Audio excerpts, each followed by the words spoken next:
This was the way to go about it, science would never advance because you're going to have like a dominant paradigm that most believe in.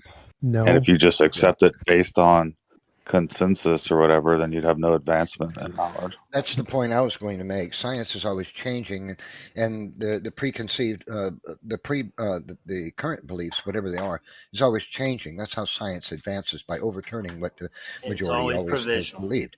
That's how science advances. My point that I would say is that the paradigm that's held to by the closed door society of modern scientific community is not allowing science to advance, because what science has discovered is that life is designed. So before we open up more people, I'm gonna mediate a little bit here. So I don't think TJump is saying something like, I have the epistemic ability to completely verify these sciences that I'm affirming. And that's why I'm doing it. What I think he's saying is he knows that he doesn't have the ability to completely verify it in all cases, but for practical purposes, he has evidence that this person like went to college and is good at their field, and it's more reasonable to at least provisionally take on what this person is saying until some other expert who also knows what they're talking about can refute it. Is that it might be completely anti-scientific? Well, my problem with that is that how do you get from that to making a grand all metaphysical is saying is claim? that is rational. That's So what it was he's like saying. three things that's, there. That's One not the sec. problem. Oh yeah, go ahead. So I'm talking about average people, and if an average person is just listening to a lecture of a physicist, and the physicist says some really complicated equation and says this works, the average person is rational to believe this. This is different from progress in science. Progress in science is done by lots of people who understand it and are challenging things. So there's a difference between TJump. I'd like to respond to that. On that basis, I'm gonna start muting people. I swear to God. On that basis, then all the people. One at a time, people. I just want to know what I forgot my question. Well, can I ask one? Pragmatist. Ask me to the queue, pragmatist. My problem, TJump, is like if you take philosophy of science. All right, he was literally giving a long response to something, and I wanted to hear it. Is somebody talking? Because I can't hear it. There was like somebody began a sentence and then like I couldn't hear him anymore. Did you finish your point, TJump? Yes, sir. Yeah, I did. I was done. My point was just that an average person is rational to believe an expert in the field, and this is separate from like progress in science. Progress in science is done by a consensus of experts making predictions and testing them out, and so that has nothing to do with whether or not an average person is rational to believe an expert. And metaphysical claims, science can make metaphysical claims all the time. It's called scientific realism. That thing, but you don't need certainty for that. No one cares if you have certainty. The consensus is fallibilism. You don't need certainty. So I don't know what that guy kept bringing up.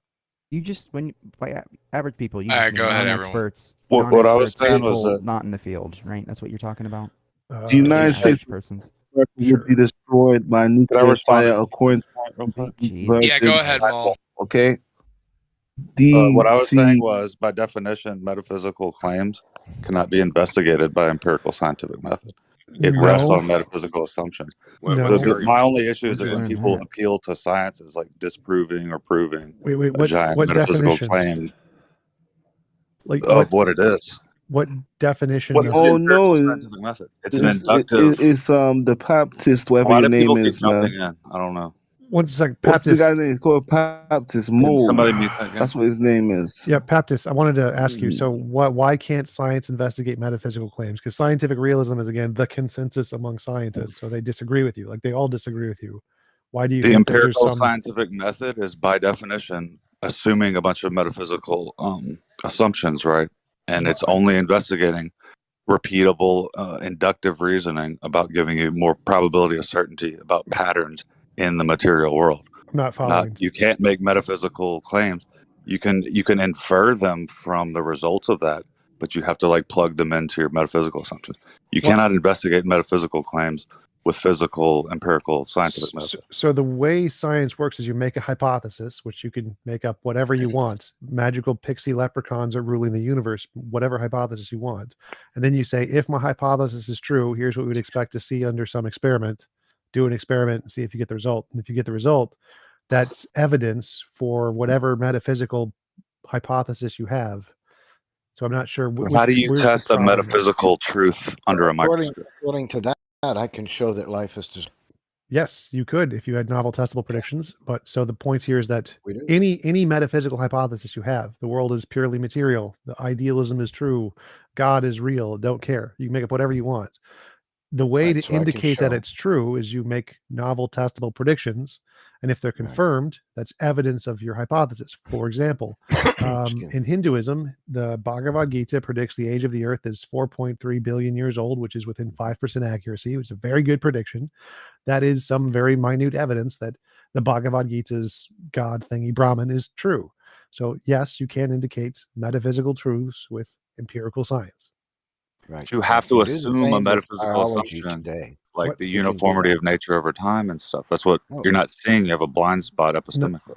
None of that matters. That's a part of the hypothesis. You're interpreting data to fit it into your metaphysics. You cannot test the metaphysical assumption. You're confusing the hypothesis with the assumption. So if I make a hypothesis that has some variables to it, like there's uniformity of nature and magical leprechauns, whatever I predict about the future, if I get it right, that's evidence of all of my assumptions and all of my hypotheses, because that's the point of the hypothesis. The hypothesis is all of your assumptions. You say, if these are my assumptions, all of them. Right. You have to read the data and see if that matches. You could say it makes it more likely, or you could have a completely false paradigm assumption where it seems like that. You cannot get any truth out of that. I have no idea what you just said. So I have assumptions. All my assumptions are magical pixie leprechauns, and then I'm assuming all of this stuff, and then I make predictions. If magical pixie leprechauns, then I'm going to see this stuff in the future. And then if I look and I see this stuff in the future, that's evidence of every single one of my assumptions. All of my assumptions now have evidence for me to believe them. Or instead of magical fairy whatever's, it's actually something else you haven't thought of, and it just seems like it fits to your magical fairy, but it actually doesn't. One second, guys. Hey, TJump. Nikita wanted me to ask if she wanted to arrange a debate between you and someone else in the server. I told her already that you charge for that stuff, but she wanted to ask you. Yeah. Oh, does he charge? Oh, I didn't know. Okay, that's fine. Don't worry. Yeah, so tell Luca $50. But go ahead, guys. Unless it's a famous person or someone who. Hey, wait, hold on. I wanted to say something. I didn't get the chance earlier. On biology. Nephilim. Come on, bro. So if my hypothesis is that life was designed, so if life was designed, we should find properties that life possesses that arise only from intelligence. In the 20th century, we discovered that very thing. We discovered that DNA is a product of intelligence because it possesses prescriptive functional information, which operates linguistically and algorithmically. And we know that prescriptive functional information, algorithms, and the semiotics of linguistics arise only from intelligence. Therefore, we have empirical evidence that the hypothesis was true. We are, in fact, designed. Who's the designer? That's the only question now. Well, that would be great evidence if it wasn't debunked by Shannon Claude's information theory and information. Because genetic information is not Shannon information. It's prescriptive any information. Information is physical. It's not by mind. But what is quantum? Quantum wanted to say something? Right. Yeah. So I wanted to say something. So based upon what you said earlier, the average person has like a rational basis to believe, like the person who puts forth the equation, right? Well, on that same basis, like the average person living in like a Mayan society way back when would have a rational basis to believe that all these people being sacrificed on the temple tops to the gods, it was perfectly rational and in accordance with some higher truth, right?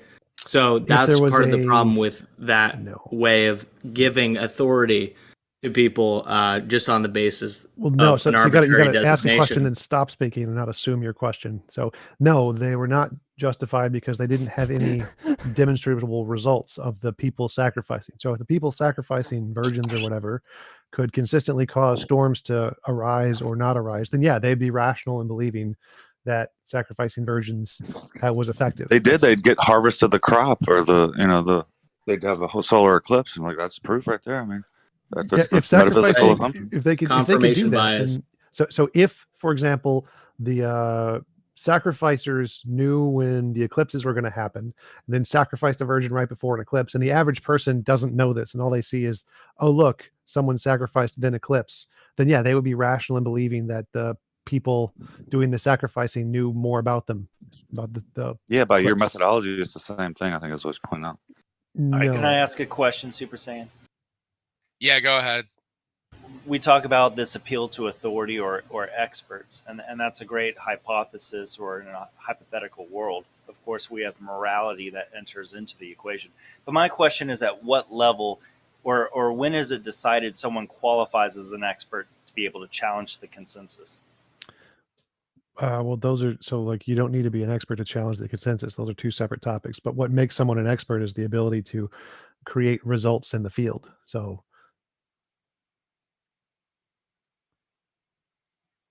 like novel testable predictions, if you can do novel testable predictions in the field, that's what makes you an expert. So was Jackson Pollock an expert in the field of painting? Jackson Pollock. The painter? I don't know. I don't know what an expert in the field of painting is. That's not like the painting methodology isn't like a scientific methodology. So I don't know. It's not? No. So is there a difference between a Rembrandt painting and a Pollock painting? One people pay more for, but they're not like, again, correspondent. There's no correspondence to reality with painting. So there is not an objective method by which you get one result as opposed to another. There's no correspondence to reality. So that's the part that's missing here. In science, you have a correspondence to reality. There is. No. The result is the accuracy of the depiction as it relates to. Do you have like a legitimate question? Because the topic here is what makes an expert in a scientific field, which has a criterion that it must correspond to reality. Painting doesn't have that criterion. You can paint whatever you want. You can paint unicorns. No correspondence to reality required. So what makes an expert in art is, I don't know, creativity. What makes an expert in science is the ability to make your ideas correspond to reality.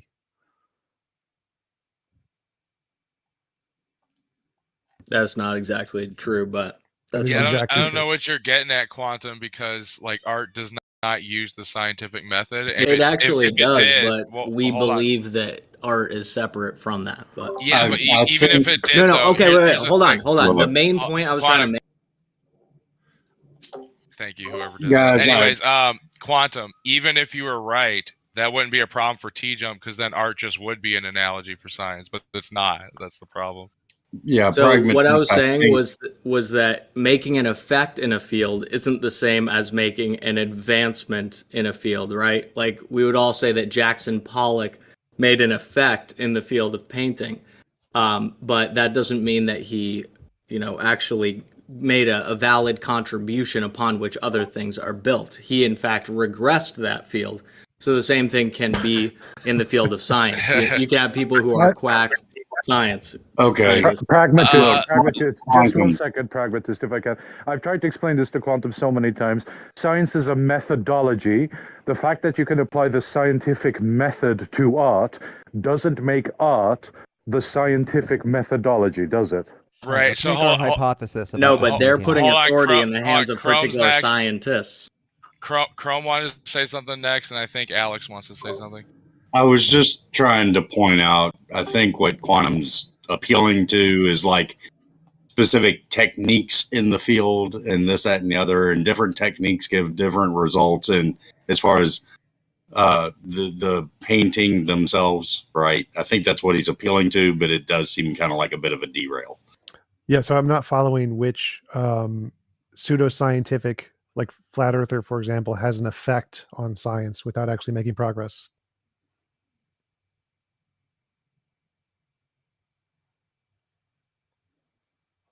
What's that? Well, you're appealing to authorities within science. Yeah, and I said what makes someone an expert is their ability to make an effect in the field. And you said quacks can make an effect. And I'm like, okay, which quacks make an effect in science? Well, there's people who we're told to believe are experts in science who are really just like, pop apologists for it, like Richard Dawkins and stuff like that. No, he's an actual biologist. He's an actual expert. He's actually made large contributions to the field of biology, like significant. Right, large. but then very big they take they may have some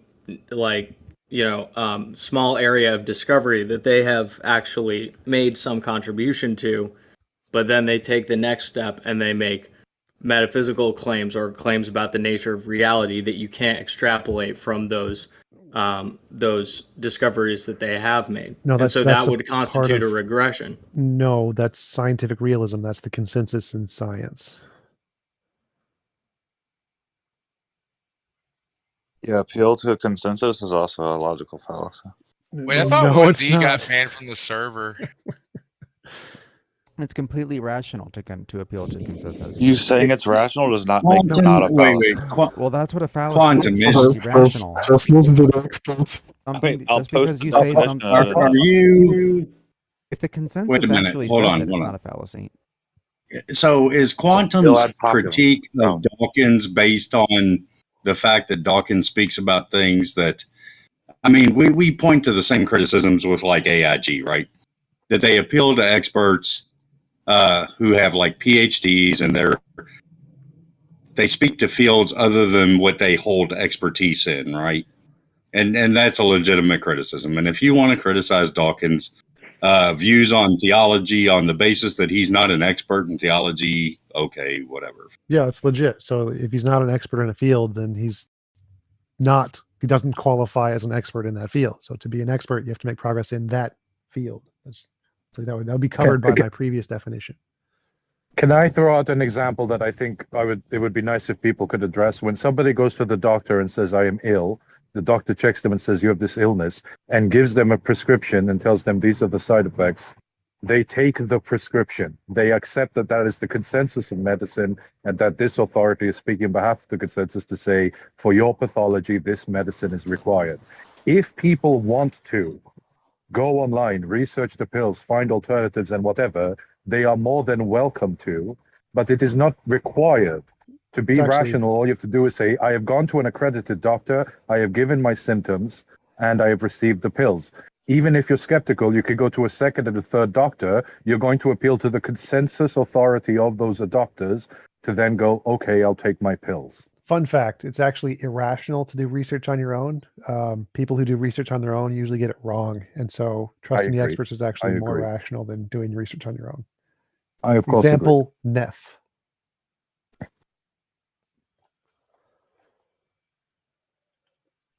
TJump, I take issue with your way that you're showing, how you're showing scientific realism to play out, but this might not be the right place for the conversation and people are going to misunderstand it. So perhaps later or another time I'd like to point it out. Right. So the doctor's going to give you the medication. He's also going to give you the list of all the side effects. Right? Sure. Yeah, that's what I said. I specifically said that they would involve consent with a list of side effects, yes. But what they aren't going to do is explain to you the molecular structure. Right, so it might make your condition worse. What they aren't going to do is explain to you the molecular structure of it and how it works and what the science was that came to that detail, and you need not ask that. Let Quantum science ask is his question. fallible. So it might make it worse, but the percent chance of making it worse is significantly lower than the percent chance of making it better.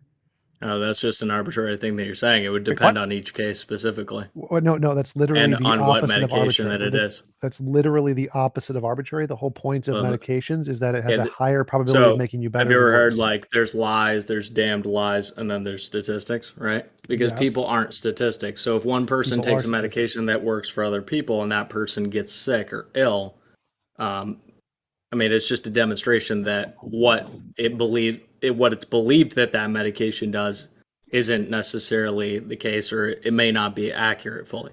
No, you just give the. I'm just saying that there's a limit, and we should have skepticism of doctors and people who wear lab coats and know the truth. Look, because they're just like priests in previous times, which was like what I was saying. You just gonna preach and monologue. So Quantum brings up an interesting point. Sorry that you can't pay attention. Quantum, you bring up an interesting point that you're right that the medication that we give to people isn't particularly designed for each individual because we can't measure each individual. What we can do is we can measure trends in populations and try to generalize from those trends. If we could literally measure each and every individual and specifically design drugs for each and every individual, yes, that would be better, but we can't do that. But that does not mean we can be skeptical of the medication because you also don't have any way to specifically design medication for yourself. So the best evidence we have that anyone has, that the experts have, that you have, that anybody has, is that this general drug that applies to the vast majority of people will most likely work for you. And so it's not rational to be skeptical because you have no better source of information available. No, it's specifically rational to be skeptical because everything that is concentric circles outside of your particular investigation, even if you just believe in materialism with your 5 sense reality, represents a horizon to your certainty about whatever you're being told. That wasn't the question. So you yourself have to be a scientist to actually prove every single thing. Quantum. Would you please get off your soapbox? What's a quantum? The question was, is if there's a drug. Chrome. Okay, I don't know. You've given yourself over to demonic boomerism, whatever. Okay, you stop. can reject God, that's cool. But quantum question. That's not what everybody else is doing. Quantum. So the question was, is if there's a drug and this drug works at some rate in the population and the doctor gives you the drug, are you rational to be skeptical of the drug, or are you rational to believe it has this % chance of working on you? Now, if all of the evidence we have is just how the drug works on the population, what you would need to be rational to be skeptical is some new evidence, some new access to new information that nobody else has to give you a reason to be skeptical that the data of this drug applying to you would be different from the population. The same thing applies to I would just have to reject the evidence that they're offering to begin with because I am not the source of those findings, right? Right, but so that's not like rational. Earlier when we were talking about that question of who vets the those who do peer review, it's the same question, right? But why do you think that's somebody rational? can give me a sheet of paper that says this medical product works with whatever amount of accuracy on this population. I still don't personally know that, so I'm engaged in a risk if I enter into, if I consent to that medical operation or those drugs or whatever it is. Yeah, that would just be being intellectually honest about it. Is it rational to say the doctor is wrong and you're going to be skeptical? It is. Why? I just explained it to you. Because there's limits to your certainty as to what you're being presented with. So and you can't escape that. So at a point you enter into a faith commitment where you say, I guess that probably it's true. They're wearing a lab coat. They're talking fancy. Probably I should take this drug that they're handing me. No, that's basically what it is. It's just that you guys euphemize it and you try to make it out to seem more legitimate than it actually is. No. So if you can compare the results, how often is the doctor right? How often is the doctor wrong? And the doctor's right. That's so many levels of a fallacious correct. argument, bro. We've already established that is a fallacious argument. No, that's basic induction. I don't know why you think that's fallacious. It's just induction. Wait, but Quantum, would you go to like a doctor's in like Romania if like, or that's a bad example, in like let's say a less well-off country, if time and time again they were wrong, they did like bad surgeries, things like that, would you go to that doctor's just because they're wearing the lab coat and appear to look like a doctor? Of course not. Yeah, so clearly like the thing influencing you is part of the success rate, not just what they're wearing and the appearance they seem to give off and the fancy words. Clearly it's something more than that. Like success, like the success rate of you're completely ignoring reliability. The more fundamental point that I'm trying to convey is that you never have perfect certainty. You can only claim to. No one does. Yeah, pretty much everyone in the room agrees with that, Quantum. But here's what bugs me: us looking at this authority thing in a vacuum. We're doing this like we don't have this huge history of science coming through for us. Like we have planes and iPhones and all this crap. Like I think we have, like, as a normal person, like TJump said, enough evidence to at least like have some confidence in them, right? I'd like to address the peer review thing, but I don't know if that's a rabbit hole that people aren't interested. But this constant thing of who peer reviews the peer review is just somebody who doesn't know how peer review works. Explain the absolute science of it. Generally, it's not even science, right? It's admin. Generally speaking, the way that peer review works is that it has several key facets in order to work properly, which is why you have tiering of journals. And the journals that are mid to high tier always have, number one, anonymized peer reviewers, so that the people who are peer reviewing can't be bribed or can't be gotten to. Second of all, multiple peer reviewers, depending on what the topic is. If it's going into a C-level journal with something mundane, like we reacted these two things and we didn't find anything and there's no conclusion, you're likely going to only have one peer reviewer. If it's going in a top-tier Nature journal on the front page, you're going to have over 10 peer reviewers, all anonymized and all from the field. They are built to be competitive. Their goal is in order. Their goal is to show that the work isn't the case because they are working in the field and would like to make the discoveries themselves. It is a competition, and peer reviewers are disincentivized from accepting papers, right? Depending on the field that those, they're in. you're failing to see that those very people who apparently, according to you, have a benevolent reason for doing it, they're still fallible in their research capabilities, etc., because by the nature that they're human beings. So you haven't solved the problem at all. All you did was try to claim that they have some positive motivation and that they can't be bribed or something. I didn't say they have positive motivation. They have negative motivation, not positive. Their goal is not to prove the thing correct. Do you have access to their minds? Do you have access to their minds? No, yes, you don't. I have access. You're a liar. I do. I do. I have access to the system and how the system is set up to work and what it incentivizes. Do you have access to the understanding of each of those people's motivations? Mayo, I think there's an easier way to explain this. So, like, if you're asking, like, if you use a whetstone to sharpen a knife and you're asking, well, who sharpens the whetstone? Well, the knife is also sharpening the whetstone. They're grading against one another. So in peer review, the process itself is self-correcting. It causes itself to be self-peer reviewed because of the way it works. And the way it works is that any new idea that comes in from any direction, if it supersedes or challenges other ideas and it makes novel predictions and it works, and somebody else checks it and finds out it works, then that now revolutionized the entire process. That's all that's required. And just one last thing, and I'll drop talking about it. I mean, it also is a case of peer reviewers reviewing the peer reviewers. When somebody is submitting to, say, Nature AI, where I happen to know the editor, right? The person that does the peer review, their peer review is reviewed 3 times by others because it is in the top tier journal. It could be reviewed infinite numbers of times. It doesn't mean that they've gotten to the truth of what it is. Yeah, it does because you don't. This is just hyper skepticism taken to like the nth degree. Exactly. No, this is necessary skepticism. No, there's a level plenty at of time which. to talk, buddy. Yeah, so all this is just an appeal to infallibilism. I see this all the time, right? Everybody here is admitting that science is fallible and that we are fallible when we're looking at science, right? That's not the issue here. If that's your standard, that's not a reasonable standard. You couldn't even navigate and cross the street on a standard like that.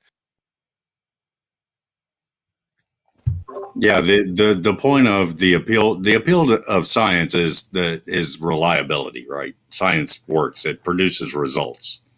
And science doesn't proclaim that things are true or absolutely true. Science only proclaims that these are the best understandings of the moment and liable to change. Right. Holding the standard of truth is ridiculous to a field that doesn't even proclaim to find truth in that sense. Right, which is why most people who talk about science don't engage in actual science, because most of you don't admit that this process, you're not engaged in actually that scientific process because you don't begin with so much skepticism. You're already saying that you defer to authority figures on these things when you don't conduct the quote-unquote science yourself. Actually, I'm just saying that's not accurate. Here's the problem. I'll agree with Quantum. I want to agree with Quantum really quick. Quantum, I agree with you.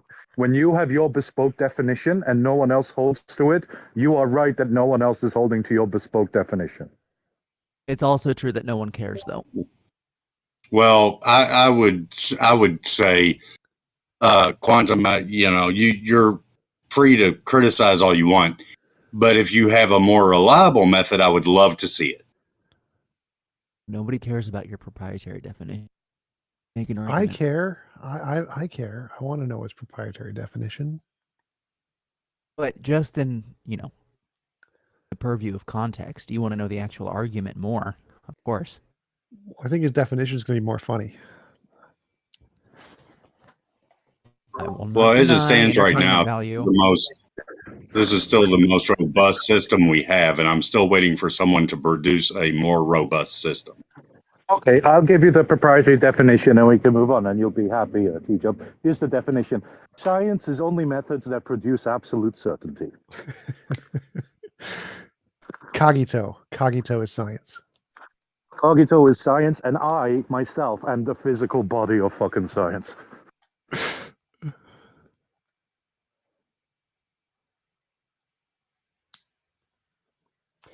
But yeah, I do think it would be funny if he gave an actual definition of what he thinks is required for science, because I think it would sound very much like that. I think it would be very funny. I'm going to go to the Heathen Hangout thing now. See you guys. Our panel on our Discord stage to convince us that one or more deities exist. So we're here with our panel, who I'm going to introduce now. We start off with Amy Newman.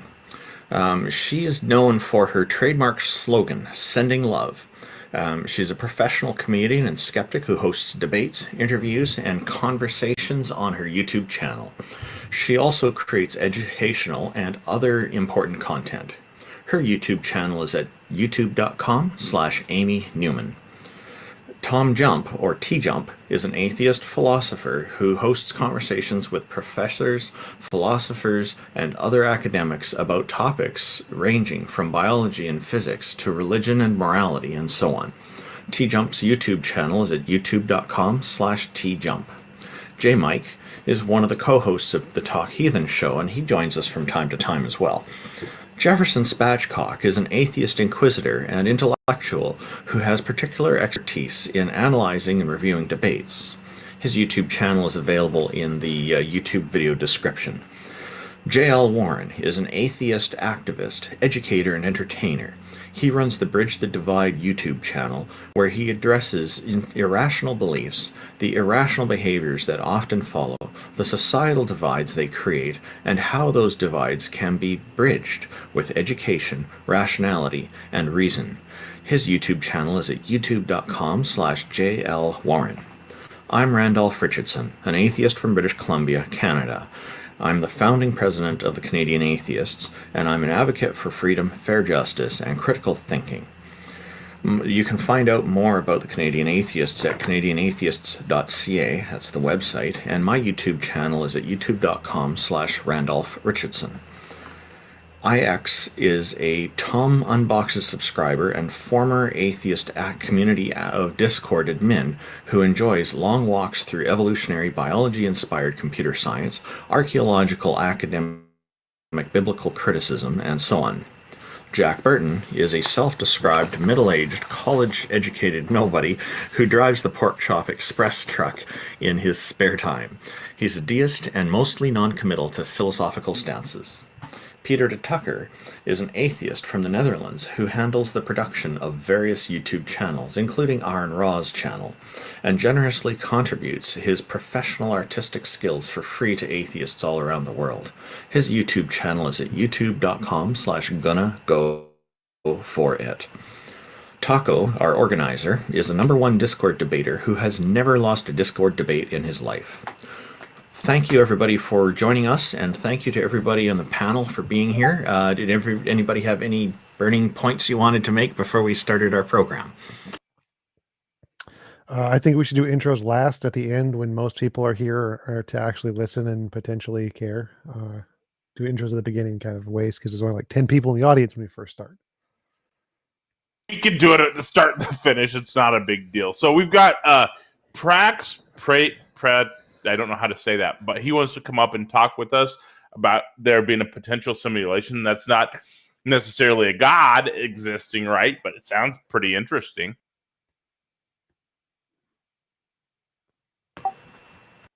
Hey guys, Freya Pooty.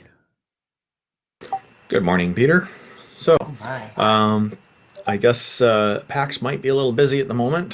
He was interested before the show started, so if that's the case, we could move on to another person. Yeah. Hello, Amy. Talk with them later. Is Randolph cutting out for anybody every like 15 seconds or so? A little bit. He's cutting out a little bit for me. Oh, Tangelo, fix that. You need to go push to talk, man. I'm going to invite you back up. Make sure you're push to talk. Thanks, TJump.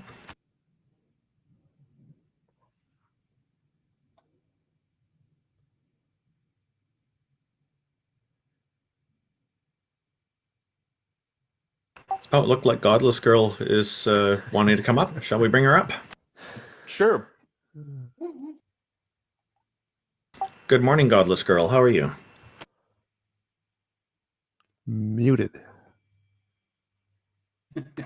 Yeah, your microphone's muted, as TJump just pointed out. How are you, Godless Girl? Welcome, and thank you for joining us.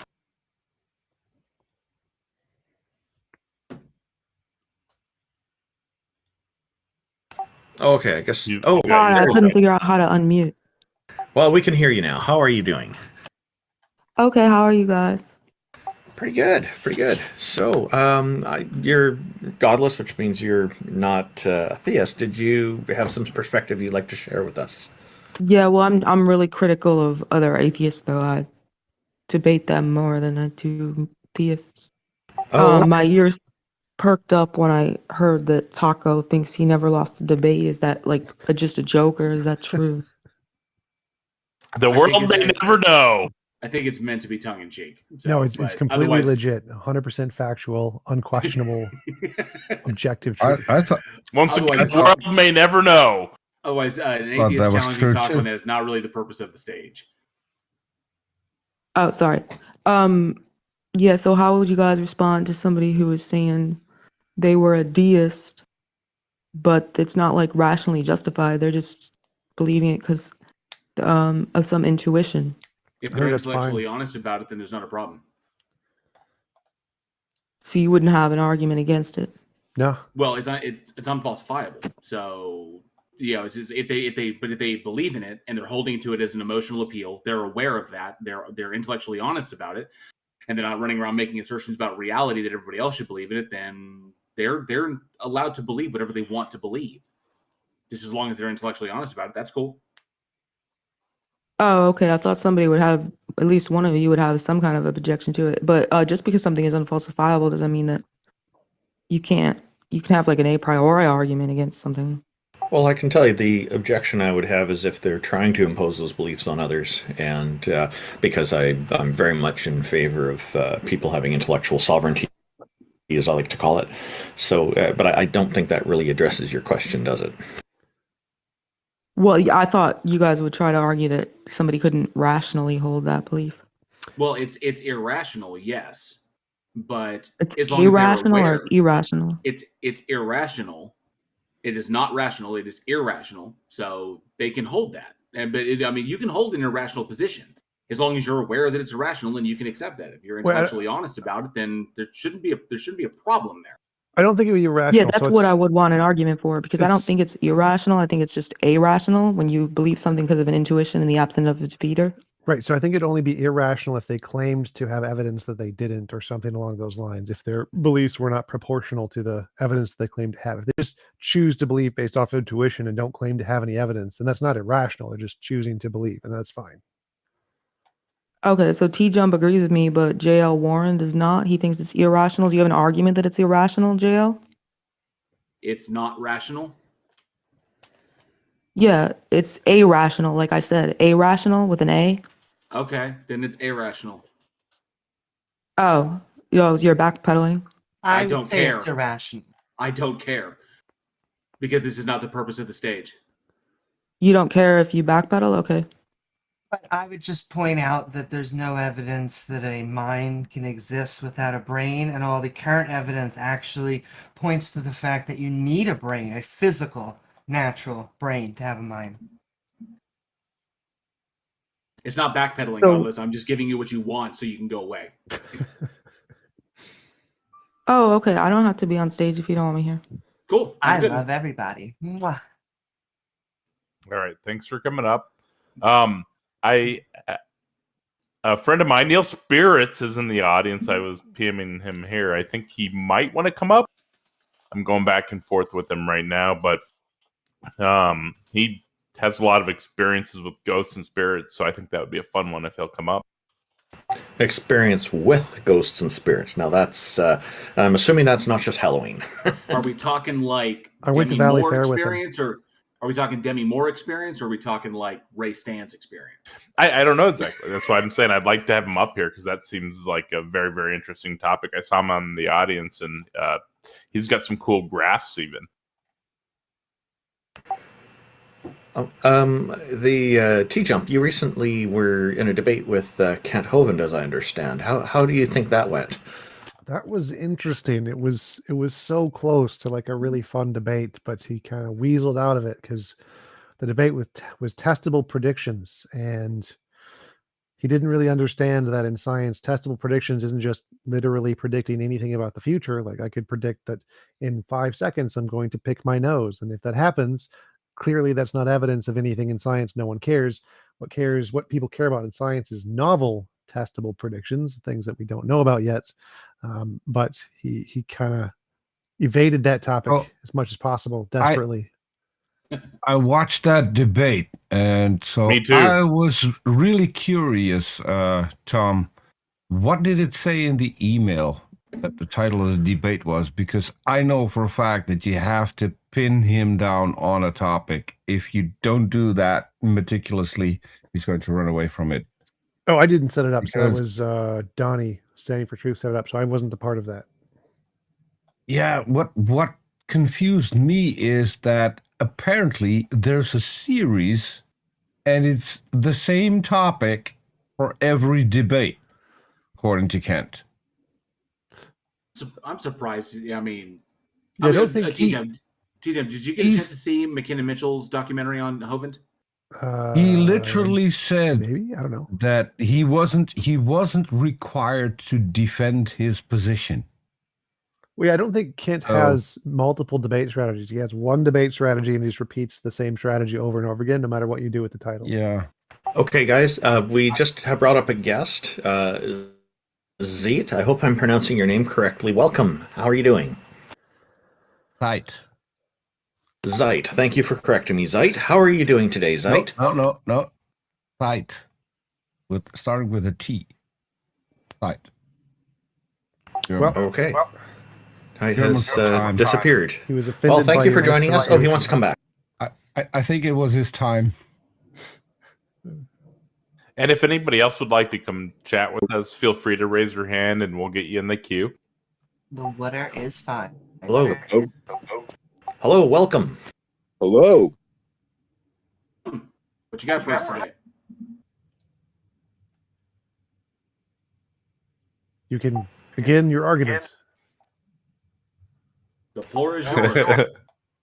Okay, so we've got Jordan and Q, so we'll go ahead and chat with Jordan here. What's going on?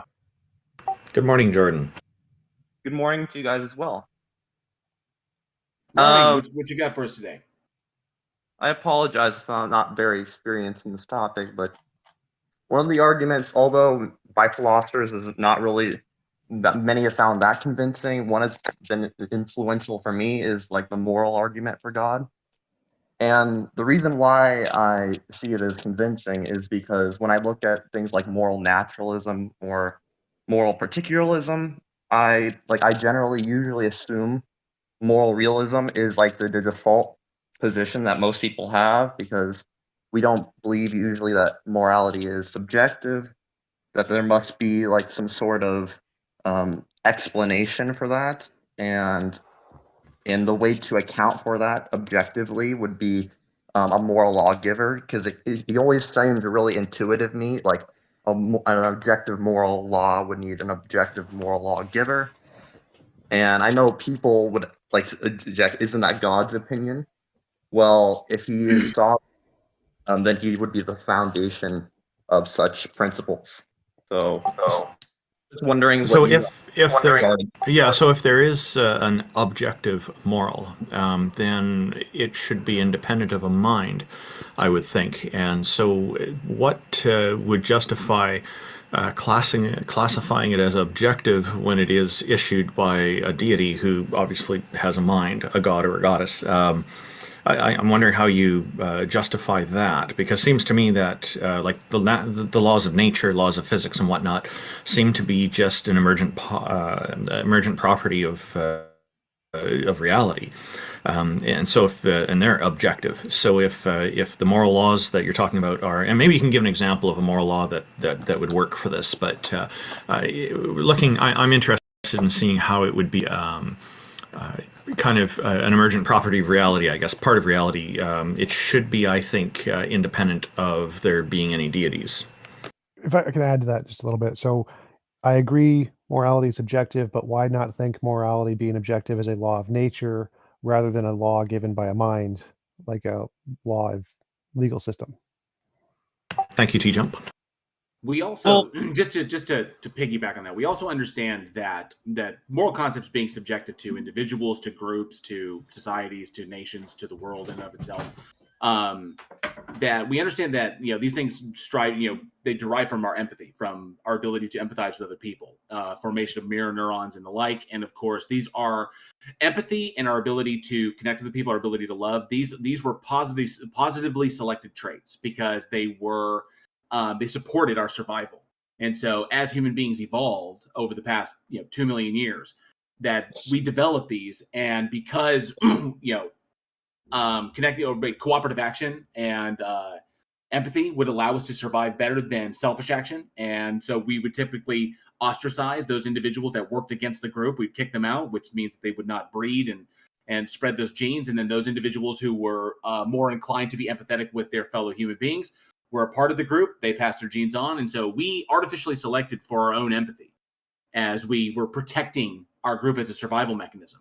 And so, and from our ability to empathize with others is where morals stem from, is where these moral considerations stem from.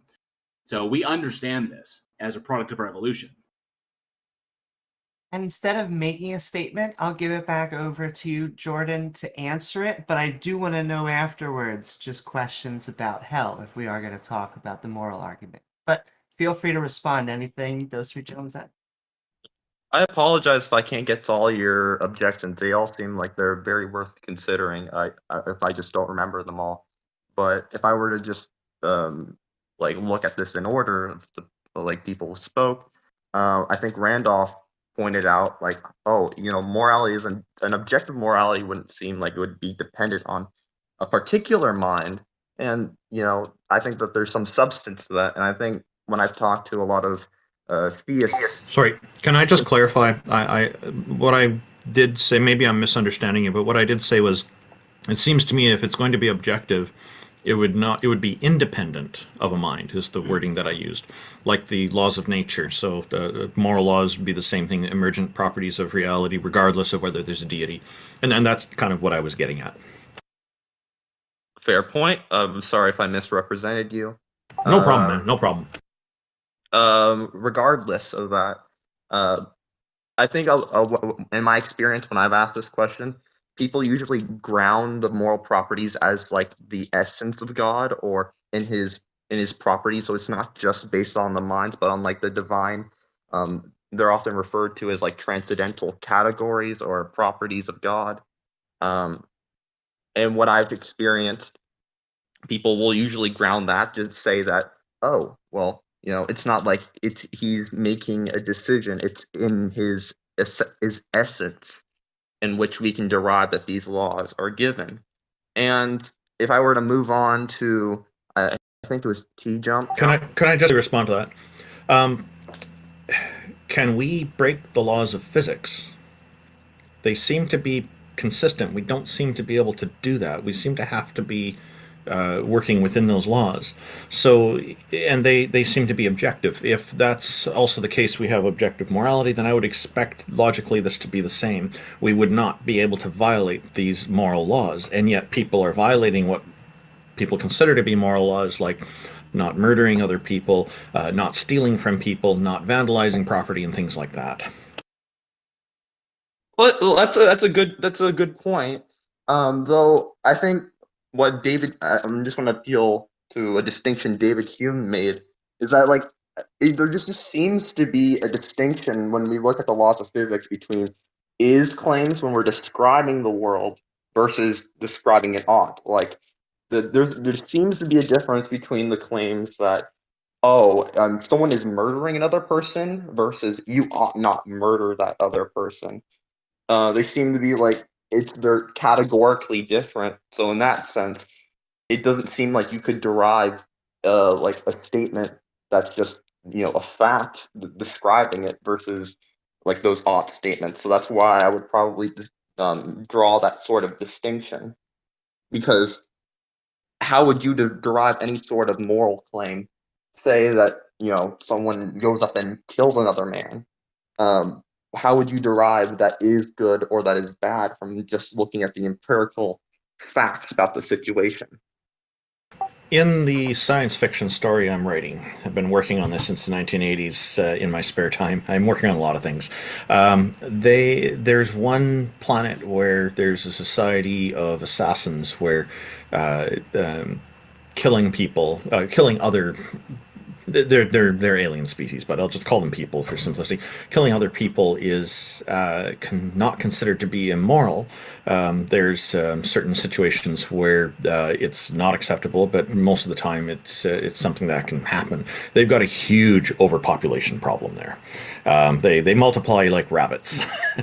So this is part of the solution. So to me, this is the point of this is that there are circumstances where if we're going to use killing another person is actually moral. One thing I can think of is a mercy killing, where somebody is suffering with a terminal illness that is only getting worse day by day and more painful for them, and they want euthanasia. So in my view, it would be moral to kill that person because they're requesting it. And they obviously, and I think, and the reason I mention the terminal illness is just to kind of make it easier for people to consider this thought experiment. There are other situations where people are okay with capital punishment. Now, I'm opposed to capital punishment in its current forms. I think that I do have a suggestion for improving the situation, and I'll just mention this briefly. What it is, and I've written about this, is that with a better solution would be, if you still need capital punishment, to instead make it a life sentence with, after minimum time served, the convicted person can apply to a judge to get the death penalty. So that way it doesn't violate their personal bodily autonomy, and so their human rights would still be respected there. So to me, that would be an improvement. I think the whole problem with incarceration is problematic, though, because a lot of the systems that are out there are punishment based and not rehabilitation focused, and as nearly as much as they should be. But these are, I guess I've covered a number of different examples where we've provided a number of different examples where there's a lot of different views on these subjects. Can you provide an example of an objective moral that you think would be a good one to use as an example in this conversation? So this is I'll give one. That you should not treat some people as an end, as a means to an end. I think that will just resolve in some sort of like utilitarianism kind of thinking, where you just view people as a means to get some sort of utility or pleasure points, which I think can be kind of arbitrary if you line it up. At least that's what I'm inclined to think. So I think that objective moral law or maxim could be formulated as, you should treat people as ends in themselves, because we're all products of like rational decision makers. That actually brings up a good way to me to ask questions. Like, first, do you believe in a hell? I'm curious. Presently, I don't know, to be honest. Well, I wanted to go back to Randolph brought up a really good point that I kind of like rephrased it when I was talking. Is, if we agree morality is objective, objective meaning it's not up to our opinions, the things that we know of that are objective are like laws of physics, gravity, electromagnetism, weak, strong nuclear forces. Those are objective facts. And so if morality is objective, it seems to make more sense that it's going to be like one of those things, a law of physics, rather than a thing determined by a mind like a God-based morality. So why would we think, if we agree morality is objective, wouldn't it make more sense that it's going to be one of like the law things, like gravity, more than like a law of legal system, like a God-based, God says it kind of a thing?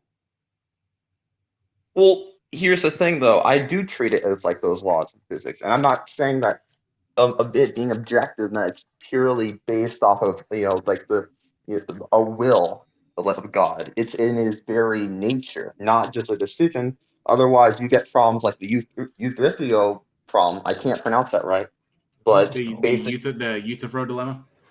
Yeah. That's how you pronounce it. Anyway, you get situations like that in which it seems like morality can be construed as morally arbitrary. So it seems to me that you would have to phrase morality as a sort of objective, like nature of God, in order to avoid those problems. Is not just dependent on mind; it's about the facts of God's nature. Well, wouldn't it just be better explained without the God part? Just say it's a nature of reality, like a law of physics. Why do you need why is the God part even included in that sentence? Well, it's because it's contingent upon his existence, within his nature, and But Jordan, so just to clarify, just make sure I'm all caught up on your position, is that you're asserting that there is an objective morality, and God is the foundation for that objective morality, correct? Yeah. Okay. And that you hold to certain moral standards because you get them essentially from God, and that you hold those moral standards to be objective. Yes. Okay.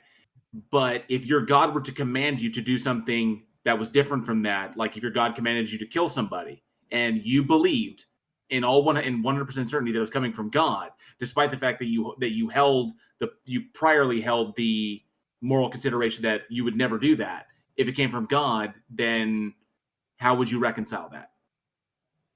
Well, I think as humans, we're morally fallible in the sense that when we're going throughout our everyday lives, we don't have access to the appropriate knowledge at all the time, versus like God, who has access to all the facts in the world. So I think that's kind of a relevant factor because, like, for example, if you're trying to find out who's like the burglar of, like, someone broke into your shop or something, right?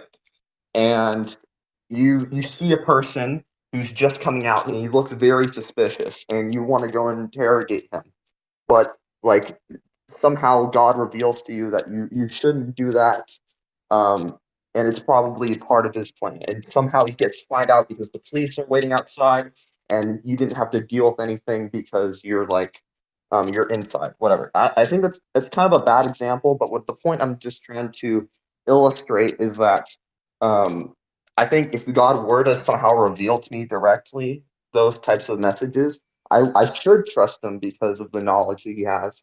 Also, due to the fact that I have, that he's omnibenevolent, and an omnibenevolent person couldn't lie. Okay, but the issue there is that I was kind of like going somewhere with what I was asking. I'm sure why you keep saying this is evidence of God. Like the reason you brought this up, as you said, one of the potential arguments for God is the moral argument. And my argument, what I said was that why is this evidence of a God? Because I can grant there's objective morality, but if it's objective, that means it probably has nothing to do with the mind. Like you said, it's the nature of God, which it's fine. But then why do you need the consciousness at all? You can just get rid of the consciousness entirely and say it's a law of physics, nature of nature. Why would this morality, why couldn't it be grounded in nature without any mind of any kind related to it whatsoever? Well, because of the is-ought distinction that I bring up, and I'd have to point out that if it wasn't based in some sort of, single deity, then it seems that morality would be clear in a sense. Jordan, can I get rid of that is-ought problem? Because you said something very interesting, which is God has all knowledge, and you seem to imply that the more you know about something, the more we can understand this objective morality. And I guess if knowledge is not going to make us more moral, why does God having all knowledge make him more moral? Well, I mean, if you have more knowledge about something, you're going to have a greater access to know how to act on a certain thing. Because if you treat the morality as laws, if you like, if you're like a lawyer and you know the legal code, you're obviously going to be able to act upon those laws and deliberate more effectively because of your knowledge. I'm not sure. Could you rephrase your question, because maybe I just missed it? Well, it just seems TJump and I, I'm somewhere in between, but I'm leaning towards a morality and situations that we can objectively understand ethically. But I think we could take a God out of it. I don't understand.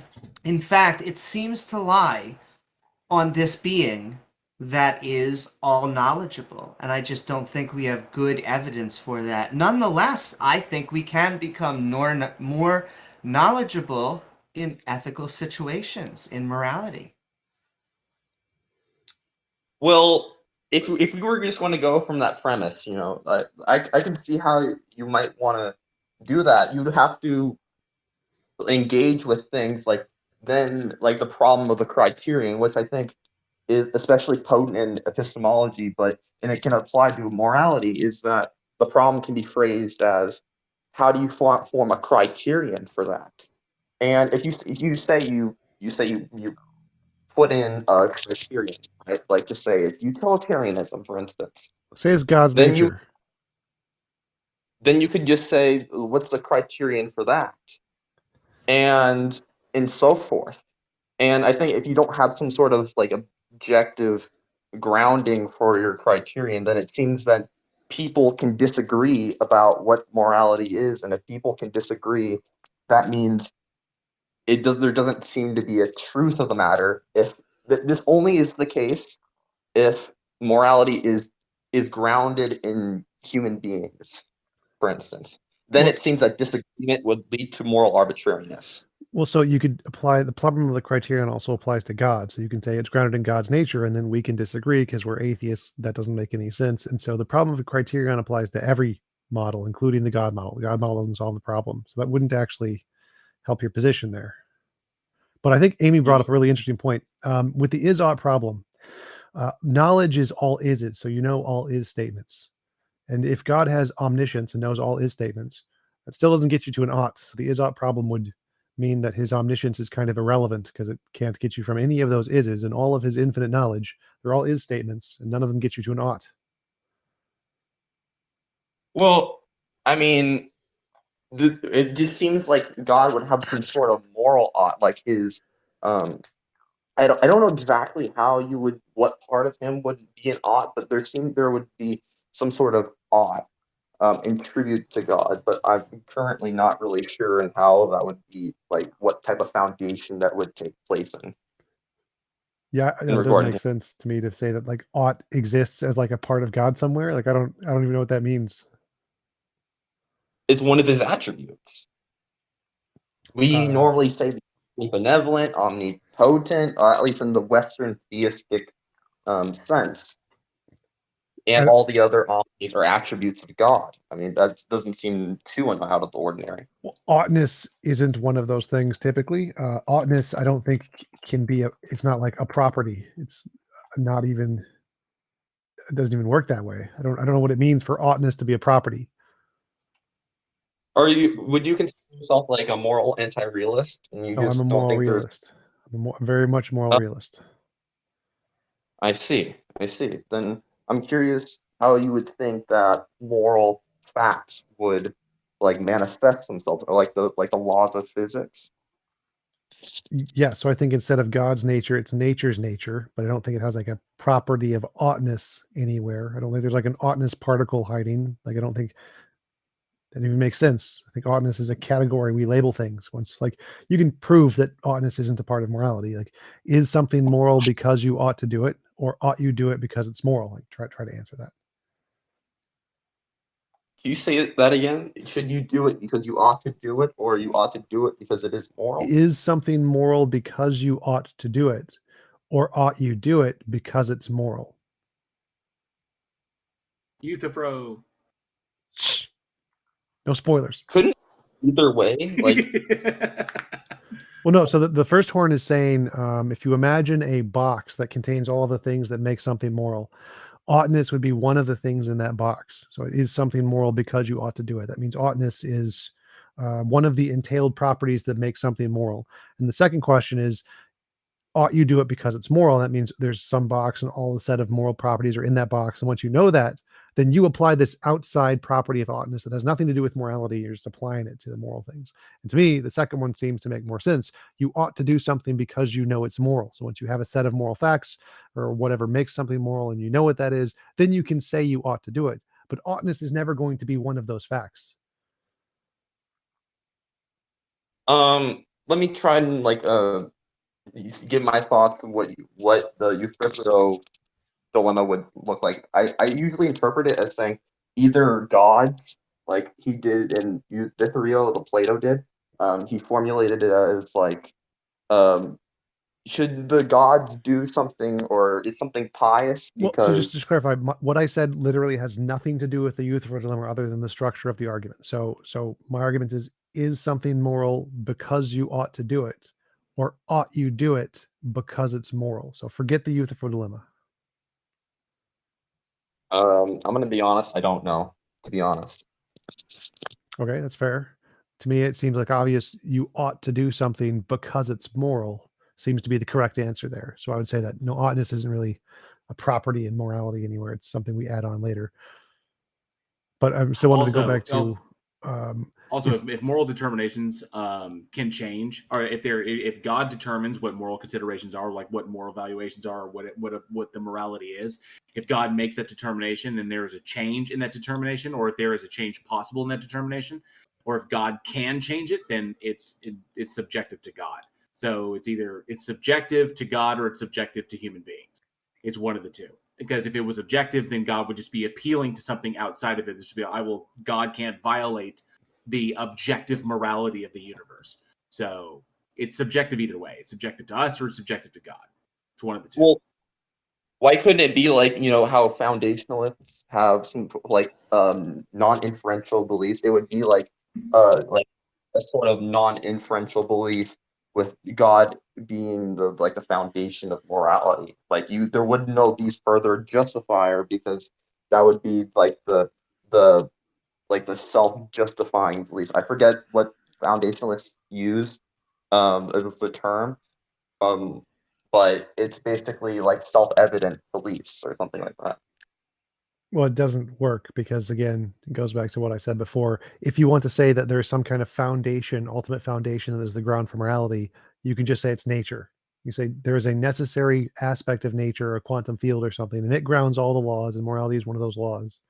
And then the God part is completely arbitrary. It's irrelevant. You don't need it. That's actually, I want to piggyback off of that, because that's where I was kind of going in the very beginning of this, is that if we have the explanatory model of where our morals come from, and we understand that they are essentially they're derived from our empathy, from the empathy that we have for one another, the empathy that we have evolved over time, because we've artificially selected for that, because it's what aided our survival. So even if we weren't consciously aware of it, we realize cooperative action works, selfish action does not work. So we want people in the group that are cooperative. We want to get rid of the people that are selfish. So we ostracize within the group. Their genes don't get passed on.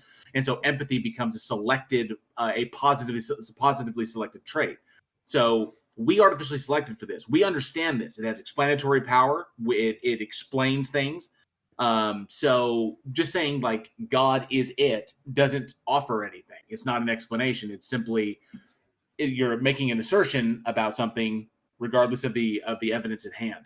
So if we have this explanatory model of where morality comes from, where morals come from, where moral valuations come from, of where empathy comes from, and we understand this, why do we need a God to explain it? Well, then and I would have to reject one of your premises that the empathy would be a sufficient explanatory model for morality, because it seems like it can't account for cases, or at least in the evolutionary sense, these evolutionary debunking arguments can't take place or account for situations where it seems like it would be fit for survival, but it would be immoral. No, sure we do. Evolutionary game theory. Cooperative action leads to more positive results in the long term than selfish action. So selfish action leads to positive results in the short term, but negative results in the long term. If everybody acts selfishly, then the society or the civilization will fall apart.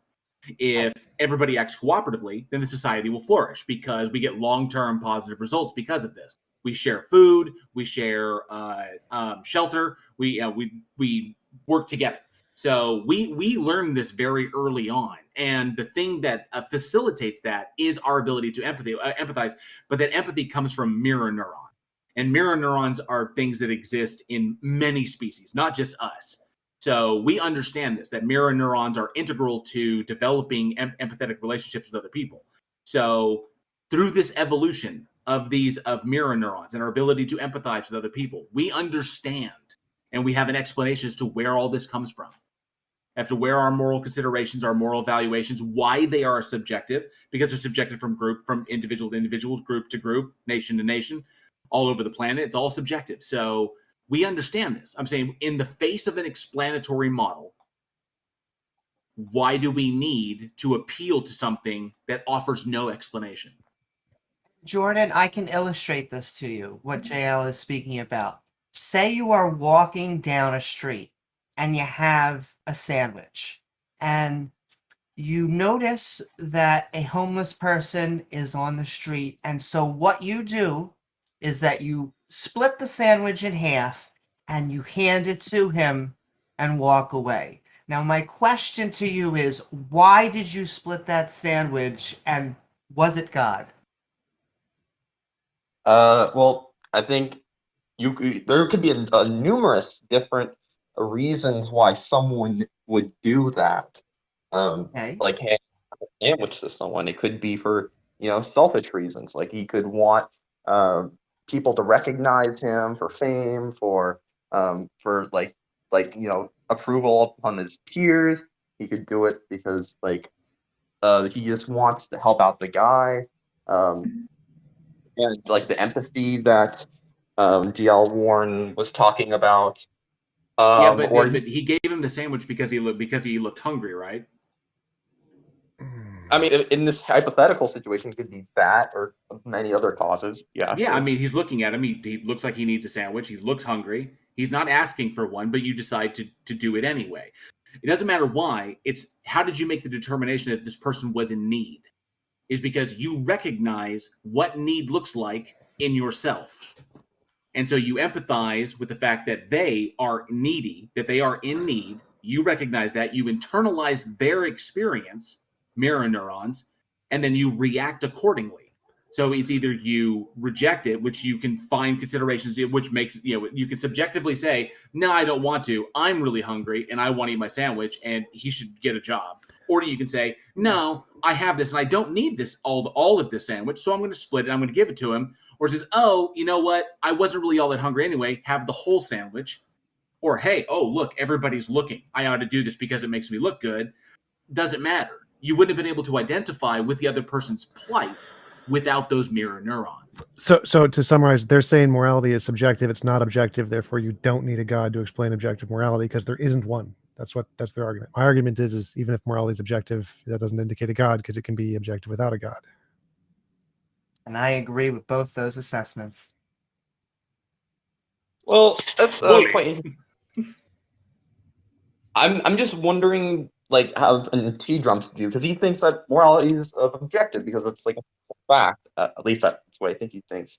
Yes. How can he account for differing expert intuitions on a certain subject and come to a conclusion regarding that? Because I think that's one of the things that religions often have a better time doing is giving us a more definitive answer in those moral situations. But for example, just take a controversial situation like abortion, right? It's very controversial. There's many arguments on both sides. How would you, in a moral, from a moral naturalist perspective, be able to come to a conclusion based off of radically different expert opinions on the subject. So it would be like there's a law of physics that is the moral law, and other things contravene on that law. And when the other things are mitigated and are less effective, then the moral law begins to take over. And so as society progresses, if the thing that's preventing us from acknowledging the moral law to its fullest extent is our pragmatic needs, for example, as our pragmatic needs will decrease, then our openness to the moral law will increase and more societies will become more morally inclined. So it's pretty easy to explain a differentiation the same way any laws in physics work.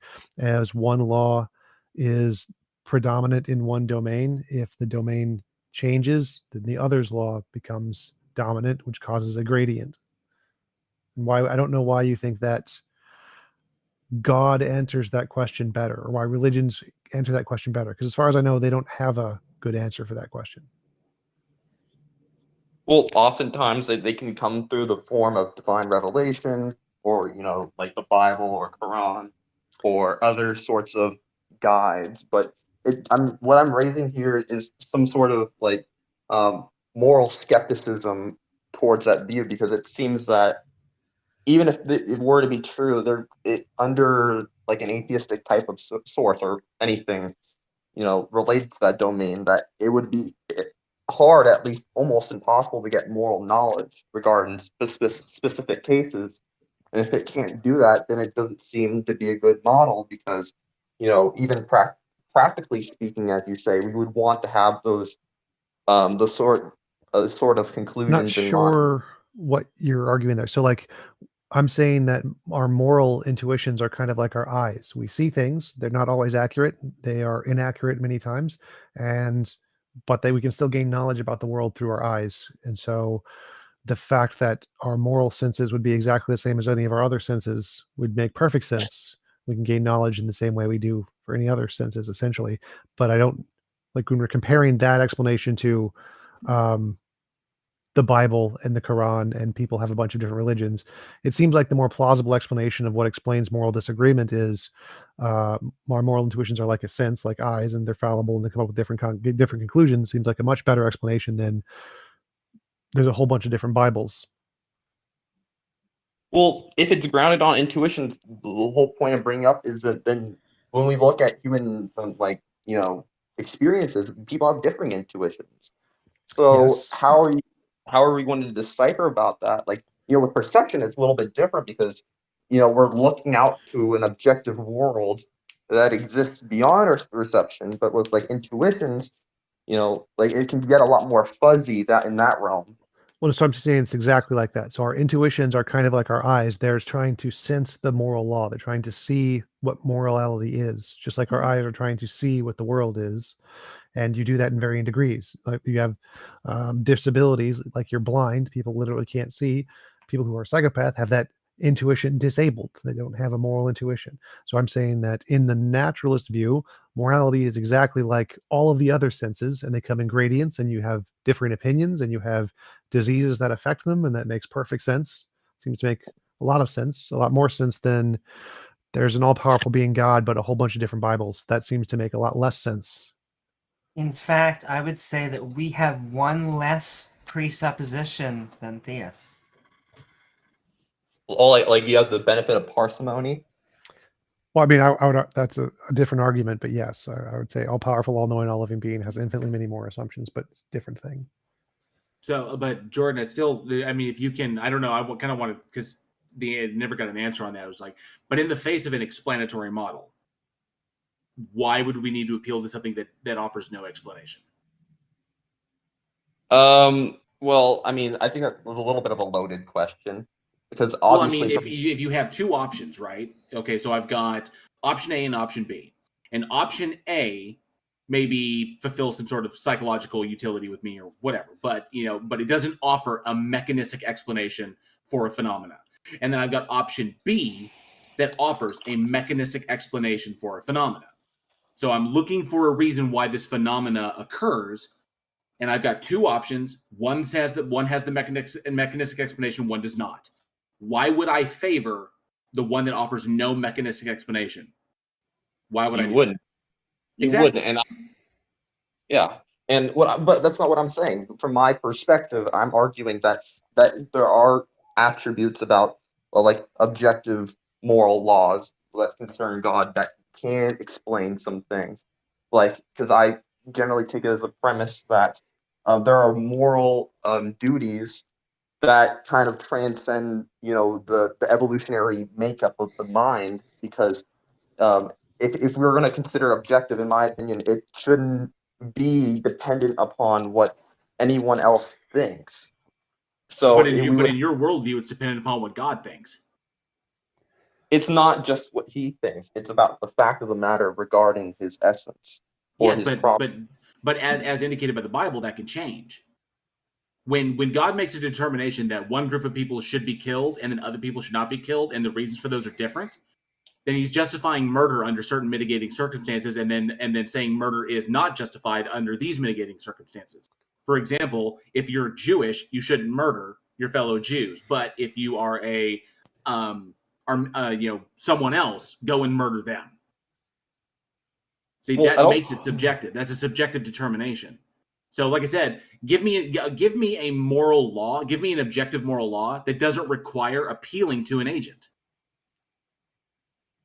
In terms of if we're talking about moral acts, you could probably argue that this it depends on how you define agent. It's not that simple. Like if we consider animals as agents, when we were talking about, otherwise we'd just be talking past each other. Well, if an agent is something that can choose, because if something is objective, it is outside of it. Literally, is something that it is true regardless of what you think, feel, or whatever power you have.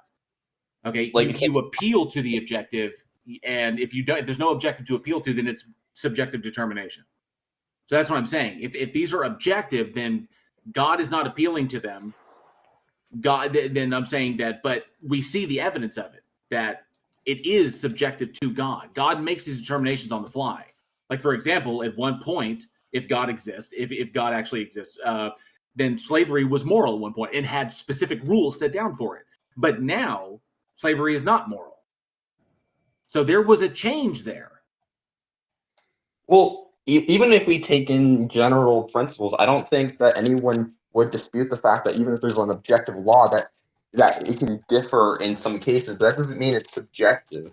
Like, for example, even if we have like laws that say you shouldn't kill, there's still like reasonable exceptions to the law that it's still objective. That it is United States law, but you're allowed to kill someone if someone's like murdering your family that makes it subjective. Unjustified killing is one. There's justified killing and then there's unjustified killing. And a justified killing is within the parameters of the law, and unjustified killing is outside of the parameters of the law. They're both the same action, but that makes the determination of these things of when they're legal or when they're illegal or when they're moral or immoral to be subjective. And can I actually just ask, Jordan, maybe this will cut to the heart of it. Do you think that something is good because God says so, or is something just good and God says so? Well, that is that is the word I cannot pronounce ever. Euthyphro. Sorry, I just got my retainers in, so it's hard to speak. Okay, you're good. Regardless, I think that's a false dichotomy. I think there's more options that can be presented. So, in that, right, instead of like it being independent of God or just a choice, the usual option is to say that it's grounded in His nature, which is a third option that is valid.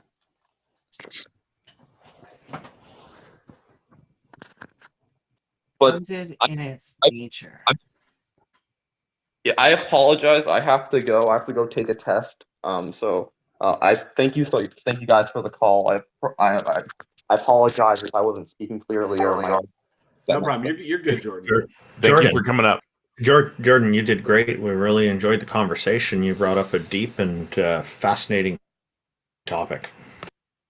Thank you. Have a good day. Bye. That was a good conversation. Now, feel free to raise your hand if you'd like to join us. Concrete, we see you in queue. Hang on. Aaron. Oh, yes, sir.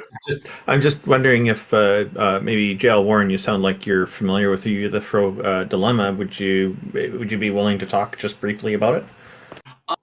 Well, I mean, I know a lot of people in the audience are they're familiar with it. Just saying, all I'd have to say on it is that just saying it's grounded in God's nature doesn't answer the question. That's why it is the Euthyphro dilemma. But ultimately, I think you can derive from it is that morality is either it's arbitrary to either God. If God exists, then morality is arbitrary to it, or if there's no God, it's arbitrary to us. Either way, because if there's an objective standard, then it stands outside of God, and God is merely appealing to that, and then by definition, God is not God. Given the kind of Abrahamic standards of what God is determined to be, so that there's nothing objective outside of it. So. I think a lot of people understand that, but I will just throw out there that just saying morality is grounded in God or grounded in God's nature, that just means it's a subjective determination because God makes the moral determination as to when things should be applied, what things are moral, what things are not moral, and this changes. It moves. It very much seems to adapt to what humans think over time. And that would inherently, that just goes to show that it is inherently subjective, but that's pretty much it. I mean, just throwing out there the objective. I had another theist running, try to do that, say, oh, well, it's grounded in God's nature. That's it. And that's not an answer to it. That doesn't solve the Euthyphro dilemma. That's a nonsense response that appeals to nothing. Yeah. Just imagination. If I could just not really. So oh no, absolutely. It's a legitimate response to the way the Euthyphro dilemma is phrased and interpreted in one sense. Like the way it's phrased in Socrates' actual work is slightly different than the way we say it, like is something good because God says so, or does God say it because it's good? That phrasing is not a perfect phrasing. It's a generalization. And in that generalization, you can apply this, oh, well, maybe it's God's nature garbage. But the point of the dilemma in Socrates' thing, you're right, it doesn't answer that one, but it does answer the imprecise phrasing of the way that most atheists say it. And so it's usually best to like phrase it slightly differently. What's the best way to phrase it? Is something good because of God deems it so, or is it good by something other than God deems it so? I just want to say it just seems like they want their cake and to eat it too, because it takes things from subjective and objective morality, because arbitrary it would be based on a mind. It would be based on this being, and yet it has somehow an objective quality to it that gets away from every other mind that we know of.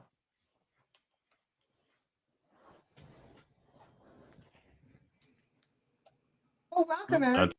Yeah, Aaron was messaging me. He wanted to talk about theistic God, kind of, it sounded like. Might be somewhat related to Islam. As opposed to a non-theistic God? I said deistic. Oh, gotcha. Oh, deistic.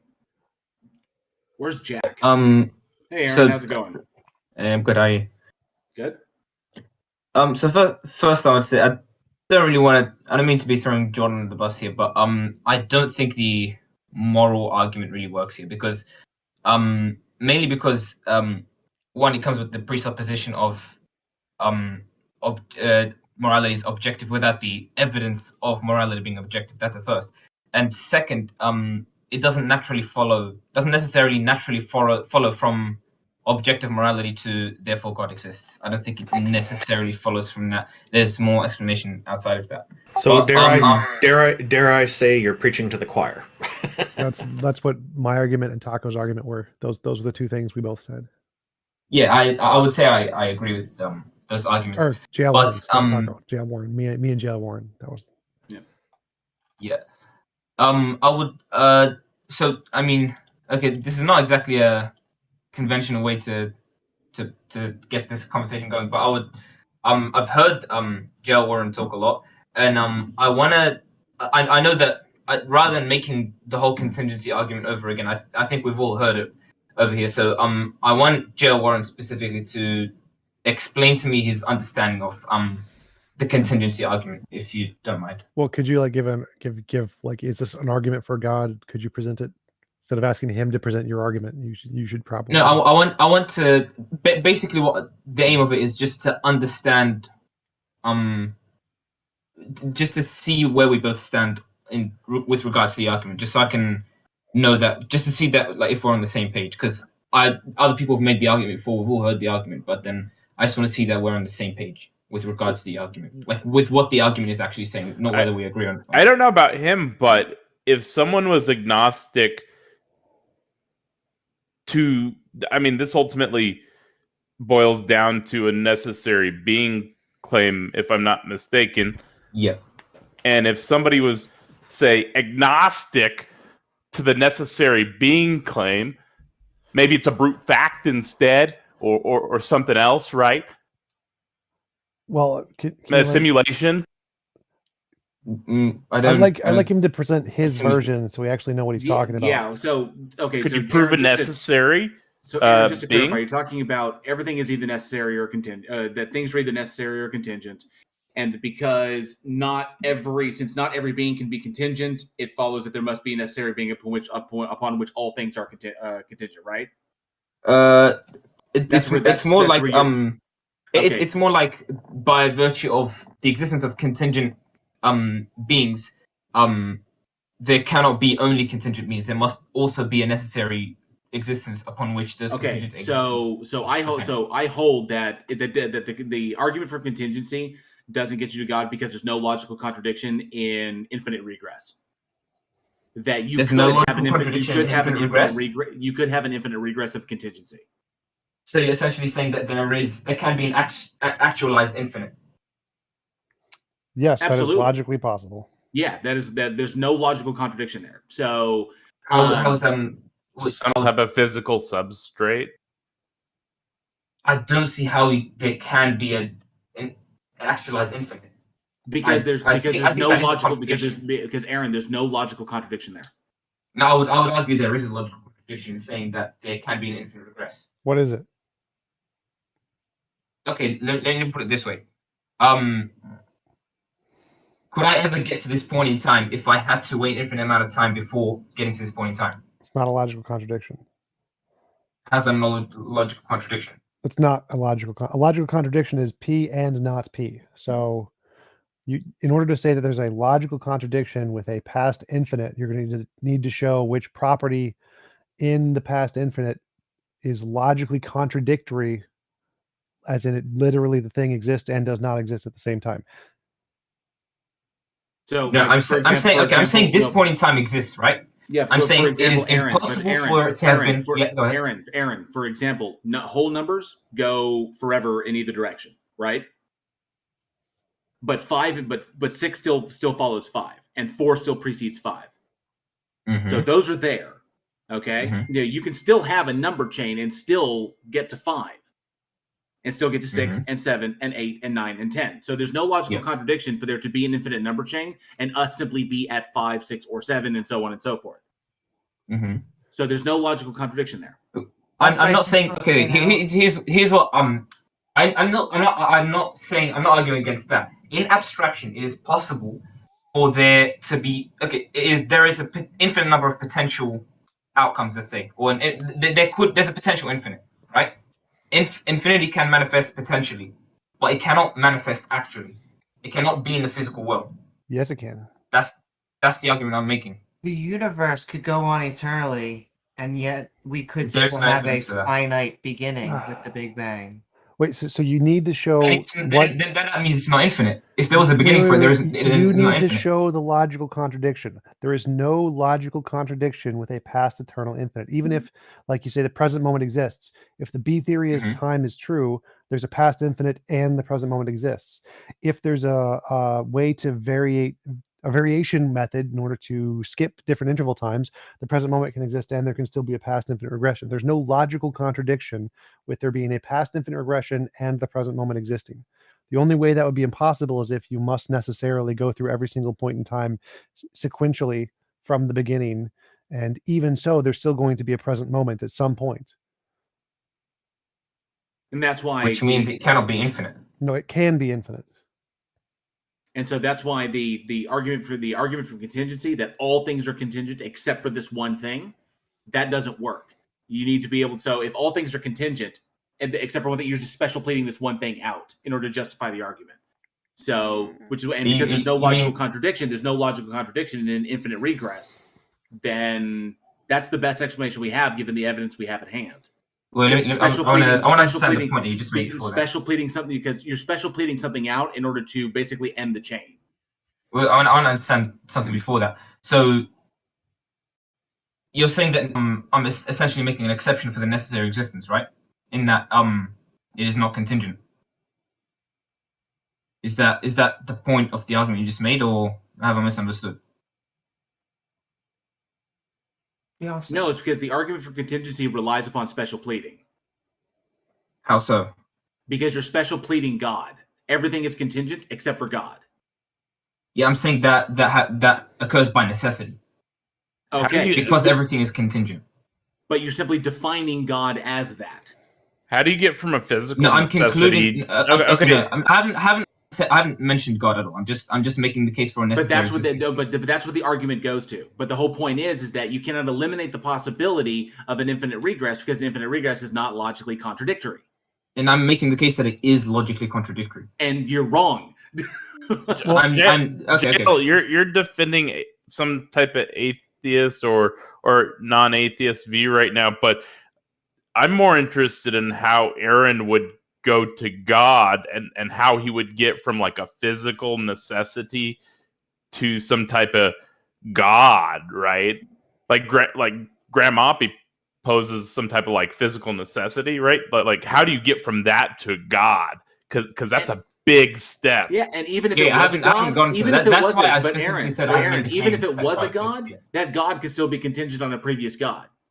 And that God could still be contingent upon a previous God. Then that, by definition, is not God. Then you'd have by definition that is not God because you just have an infinite regress of God. Which technically, if God is eternal, that's what that is. Because God would have to eternally exist. God would have to eternally exist into the past before God arrived at the moment of creation. So there is no logical contradiction from either direction. We're just saying that there's insufficient evidence to warrant belief in a God, and you're special pleading by basically saying God is the stopping point. Everything is contingent except for God. No, everything is necessarily contingent upon God. Well, Aaron, can I ask? I have a claim.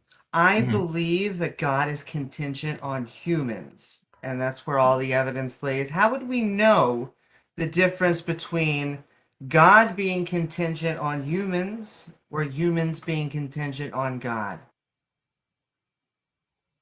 I don't understand how God would be. Can you clarify that, please? Sure. So if we were to eliminate all human minds, Yahweh would no longer exist because he only exists in our minds. And so if you were to eliminate all humans, God would cease to be. He's contingent on us. Okay, is that in line with the idea that perception is reality? Perception is reality? I don't know. I don't know why you'd make a one-word definition, like perception equal reality. No, perception is perception, reality is reality. Okay. I just wanted to clear that up. Wait, so you're saying that... Okay, so you're saying assuming that the contingency argument is true and that necessary existence exists and that there is God, right? How do we tell the difference between both contingencies? You're saying we're contingent on God. I'm saying God is contingent on us. How can we tell who's right? Okay, let me just clarify this just so I can understand it better. So you're saying that you're putting the contingency relationship aside for further questioning, but you're saying, let's say hypothetically there is God, right? No, I'm saying I'm not saying hypothetically. I'm saying God doesn't exist. We create him in our mind. And so if humans don't exist, God wouldn't exist. Just like any other fictional character that we create.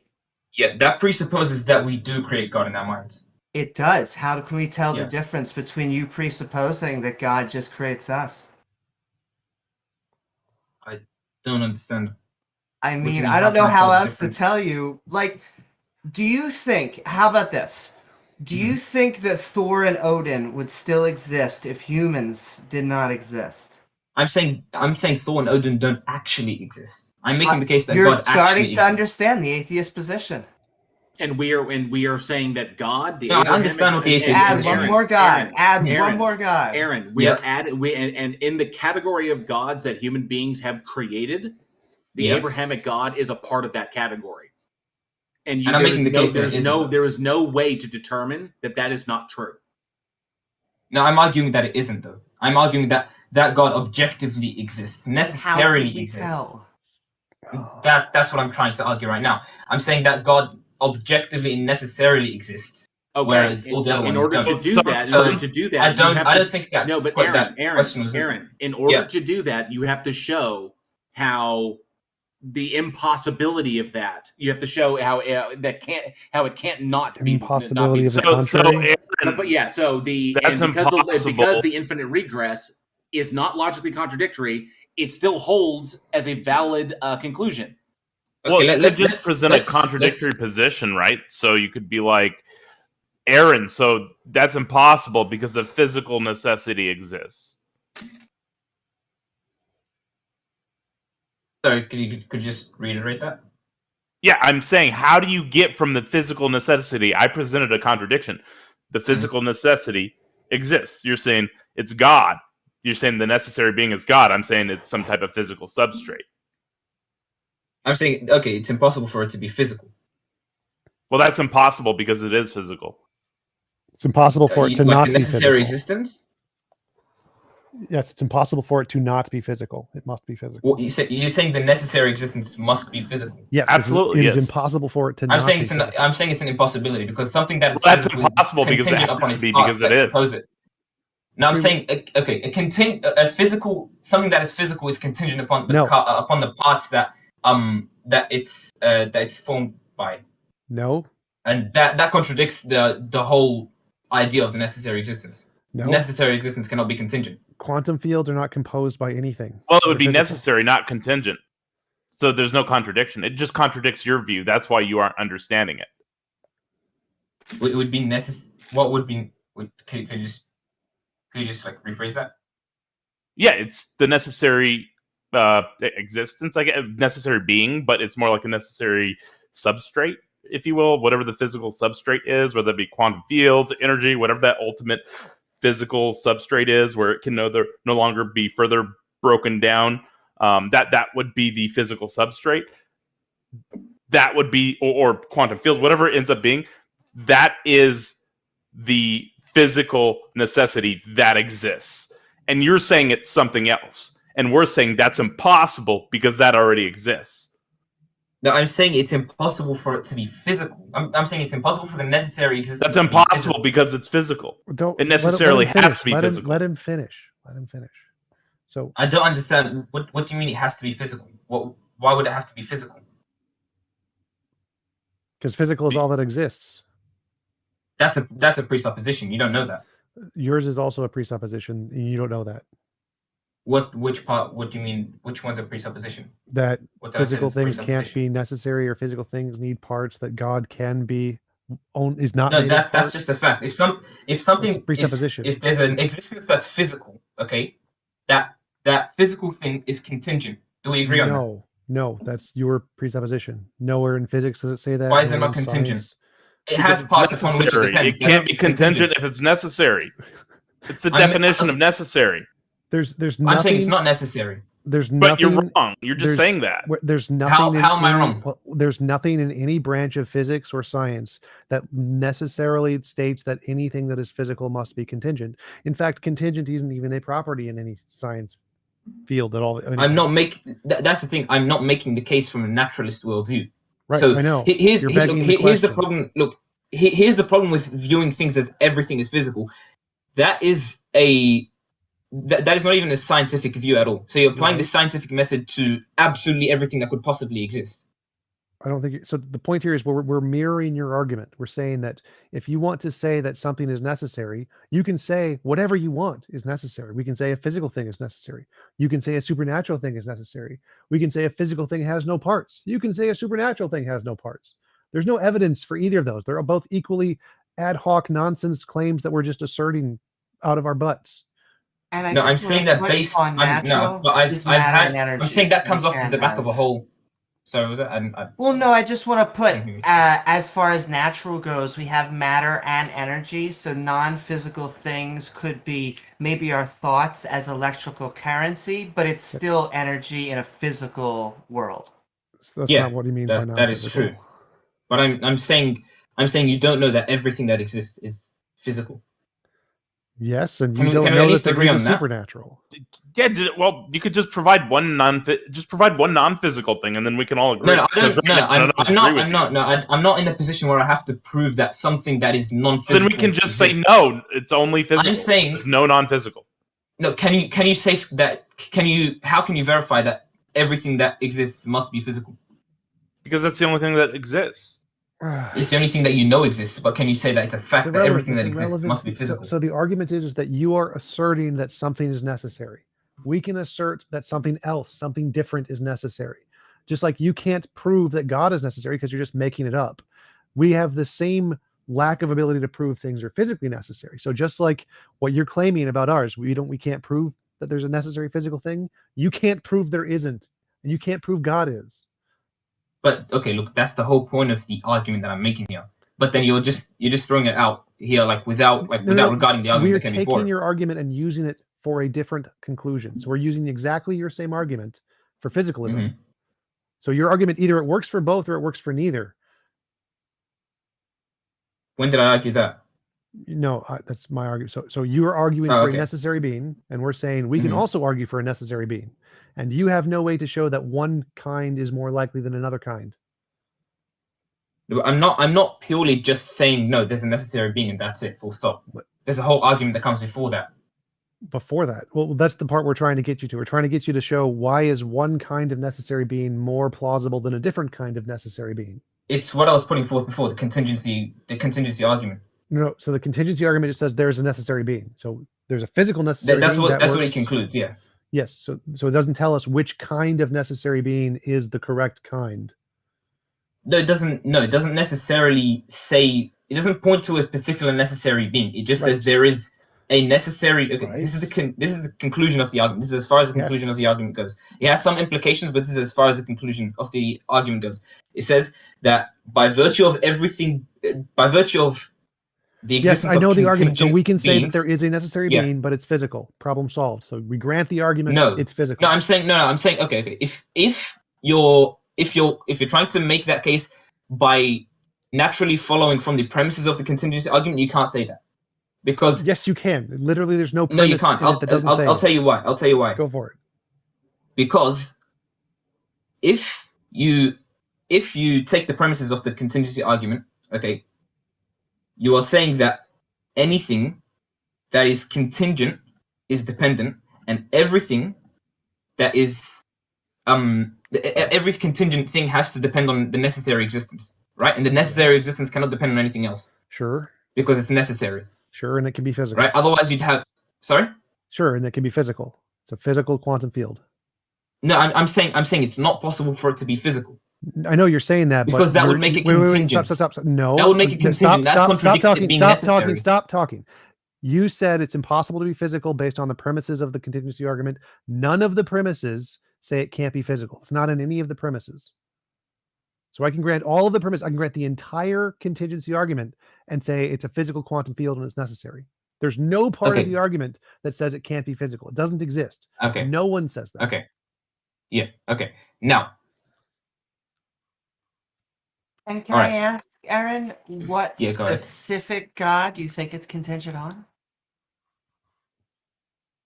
Does that really matter here? Not really. I'll be honest with you. I think that's the most important because I think in my experience, it has been that theists of a specific variety like to defend deism because once you defend miracle claims, it starts to sound a little silly.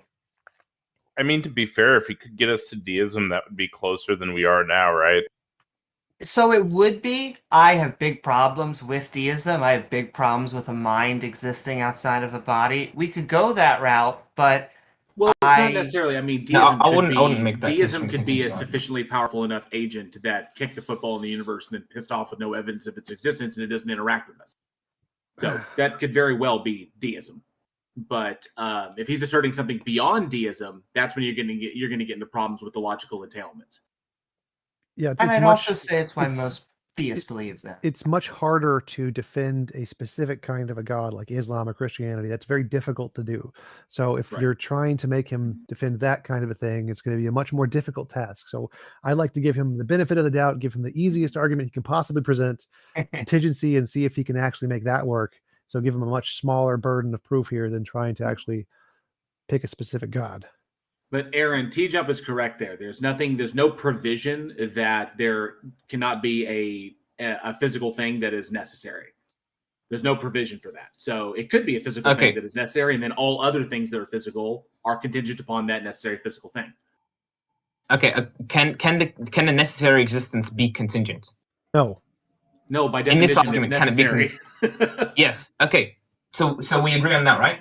Yes, that's one of the premises. Okay. Yes. If it is necessary and it cannot be contingent, anything that's physical is contingent. No, that's not a premise. There's that is not in the argument. I can just add in the premise that say anything supernatural is contingent, but it's not there. I was just making shit up. Okay, let me justify that claim then. Sure. Okay.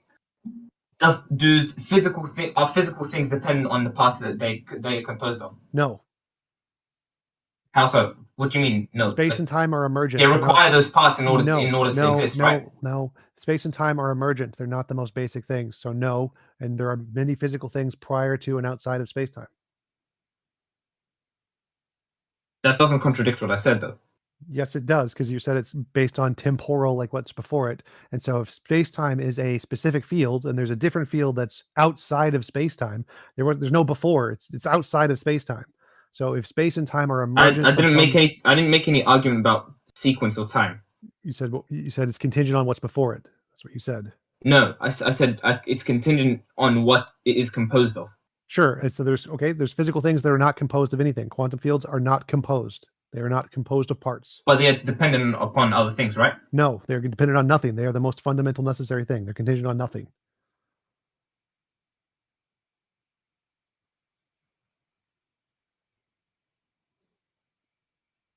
Okay, can you give me an example of that? Yes, quantum fields. This is the consensus in physics. Quantum fields are the most fundamental thing that ground everything else that exists. Can you explain that a bit more? Because I'm not exactly familiar with it. I'm not sure. Like all of the things, like space and time, are emergent from other quantum fields. Quantum fields are the things that interact to create literally everything, every field, every particle, every piece of energy. They are the most fundamental thing that creates everything else. So is that a fact of quantum physics, or is it yes. Like what's the history of the development of that? Like that conclusion? You'd have to Google search emergent spacetime and look at the papers. It's really complicated stuff. Yeah. Yeah, it's there's education that goes into that, classes you can take, scholarly articles you can read on that. But I'll just say you can't have movement, a being, causality without space-time unless you have an expansion. No, physics says no. You don't need space-time. Space-time is not the most basic thing in the universe. Even in physics, it's not. No, I'm not saying I'm saying to have a being, as far as I could tell, or this type of reality. Oh yeah, but you said like interactions. You can't have interactions without space-time. Oh no. When they say necessary being, though, it doesn't necessarily apply to like a god. It could be physical substrate. You could put anything in place. It's just necessary being is just like some type of necessary existence, basically. Yeah, being in philosophy just means an object that exists. Okay, can I go back to the infinite regress, the contradiction of the infinite regress here, because I still can't I can't see how it's.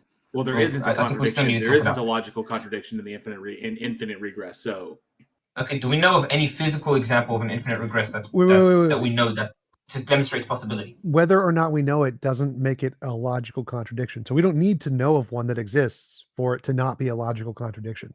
So what you would need to show is, where is the logical contradiction? I mean, I explained how there would be a logical contradiction. Where is the how? But I was just told no.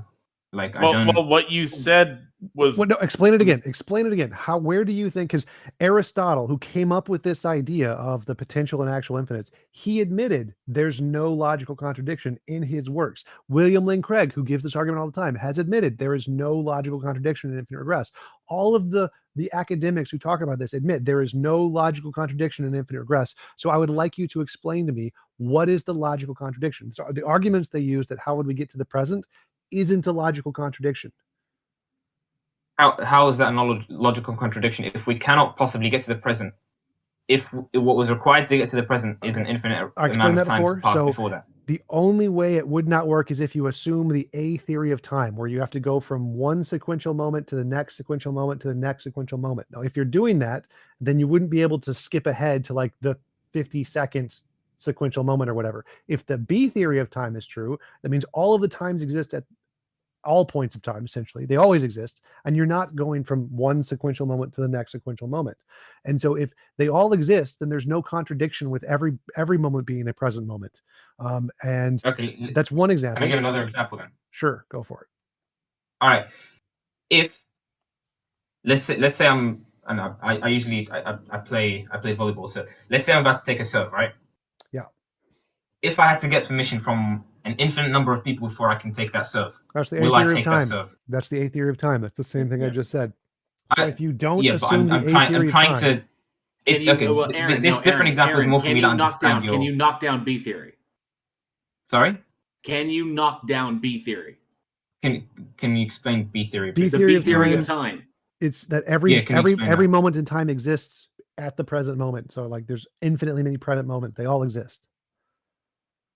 All time points exist at all times. They're always there. It's like a movie. They're like the slides in a movie.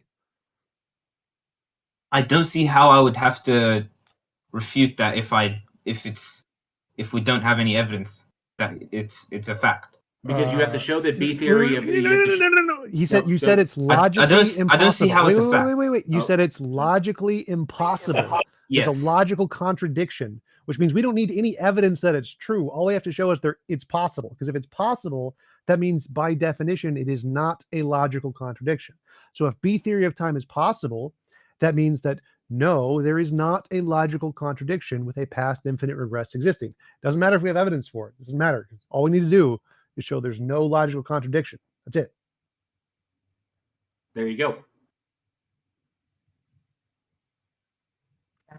Still want to see any evidence that there can be a consciousness on the quantum level or supernatural level or even beyond that. Or even a demonstration of how a thing can exist outside of space-time when that is not a thing that can exist. I don't think we've gotten there yet, to be honest. But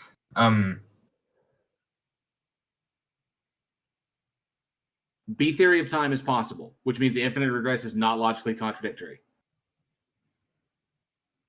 What do you mean possible? As in abstraction, it's just possible? So because we don't know that it's impossible? Logical contradiction means that it's P and not P is somewhere in the argument. And B theory of time doesn't have one of those. Mm-hmm. Therefore, it's possible. Because possible just means no logical contradiction. And so if you're saying that an infinite regress entails a logical contradiction, and I can give you an example of an infinite regress that is possible, that means by definition, it doesn't entail a logical contradiction. So you would need to like show where the logical contradiction in B theory of time is. Exactly. Yeah, that's what I was going to say. You need to knock down B theory of time in order to show that your position is the only one that's available. What about the A theory of time? What would I have to do about that? Nothing, because it's irrelevant. The point is, I need one example. I just need one example of a past infinite with no logical contradiction. That's all I need. A theory of time isn't supported by evidence anyway. So A theory of time is not the consensus in physics. So there's equal. Is B theory of time the consensus? No, they're both not the consensus. So neither one of those is the consensus. But the point here is that so if they're you're both saying, like the strongest what theories then? No, neither of them are the strongest theories. There's not a consensus on the topic. So no. But the point here is that if you're saying an infinite regress is logically impossible, all I need to do is give one example of an infinite regress. And then if there's no contradiction in it, then that proves your claim wrong, proves your entire argument false.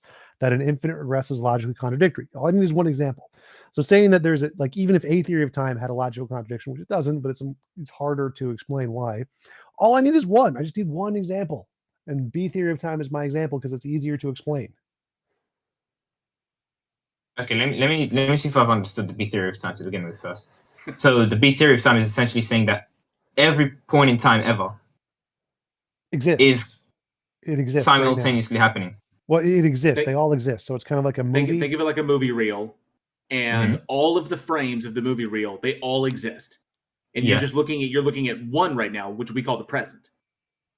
But all of the frames still exist. Just because the movie has played doesn't mean that those previous frames do not exist. It doesn't mean that the frames that have yet to play do not exist. So you can start a movie. You can start a movie right in the middle, right? You can skip to scene 37, right? Right.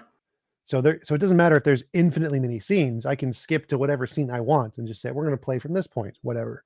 And so even if I'm playing from the middle of Kung Fu Panda or whatever, even if there's infinitely many movie before this, it doesn't make a difference. It still exists there because I didn't have to go from the very, very beginning to here. I didn't have to go in sequential order because in B theory, they're all there and I can just pick a slide. I can just pick scene number 8,037,000,037. Therefore, it's no logical contradiction. All right, assuming I grant that, right? I still don't see how that negates the contingency argument here. Because the contingency argument is making the argument from would be false. So dependence. All contingent things must have a necessary cause. It would be false because there'd be no necessary thing here. There'd just be infinite contingent infinite regression of contingency. Yeah, well, they all depend upon something. They must depend, right? Yes, Yeah. they're all, but Before, they're dependent. Regression. Yeah, so they depend on a previous contingent thing, which depends on a previous contingent thing, which depends on a previous contingent thing forever, and it never stops, never ever stops. So that's just an infinite number of contingency and no explanation then. Correct, which is possible. Each one explains the one after it, or I would say each one explains the one after it, and then so there's no ultimate explanation for it. Correct. It just keeps coming back. Just infinite regress. Yes. I would say a finite by definition never gets there, or an infinite never gets there because by definition it's. It is conceivable. Aaron, it is. It's literally +1 or -1 depending upon what direction you're going. Okay, then that's not an actualized infinite. Yes, it is. We're not talking about numbers. There literally is a thing that actually exists. I was using it as an analogy. It's just like, what's the explanation for this? This. What's the explanation for that? This. And then so on and so on and so on ad infinitum. But it can't be actualized because you're you're just adding 1, 1, 1, 1. So even in mathematics, he used a bad example. Infinity it's not like is numbers. simply a concept. It's not like numbers. We're not talking about numbers. It's a bad example. Yeah. They're literally existing things that already exist. They're not adding anything. They're already there. Yeah. No, I'm not saying adding existences. I'm saying explanations. What? Not necessarily adding an existence. I'm saying let's say they already exist, but you're viewing explanation you're explaining one in sequence, one at a time. You explain one after the other. So that would go ad infinitum. Yes. I don't see how that's logically conceivable. What do you mean how it is logically conceivable? Because you just keep explaining the prior one. You just keep going back. There's nothing logically contradictory about that. In fact, you're explaining incrementing in programming. Explaining what? Sorry? The fact that it goes on forever and incrementing. Just add 1. You add 1 forever.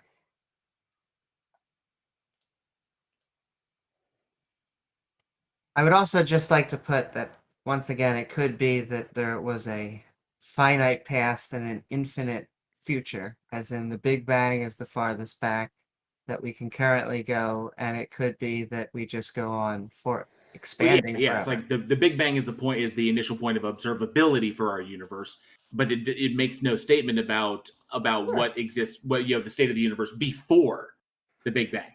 So let me try to explain it this way. Observation. The present moment. The present moment isn't contingent on anything. It's just random, essentially. So it's not like to get to the present moment, you must have gone through all of these infinite steps to get here. That part is false. That's the B theory of time, right? Yeah, essentially. Okay.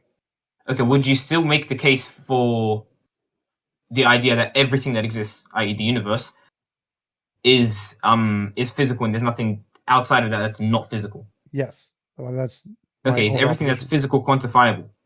No, not necessarily.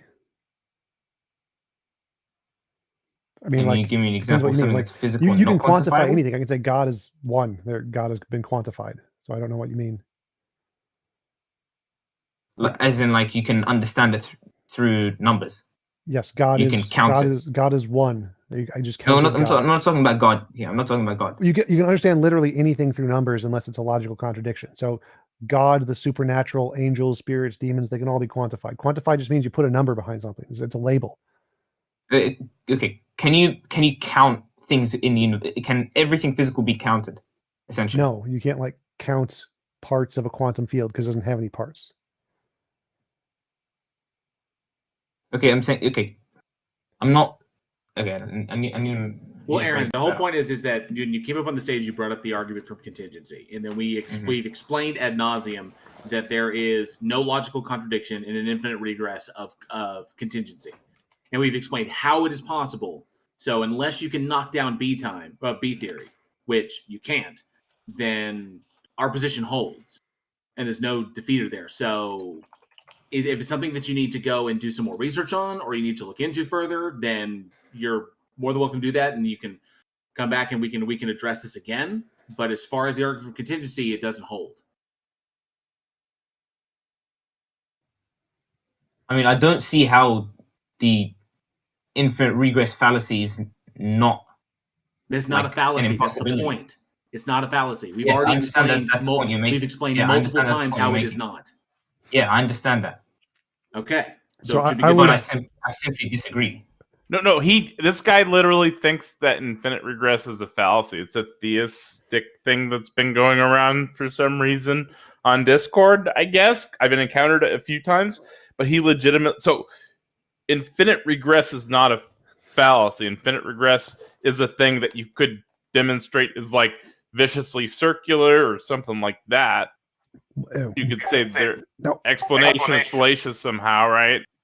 I'd call it I'd call it a conceptual phenomenon. But so you just do some research on physicists. Like I think Skydive Phil does a great video addressing William Lane Craig's arguments about contingency and in its relation to the Kalam, where they literally go through this and just explain, no, it's not. There's no logical contradiction. Just Google Skydive Phil part 1 and 2 on the Kalam, and there it's explained by physicists, by actual professional physicists. Cool.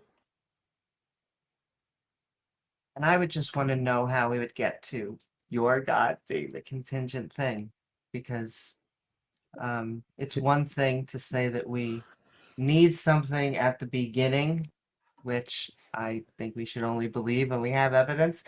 And so I just want to know what that good evidence is for that contingent thing. Necessary. From their worldview, it's because it's defined as such. Well, it would be a necessary thing, but point holds. Because Amy said that God was contingent, and that was funny. Good to go, Aaron. Thanks for coming up, bud. Good having you. Yeah. Oh, you're still here. Yeah. Thanks for having me, guys. Thanks, bud. Take care. Hey, thanks a lot. Man. We've got Concrete, who's been waiting very patiently.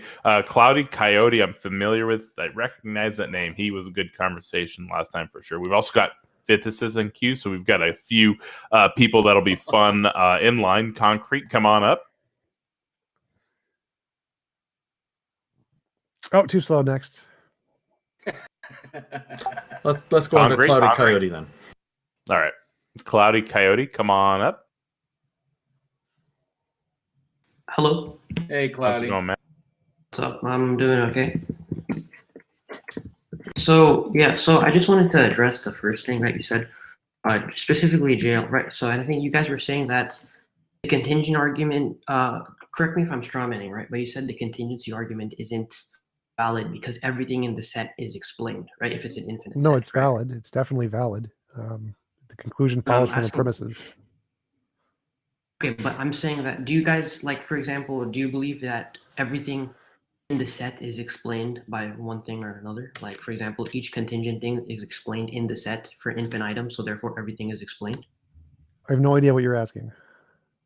Okay, so are you asking Jalen, if we hold? Are you asking if we hold that everything can be explained, or there is an explanation for everything?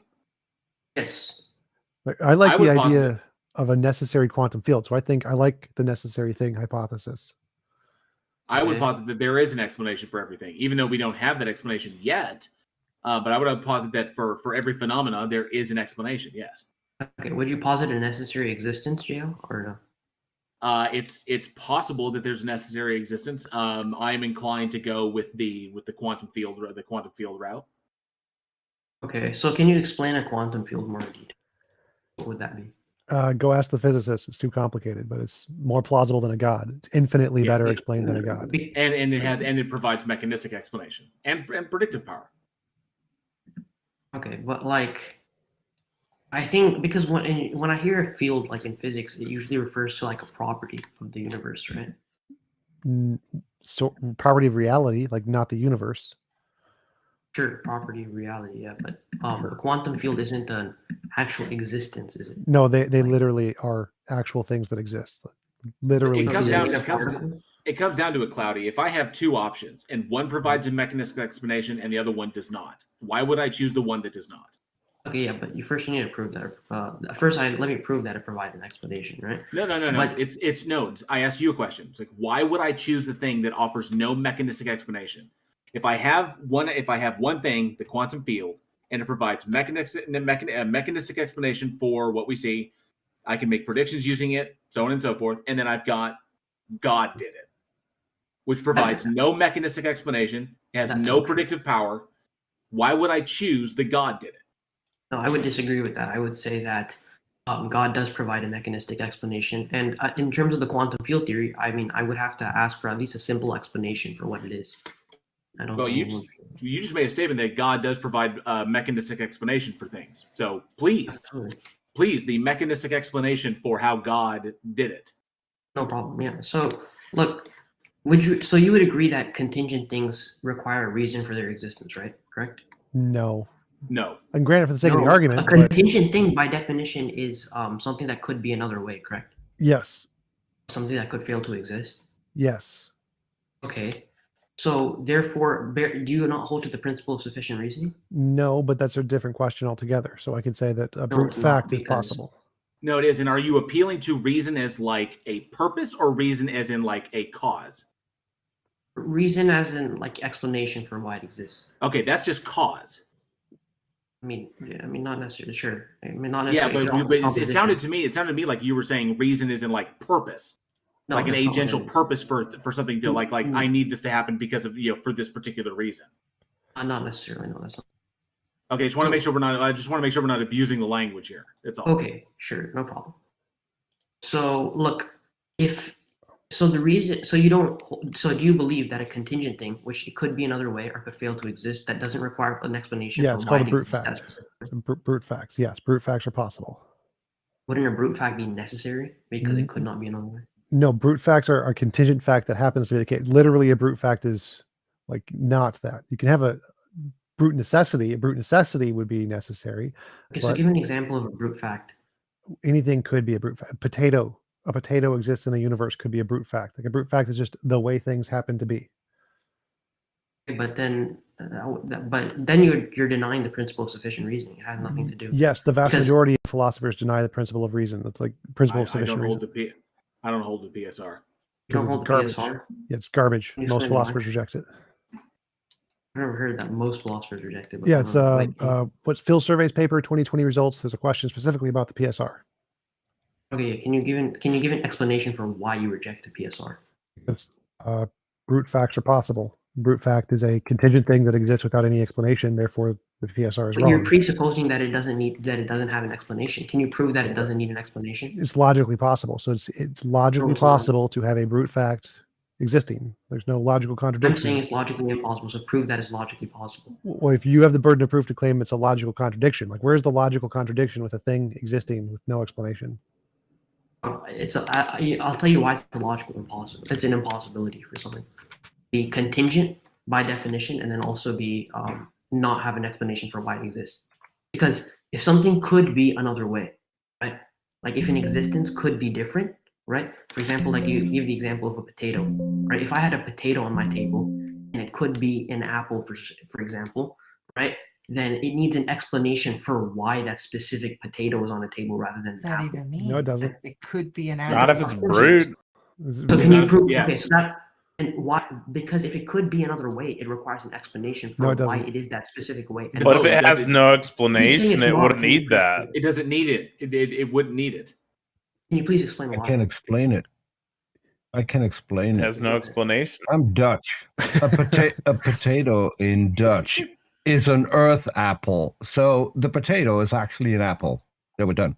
Wait, so can you actually wait? So in all seriousness, that's a funny joke. I'll give you that. But in all seriousness, TJump and JL, you keep saying that. You keep saying no, but can you? Why is that the case that it's logically possible? I just keep hearing this. I gave you a reasoning. Can you refute that reasoning? Yeah, so an object can exist, which could have been a different object, but has no explanation why. Okay, give an example of that. Any brute fact, a potato exists in a universe, a possible world where there's just a potato.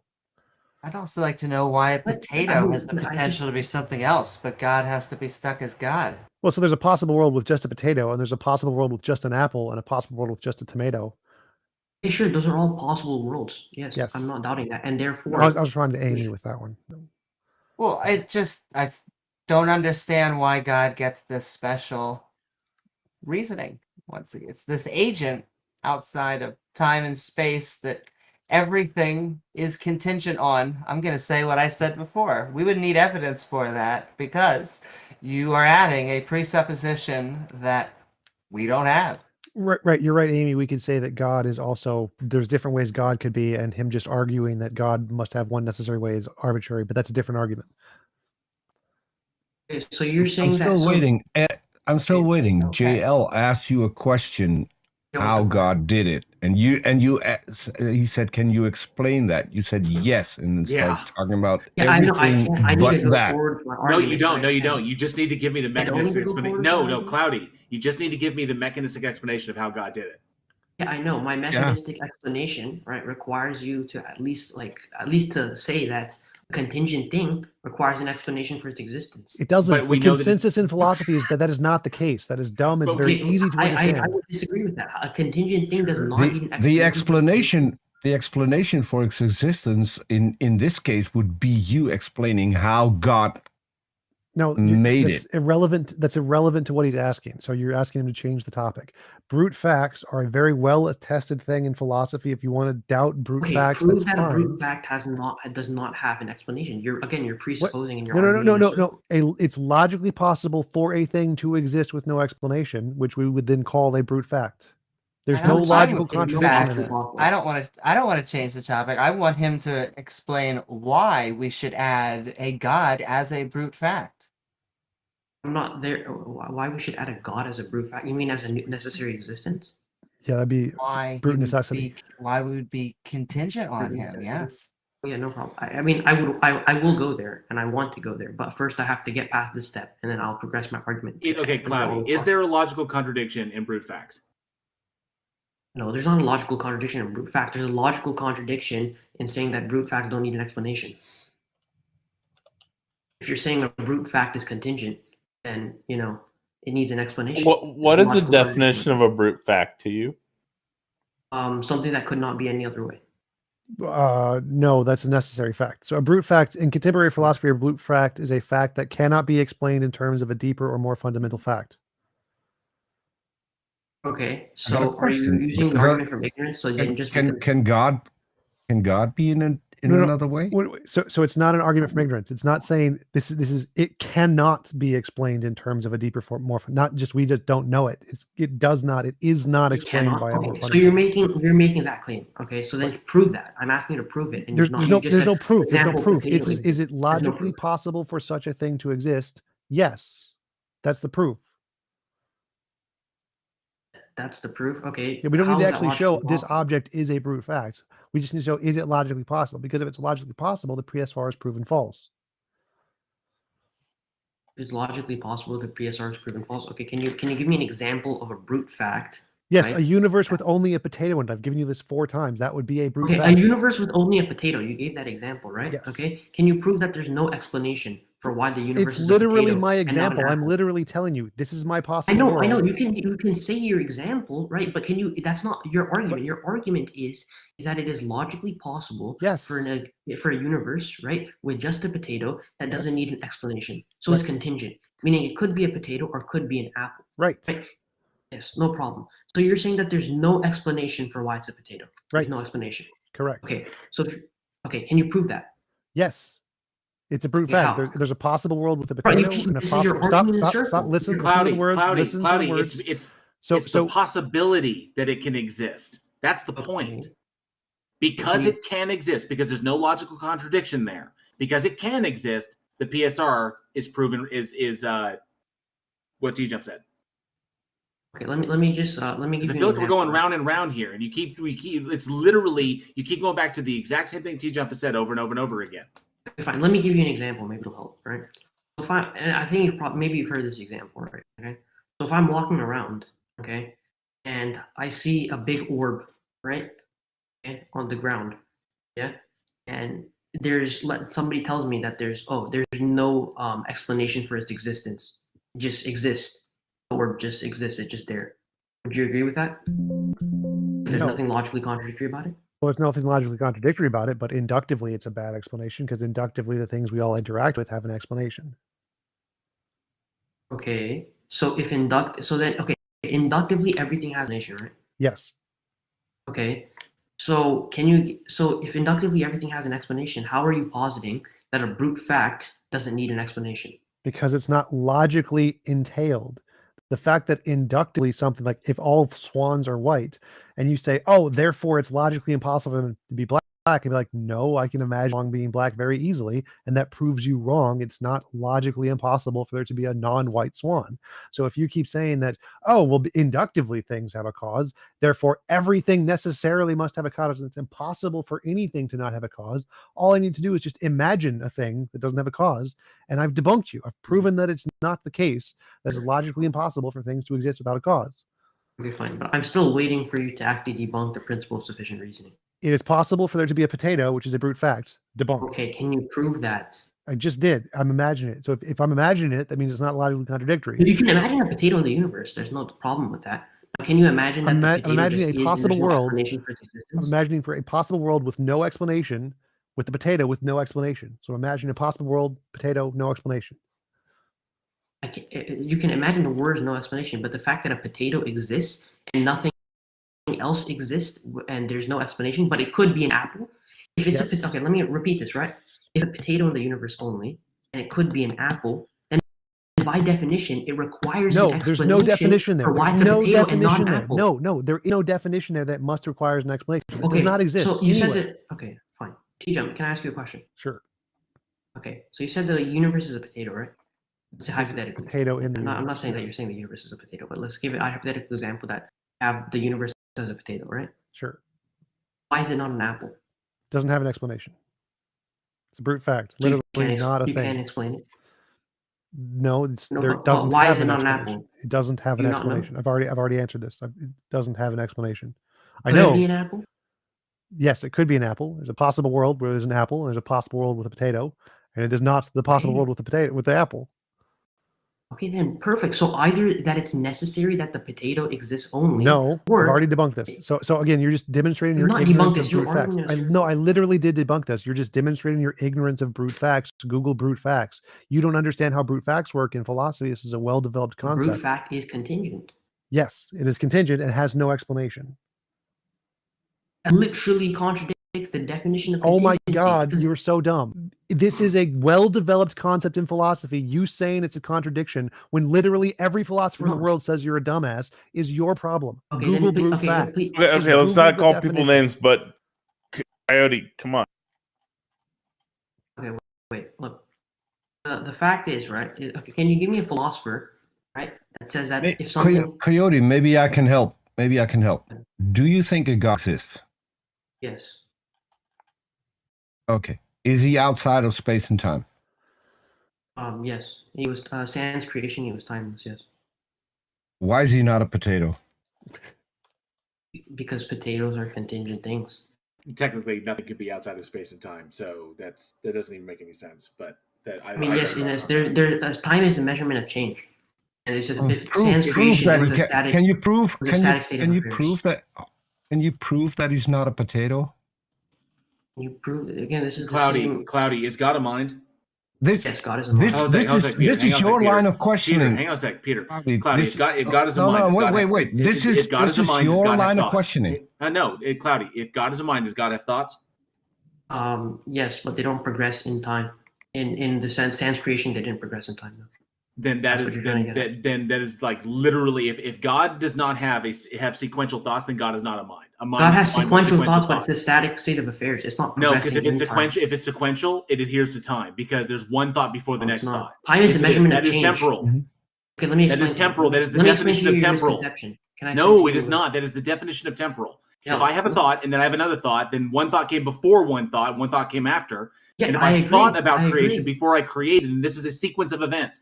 I agree. No, I have no problem with that. So God is still so God would still be in space time. It's not sequential in that sense. That's what. Can I explain to you how God's thoughts are sequential? So look, sans creation, right? There was a static state of affairs, right? Okay, meaning that there's no time to adhere to, right? So time is a measurement of change. So there's no change in his thought, and there's no it's not one after the other. Yes, there is. There was the moment he thought of creation. Can you let me finish my explanation? No, Cloudy, you just know, Cloudy. There's the moment he thought about creation and the moment it created.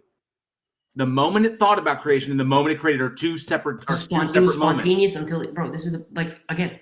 Look, I'm not finished with my explanation, and yet you're already assuming. No, I'm asserting you don't understand physics. You do not understand what space-time is. You do not understand that a mind that is not subjective to a sequence of thoughts is not a mind. That is something. Minds are not quiescent. Okay, look, a mind, right? It's a static state of affairs. It's a static. No, it's not. Minds are not static. That is not a mind. Look, I'm not even done finishing. Let me explain, and then after that, you can go on your whole rant. Is that okay? No. Explain to me how a mind is static. How a mind is quiescent. Sans creation. Sure. No, I'm asking you to define a mind. Tell me how a mind is static and how it is still a mind. How a mind is static. I'm saying a mind by definition. They're static in the sense that it's not progress. His thoughts are not progressing in time, meaning he doesn't have one thought and then think something else after. Right? His thoughts are all necessary, right? Okay. That makes no sense, Cloudy. How does that not make sense? He can't have a thought. He can't have a thought if he has no time. Okay, prove that. I literally said 1 billion times that a thought, in the sense that how we have thoughts, is we have thoughts sequentially. Well, so we might think something now. The problem is, and this is what JL is trying to explain to you, the word mind has a specific definition. If you say that God is a mind, then that mind has a specific definition. Yes, there are entailments to that. Yes, it has sequential thoughts. If it doesn't have sequential thoughts, it's not a mind as we define a mind. Sequential sans creation. It can't do that. That is not a mind, Cloudy. What? Then I reject your definition of a mind. My definition. Then you just reject reality and replace it with your own. I'm not. Can you define a mind for us? The prosecution rests. Gladly do that. It's like saying I have a car, but it doesn't have wheels. Do you think a mind is not a car? Do you think a mind can exist independently of a physical substrate? Do I think a mind can exist? In how you're defining a mind, as in it needs to have sequential thoughts, then I would say no. But sans creation, that's not what God was. Can I ask then, are these thoughts, are you saying they're all happening at once? He's hearing all thoughts of the universe or that are his own at once? Hearing all his thoughts of the universe at once? In no time. Because we hear like a thought. We go like, I am hungry. I will open fridge. I will get cookies. Like it happens one at a time. What it sounds like you're saying is he's having all thoughts at all time. That's just Amy, that's just silly. You don't put cookies in the fridge. That's true. I don't put carbohydrates.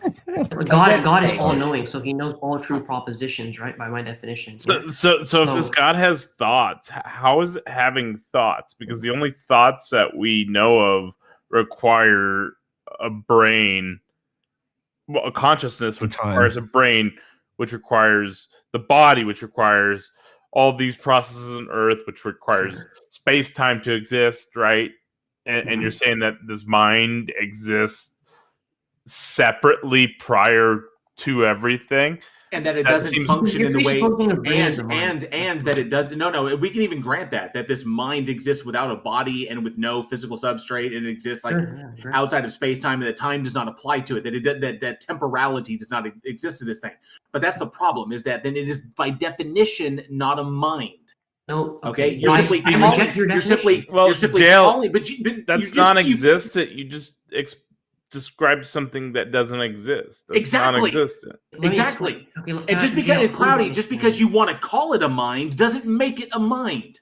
Okay, fine. If that's your definition of a mind, that's not. But let me. That's not my definition of a mind, Cloudy. That is the definition of a mind. Bro, no, it's not. I'll tell you why. Sans creation, right? God did not have thoughts sequentially in the sense that he did not think something and then 2 minutes later he thought something else, right? God's thoughts are all necessary, right? Meaning that they all exist at once in a static state of affairs sans creation, right? So in the sense that, look, and how we perceive minds, right, as humans, sure, yes, we think sequentially, but I'm not applying that standard to God, so there's no contradiction. Is God eternal? What do you mean by eternal? Does God existed eternally? The thing about the tricky thing about using the word eternal is that it usually comports with time, right? So as God. Okay, then is God existed infinitely? Infinitely, I mean, see, it's has hard to use these God terms has God ever not existed? Has God ever not existed? No, God has always existed. Okay, so God has always existed, which means that there was a point in time when there was no creation. Oh, you're using time again. See, no, I knew Cloudy, stop. That means that there was a point in God's existence in which creation did not exist, and a point in God's existence when creation did exist. This is a temporal state. Again, this is because if God existed infinitely, never not existing, okay, then all the time then all the period of God's existence in which there was no creation is a state before creation existed. There was before creation and there is after creation, which means that's temporal. Which means God had the thought of creation after God had no thought of creation. Okay, number one is you're wrong on so many fronts. Okay, and let me address this, right? Okay, well, let me address it, right? I think the point you just made, Cloudy, is that creation has always existed. No, it's you don't not. realize it yet. Yes. If creation has not always existed, there was a point that creation did not exist. That means God existed. You're using point, and you're using all these, bro. You're using vocabulary that only comports with time. Cloudy. Again, that's why you're being deceptive. If you just said creation did not always exist, that means that there was a point where creation did not exist. There was pre-creation and there was post-creation. Okay, for there to be a pre-creation, a moment of creation, and post-creation, these are temporal. Which means, I agree with that. Which means the thoughts that precede these things, given your definition of God, are also temporal, which would comport with it being a mind. Okay, can I? But that means that mind exists in space-time. Okay, can I tell you why that's false? Let me explain, at least. That'd be nice. You can try. So, you won't succeed, but you can try. Thank you. Okay, I don't appreciate the condescending tone, but at least let me address the argument, right? So if you have, right, the universe being instantiated, right, like from pre-creation and post-creation, right? So yes, that itself is a measurement of change, which is time. I cannot deny that, right? Okay, and the theological position of William Lane Craig, of even famous philosophers like Al-Ghazali, right, is that this was, right, spontaneous, right? It was a spontaneous creation that existed, right? Now, no, that doesn't comport with an omniscient, omnipotent entity. Okay, wait, can you let me finish? It's still Cloudy. It still doesn't work because now you're putting the creation of time before creation, which no, I'm not. I'm saying he entered into time spontaneously with creation. If you listen to me, because if God is omniscient, it hey can't guys, let's back. Hey guys, we're dogpiling him. Can we back up a second and but he keeps making assertions that he keeps contradicting himself on. If God is omniscient by definition, which you have defined God as knowing all truth propositions, then there cannot be any spontaneity. Can you? God would have knowledge, would have infallible knowledge of the creation point before the creation point. Look, Jill, I respect your passion, right? But can you let me explain my assertions before saying that I'm only making assertions? So let me explain them, and then after that, I would respect you addressing my argument. I think that's the best way. Go ahead. Great. Okay. Explain. Okay. So when I say, right, that God spontaneously he spontaneously entered into time with creation, that itself is a temporal change. But the thoughts preceding that, sans creation, right, are not temporal at all, right? Those are all necessary thoughts, yes, okay? And there's no sequential order of his thoughts. There's no like, okay, I think this, and now I think this. That would be a measurement of change, which is time.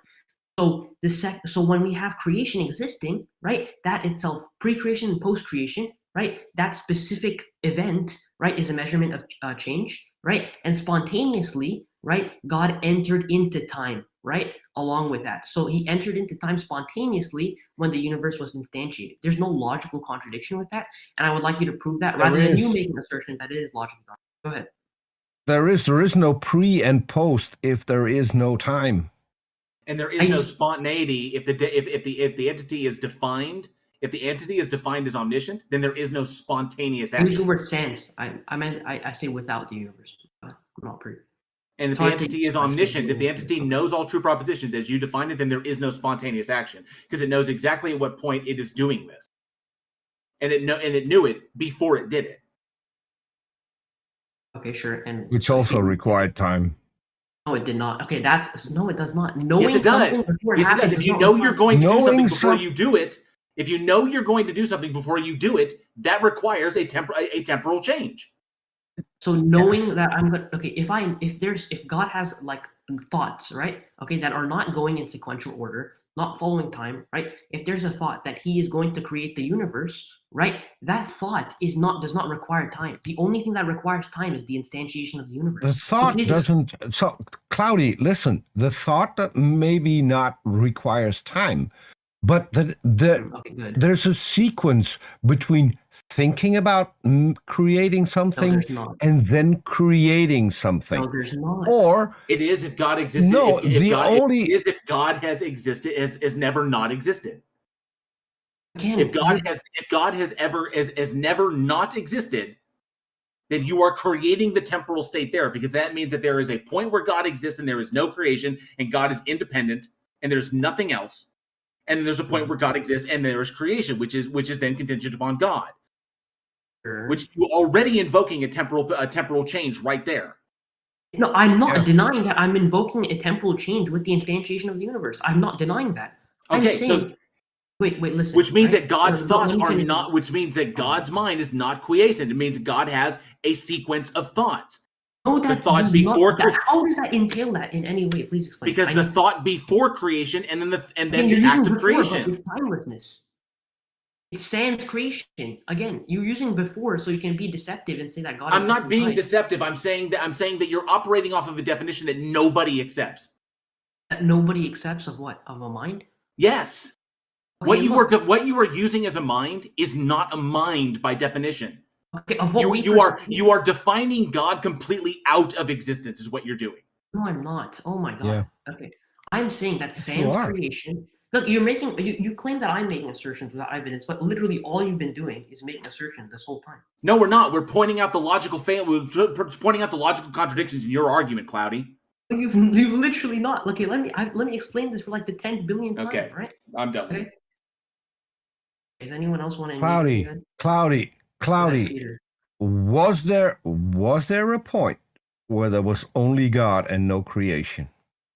Sans creation, so without creation, yes, God existed. I'm asking a simple yes or no question. Was there a point where there was only God and no creation? Yes, but by point, if you mean a point in time, then no. But yes, there was with sans creation, God existed only. Yes. Not a point in time. So at this specific point, there was both a creation and no creation. At this specific point, was there no creation and what? Repeat that. Sorry. I'm just trying. I'm trying to repeat that. I didn't hear you in front of you. Okay, so you say that there's no time, and there was a point where there was no creation, not a temporal point, just a point. If there is no time, then at that same point there is creation and no creation. That's not. Just use a different definition of time. So use time to measure something different, like the existence of God, like somewhere along the duration of the existence of the God, maybe, and then you can use time, right? I think there is no point in sans creation. There's no point in anything because all God is what God is sans creation is necessary. Is just necessary thoughts. It's all necessary. He enters into time and so with the creation. Okay, when God is sans creation and when God is with creation, how can that happen if there is no time in between the two? Because again, I explain this again. So that when the instantiation of the universe happens, let me repeat this again. Right. So with the instantiation of the universe, right, which is a measurement of change, right, post creation, pre creation. That is. We're not talking about the instantiation. We're looking from God's point of view.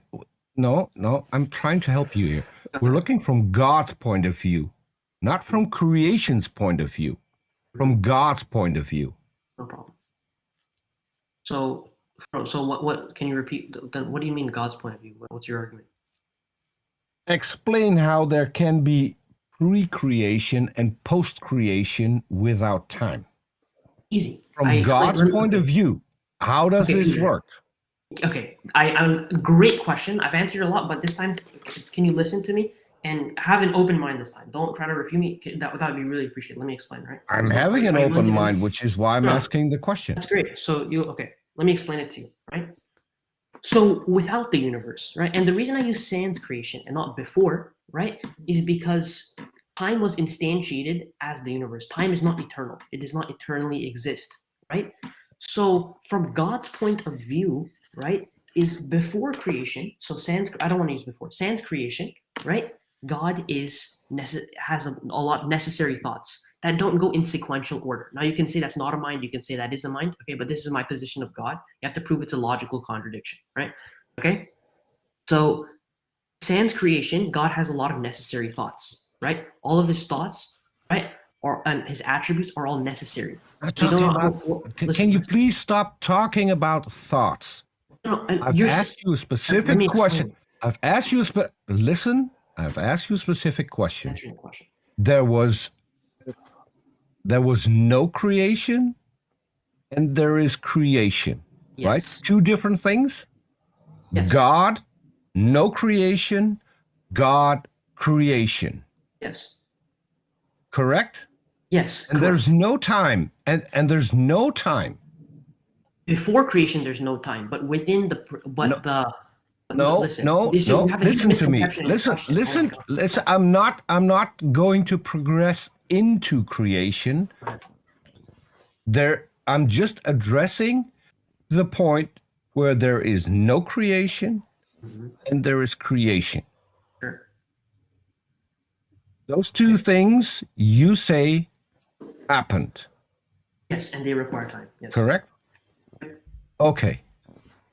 If there is no time, then creation has existed as long as your God has existed, because there's no time.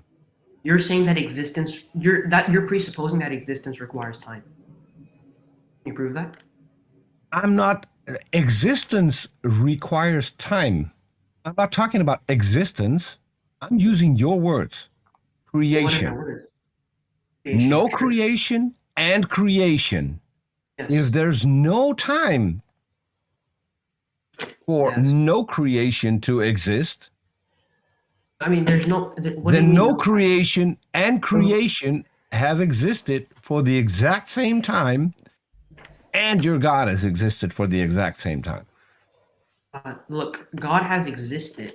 Look, this is a flawed line of questioning. I'll point out why. Right? Is existence can occur. Existence. So God exists sans creation, regardless of time. He's outside of time. Right? So existence is before time. Right? Okay. Mm-hmm. So basically what you're saying. I'm trying to reflecting back to you. Sure. Basically, what you're saying is God existed for no time. That's the equivalent of non-existence. That's not what I'm saying. For God existed for no time that's not what it is. That is what you're saying. God exists out of that is what you're saying. Cloudy, because you're saying God existed atemporally. Atemporally means if something exists. If something if it's outside of time, there is no time. No time. Sure. But it exists outside of time. It doesn't exist. Okay, so that's atemporal. Yeah, no problem. Okay. Yeah. So God existed for no time? God existed out of time, yeah. For no time. Again, you're using time so deceptively. He did not. No, I'm not using time deceptively. When we say that, you didn't exist for he didn't do this anytime. Like when we're talking casually. Yes, I think we should move on because this is getting us nowhere. I think we should move on. Yes, and this I proprietary definition really want to hear an answer to JL's question. How did God create? Yes, I still want to hear the mechanistic explanation. No problem. Can I explain? Yeah, you said you knew. Reject it after I'm done with my explanation. Yes. Give us the mechanistic explanation of how God did it. Okay, so you won't interrupt me during my explanation. Okay. The floor is yours, Cloudy. Do we have to say it 4 times? Okay, no. I will explain it. Just please. We want the answer. Let me explain to you the answer. Right? Okay. Is sans creation, right? Without creation, okay? God existed atemporally, right? He did not exist in time. Let's drop the atemporal. Get to the mechanism God used. This is preceding. I need to explain this to explain the mechanism, and yet you said you won't interrupt me. Yet you're constantly interrupting me, and you're presupposing my argument. Okay. Both of you stop. Cloudy, go. The floor is yours. Peter, quiet for a moment. Let him explain this because I'm not convinced at all. Just so you know, but I'm listening. Yeah, Cloudy, go for it. Now, just to clarify, Cloudy, the atemporal like that does not matter. We're looking for the mechanistic explanation of how God did it. Sure, no, but for the mechanistic explanation, I need to explain atemporal briefly. I'll try to wrap it up. You'll get it once. Okay, the floor is yours. Go for it. Great, thank you so much. Okay, so God exists atemporally, right? Meaning that all his thoughts are necessary and it doesn't progress in time, right? So God doesn't think something now and then 2 minutes later he thinks of something else, right? All God is at this point is there's no state of affairs. It's a static being, right? With all necessary thoughts and necessary attributes, right? Okay? Sans creation. So now he enters into time, right? With the instantiation of the universe, right? Okay. And so when you instantiate the universe, right, he creates time and spontaneously enters into time with the creation of the universe. And that's how he enters into time, right? He just said he did it. Hey, hang on. Keep going, Cloudy, because you still haven't gotten to a mechanistic explanation, but keep going. What do you mean by that? Okay, can you explain what mechanistic explanation you're looking for? Because my mechanistic explanation... The mechanism God used to create time. The mechanism God used to create time? Yes. Because Cloudy. Cloudy. God did it or God magicked it is not a mechanistic explanation. Okay, in fact, it's not even an explanation at all. No, okay? I know. So I'm asking you for the mechanistic explanation of creation. Go for it. Okay, when you said the mechanistic explanation, I was concerned because we were talking about the topic of that God existed for the same time as his creation. No, that's the whole point. That's why you got interrupted before, is because the state of God's existence before creation has nothing to do with this. Okay, the whole point is, by what mechanism did God create everything? He created it. Created it through his essence. He created it through his actions. So he magicked it. So you're saying he magicked it? He magicked it. When you do something, is that magic? No, but when I do something, there's a mechanistic explanation for what I do. Yeah. So we're asking for the mechanism. So Cloudy. So hang on a second. So Cloudy, what this goes back to is this: if I have two explanations for a phenomena, one provides a mechanistic explanation for that phenomena, the other one does not. Why would I choose the one that doesn't to understand the phenomena? JL, really quick, I'll address that point. But if you believe that, then you should wholeheartedly accept the contingency argument. No, I don't need to, and that's already been Cloudy. I do not need to because it's already been explained why it's not logically contradictory. Okay, so please answer the question. But then it just magicked it, so the explanation was magicked. Is that what you're saying? Is that your explanation? Is that your explanation? I'm not saying, but by your logic, if a brute fact has no explanation, then it's magic. Okay. Let me roll. Let me roll with this. Okay, let me address your question. What is basically what Cloudy? What's magic is an explanation. So used. Magic is what? What's the magic is an explanation? He said instantiated, or I hope I'm saying that word right, but that's a term that he used. That was the mechanism. That's why when you're asking him for the mechanism, he's like, "What? I provided it." But all that means is that God created it. When you say that, I think it's more. But then you're. How did you create it? I think it's more like God thought poofed it. God thought poofed it into existence. That's what I'm talking about. And God thought poofed it. It is not sufficient. Basically, that's how. That's is not a mechanism. It's not a mechanism. It doesn't explain anything. It doesn't explain anything. You know what ectodivinitis is? Cloudy. It does the mechanism you're using doesn't explain anything. No, I know. I'm not saying instantiation was the mechanism. Okay, so I'm asking you. So I'm asking you, if there is no explanation on one side and an explanation on the other side, and the God offers no explanation, and the other side does offer an explanation, why would I accept the God one? Because the God does offer an explanation. I can tell you why. So you just said you just said he magicked it. I didn't say that. I said we've been waiting for that answer from the moment JL asked you, which was about a half an hour ago. The reason I kept on saying instantiation is because I assumed that you guys were talking about the same thing when it was post-creation, pre-creation. But if you're not talking about the same thing, right? We've got to move on. We have a few more people in queue. I'm going to give you like 4 minutes to provide the mechanism that God used to instantiate reality, or however you want to phrase that. Yeah, sure. It's all you got a few minutes. It's ectodivinitis, right? Meaning that the instantiation of the basic, construction or creation of a single thing, right, is based on his will. So if God says be, then it is. Yes. How's that a mechanism? not an explanation at all. Because you have things that are ex nihilo, you have things that are ex materia, and this is ex divinitis. We know that is what you think. Yeah, but how is this a mechanism? It's appeal to divinity, and it doesn't. Sorry. God thought. Okay, then I'd have to go back, and then we have to. Okay, JL, can I ask you a quick question too? Shoot. Okay, so you're a methodological naturalist, correct? Yes. You would agree with an infinite regress in time, right? Yes, it is possible. Okay. So you'd say under the A theory of time, would you say it's possible, or under the B theory, or both? B theory? Okay, can you explain the B theory of time briefly? This has been explained in the previous with the previous dude that I know, with I just want like a brief explanation, like a short explanation. That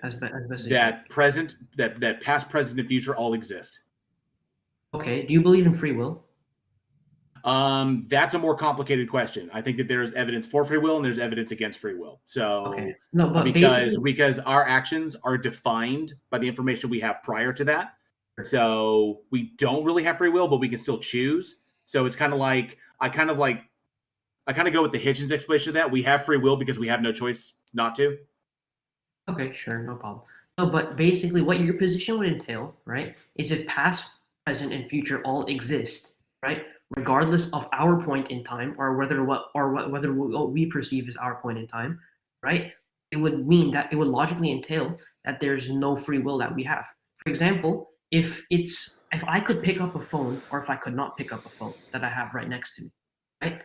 The fact is, if the future exists already, right, then that would mean that in the future I already picked up the phone, regardless of my point in time and my perception. Congratulations, you get Calvinism.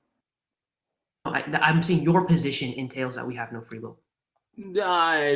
From one perspective, yes. I don't think we have all the information, but it could. I mean, it could entail, like I said, we could have free will because we have no choice to. But did you see the logical entailment of? It doesn't matter. There's no logical contradiction in us not having free will. No logical contradiction. I'm not saying there is. I'm not saying there is. Okay, I'm just saying so that it logically the point? entails that there's no. So I'm saying that it would be logically contradictory if you hold to free will. So if we believe that you have free will of some sort, then that would contradict your position. Well, if you're asking me if I hold to libertarian free will, no, I don't. I know. Even if you hold to compatibilism, you'd have to hold hard determinism. Review. There's evidence either way. I'm kind of undecided on that. But then again, it doesn't matter because I don't have infallible knowledge of the future. So from my perspective, I have free will. And until that perspective is able to be changed, I have no reason to change my perspective. That's great. I understand that. But your position of saying that the past, present, and future exist regardless of our perception in time, if they just exist, that would entail, right, that there's no free will. Because, for example, if I pick up something, right, that future moment already exists, right, of the implications of me picking it up, regardless before I picked it up or not. So that would mean, right, that there was no free will. There was no action of me deciding if the future already necessarily exists. So? Cloudy, can I ask you a question? No, Peter, I'm trying to understand where he's going with this. He's trying to say because free will is true, but free will isn't true. I'm saying that's what your position entails. So if you hold to hard determinism, your position is it's not logically contradictory. Just that you would have to hold to hard determinism. If you hold to free will or compatibilism, then it would be logically contradictory. I have a question. I don't think you can pigeonhole me like that, but I'm not pigeonholing you. I just gave you no, like as a hard determinist, because I'm not a hard determinist. Okay, then your position is contradictory. No, it's not. I'm going off what I have evidence of, and I'm going off of that. I can't make determinations based upon what I don't know. Okay. So because there's information I don't have, and there's information that is not accessible to me, will never be accessible to me, a la the halting problem or Gödel's incompleteness theorem. So there is information that's not available to me. I can only work with what I have. And while there is evidence towards determinism and there's evidence towards free will, there's evidence for both. I can simply say I can only make decisions based upon what I priorly know, but I don't know all the potential outcomes of that and what my decisions will be after that fact. But I will decide in the moment, which means I have free will because I perceive that I have free will. Okay. But do the implications of your decisions exist in the future? Do they exist? Cloudy, I think we're off topic now, and we're past 25, which is where I had given you to. We've got a few people in queue. If you want to raise your hand, we can, and we have time at the end. We can bring you back up, but we need to bring up some other people who have been waiting for a while. We do appreciate you coming up. It was a good conversation. But feel free to raise your hand. Your question, if that's okay. Thanks, Cloudy. I just want to let you know there's lots of people in the text chats on YouTube and Discord cheering for you. Mister, we appreciate you coming up. Fifthicist is up next. He's quite the interesting fellow. Fifthicist, you want to come up? Hello. Hi. How are you? So what would you like to talk to us about today? Well, if we talk about brute facts, that's not a satisfactory answer. I mean, if you're asking why things are the way that they are, God is a very satisfactory answer because he's personal. Why a lot of times that's an emotional appeal. Not just an emotional appeal, it's an appeal for a satisfactory answer. When we ask why, we're asking for an explanation that either justifies more exploration or says to the person that no more additional exploration is needed. How can you have that with a universe that has no mouth, no feelings, no explanatory power whatsoever? It's better with a God who can explain stuff to us and take us by the hand and help us out. Because the universe does have explanatory power. So. One sec, I have no idea what you're saying. Like exploration? Like what does exploration have to do with a better explanation? Well, if we're looking at a dead universe with no mouth and no feelings, there could be other explanations as to why an event is occurring that we don't know about, that the universe isn't telling us about. How will we ever know that we've done adequate enough exploration without a God with a mouth, feelings, and explanatory power to say, hey, keep exploring this way, or hey, stop exploring? I just don't see any way to solve that problem without a personal God to answer these why questions. Well, that's because in our worldview it's not a problem, and you're just making an emotional appeal. Can I try taking a crack? The fact that our universe is cold and unfeeling doesn't mean that we as humans should be cold and unfeeling. In fact, as the only agents that we are aware of on this blue and green planet, we should spend the one life that we know trying to be kind. Well, the thing is, I mean, by natural principles, we say like comes from like. So if we're not cold and unfeeling and we have emotions, the question begged by natural principle is, where did those feelings come from? Evolution. Are we going to say that they just emerged as brute facts out of the unfeeling universe? That's unnatural. In fact, that's supernatural, where something feeling, us, came from something unfeeling, the unfeeling universe with no mouth, no feelings, no personality. That's unsatisfactory. There's no contradiction there. And your use of satisfactory is an emotional appeal. Yes, we have feelings. Those feelings come from our brains, and our brains are the product of natural process. Evolution, thank you. But yeah. that's not a brute fact. So you said that that's a brute fact. A brute fact is something that has no explanation. So emotions are not a brute fact. Well, the thing is, I mean, that contradicts natural principles. By natural principles, we normally say like comes from like, a cat comes from a cat, a dog comes from a dog. Feelings would come from another personal agent. So if you think there's some natural principle that says like comes from like, well, nothing in the early universe contained stars, planets, rivers, tornadoes, earthquakes, complex particles, oxygen, gold, uranium. None of those existed at the early universe. And so all of those things are different things that didn't come from the original stuff. So pretty much everything we see is emergent combinations of the original stuff. Like emotions are an emergent combination. None of it was originally in the Big Bang. It's so nowhere in nature do we say light comes from light. That's not a thing. This is why when theists use the term like the Big Bang created stuff, that's improper language usage. The Big Bang didn't create anything. Things that are a result of the sequence of events from the Big Bang, which is the initial point of our observability. So like one thing leads to another, one leads to another, but the Big Bang didn't create anything. And I just want to say, I think we have a good understanding of where feelings came from as multicellular organisms, and it means that for 2 billion years, life had no spectrum, as far as we can tell, of feelings. Even with life, it was cold. Yeah, emotions are a pretty recent development as far as the planet. But the thing is, by natural principles, we normally say like comes from like. And if you're saying it just emerges, that's the same as saying anything can happen, which is an extremely unsatisfactory explanation. Where No. Are you just invoking emergent properties to just avoid an otherwise necessary explanation? I mean, it's just physicist. That is unsatisfactory to you because you don't like it. So it is satisfactory to you because it's the only option other than God. It's just lazy scholarship and just really blasé. I mean, just saying it just emerges and happens, dumb. I mean, it's just lazy. Let's go back to this like causes like thing. So that sounds a lot like a composition division fallacy to me. So like if I said water can only come from water, I mean, that would obviously make no sense, right? Because hydrogen atoms and oxygen atoms, neither of them are water. But when you combine them, you get water, right?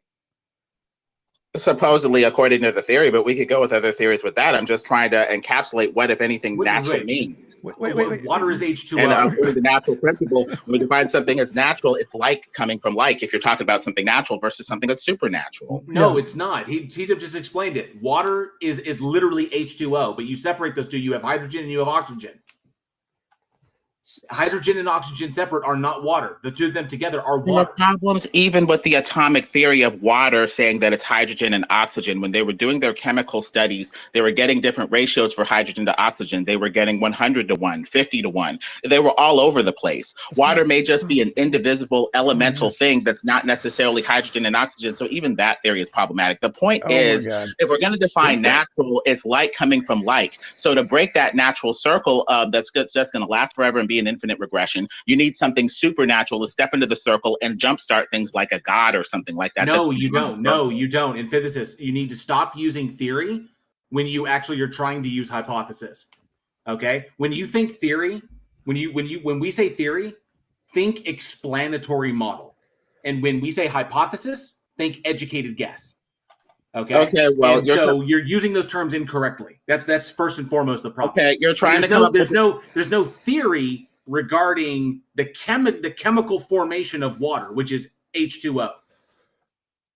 Well, if we're 2 parts talking hydrogen, 1 part oxygen, that is water. So maybe we should use a different example that's not as complicated as water, because water is apparently really complicated. So if I take a beaker of water and put in like magnesium sulfate and just let it cool, crystals are going to start to form. Now, magnesium sulfate and water aren't crystals. So crystals are coming from non-crystals, right?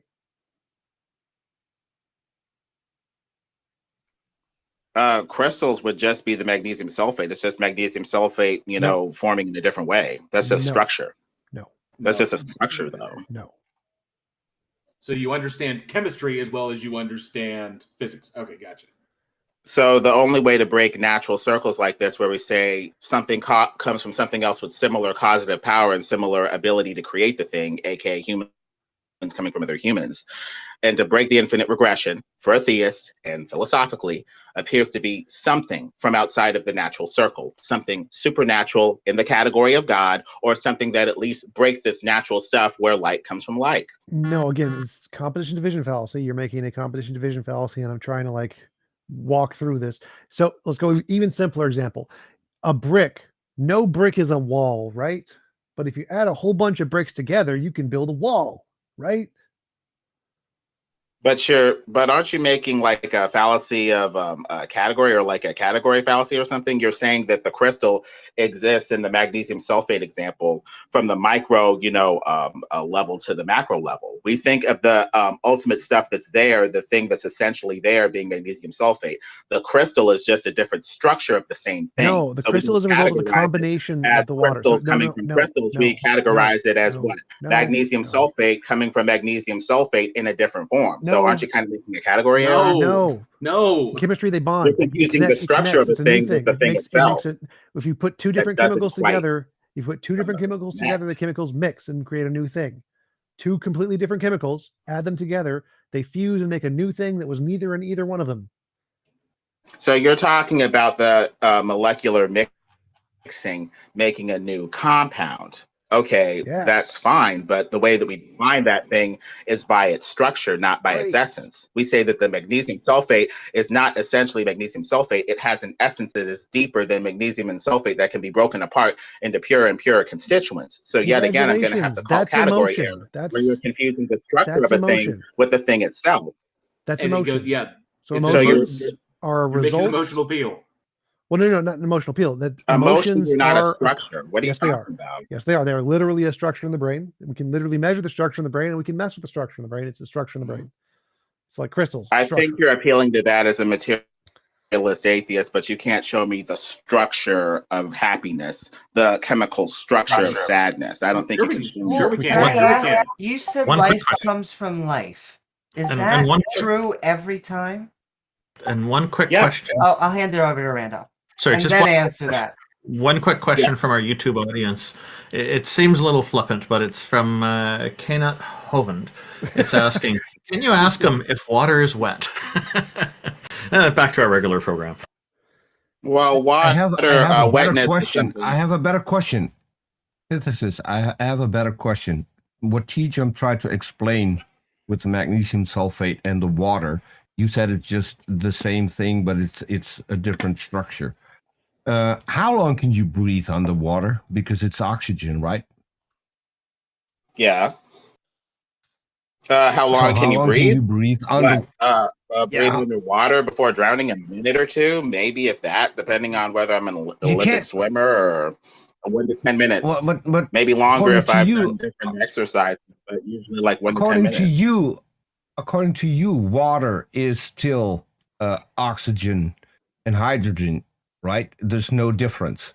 So you should be able to breathe underwater because there's enough oxygen for you to breathe. right? But chemistry resolves that contradiction by saying that there are necessary structures in place that either allow you to break down that water in the current theory and get the oxygen or not. And that's assuming that the theory about water being hydrogen and oxygen is even correct. What you said, like comes from like. So if oxygen exists, hydrogen exists, and water exists, it's all like. Because like comes from like. So you could be able to breathe under the water. See how your argument falls flat there? This is what TJump tried to explain with magnesium sulfate and water creating crystals. This is something new.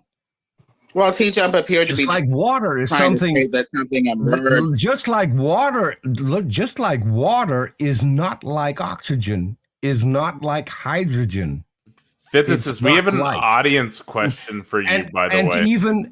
And hold on, and even your own explanation, humans come from humans, you are not like your dad. Your dad is different. You're not like your mother. Your mother is different.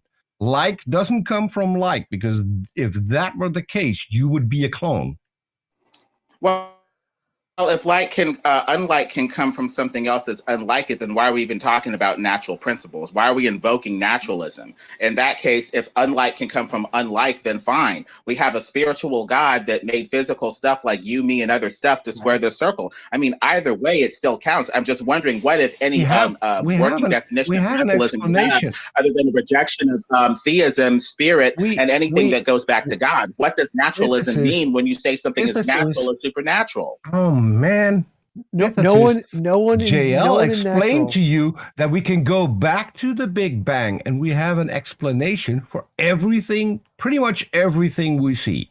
So like your explanation is unsatisfactory. It even has problems even with the Big Bang model. They talk about the inability to form heavy elements. They talk about the fact that matter is not uniformly distributed throughout the universe. There's problems even with the Big Bang, and there's no person back there to witness it. Stop. Hey, physicists, hang on. Like comes from like. TJump is being dogpiled, and I'm not even getting a chance to get an explanation out. Shut up. Physicists, if there was no witness, then how can you claim that a God created it? Stop. Like comes from like is not a principle in any version of naturalism. That's something you made up. So no version of naturalism has that. Okay, then I could have been born from a unicorn. I could have been born from a horse. The reason why you reject that statement is because a horse is unlike a human, and it is unnatural for that level of causation to occur. No, the reason I reject that is because the empirical evidence shows that isn't the case. It's not because like comes from unlike. I don't care about like comes from unlike. That's not a principle in any version of naturalism. The reason I think you didn't come from a horse is because we have lots of empirical evidence that horses have different DNA and don't create humans. And you have faith in that evidence, and you think that that evidence is sufficient enough to declare that humans come from humans. So now that we're talking about faith, let's talk about faith in a deity that makes everything else possible. Great. Physicists, it's not faith. Faith is not evidence-based. I just want to put that evolution states that a human will always be a human, a horse will always be a horse, a shark will always be a shark. And so any type of creationist saying otherwise, they just don't understand evolution. So then what is evolution saying that's not tautological? If a horse is going to be a horse, then why is evolution invoked to say that we went from amoeba to human? Sure, and I just want to remind everyone there are amoeba in every single branch of life, single cell, unicell, plant, animal, and fungus. And I just want to also put that when are we going to stop being a mammal? Would you mind answering? We're created by a designer that made us to be a human specifically in that mammal class. Evolution is crap. Far Eastern mysticism. All is one. Don't give me a amoeba to human. So I believe in creationism with a creator that made things that can vary and adapt enough as humans to stay humans, but become adaptable humans, nothing more. Please don't answer like a politician. Please explain when we're stopped going to be mammals. That's fantastic. That is a positive claim. Now demonstrate how you know it to be true. I can demonstrate it by the paucity of logic, by the lack of logic within its internal premises. If evolution is necessary for one thing to become another thing, then what is a thing in of itself? Greg Bonson talked about this when he was alive back in the 90s. Evolution talks about infinite becoming but no being. If ultimately I'm an amoeba that evolved into a human, why am I human in the first place? The logical paucity of evolution disproves it itself. Why are there Americans? Physicists, we are human because we evolved into this state. Mm-hmm. It's Far Eastern mysticism. And ask a simple question, physicist. You claimed earlier, physicist, you claimed earlier we cannot know any of this because there was no one there. And you now claim to know that God created. So you were there? He was, and either I believe his account or I do not, as passed down and dictated to the I don't care if he was there. I was I'm not. asking, who observed it? God did. He made the freaking thing. Who and else? He dictated it. Who else? I mean, God can claim. God can just claim anything. According to you, someone has to have been there in order to observe it, in order for it to be true. So who, other than God, observed it? Well, because you're dismissing the Big Bang because humans weren't there to see it happen. So now, by that same standard, who was there to see your God creating? Well, if you want to be technical about it, God is technically a Trinitarian. I'm not Godhead, technical about it. I'm using your so rules, right? There's at least 3 persons that are there. So you could talk to God the Father, God the Son, or God the Holy Ghost, and get a witness account that's much more appealing than no witness account with the Big Bang and Trinitarian men like yourself looking into the past and making guesses. Physicists, are those one God? One God manifest as 3 persons. Okay, 3 great. witnesses. So which human was there to observe God, the Holy Ghost, and the Son, the Father, the Holy Ghost, and the Son, creating anything? Because I'm using your standard, right? Okay, yeah, so but you're using it poorly. We can dismiss it. We can dismiss it for the exact same reason that you dismiss every field in science. So you're going to get rid of the Big Bang with no witness I'm sorry, you're going to get rid of creation with at least 3 witnesses, human or not, or a Big Bang with no witnesses. How is that logical? No. Exactly. That is not logical. No witness for creation. Physicist, the issue I need a witness account from a God, an angel, from something. I need a witness account. And creation has that with the 3 persons of the Trinitarian Godhead. Hold on. Bring God here, whether it's the Father, the Holy Spirit, or the Son, I don't care. Bring him here and have him make a witness statement.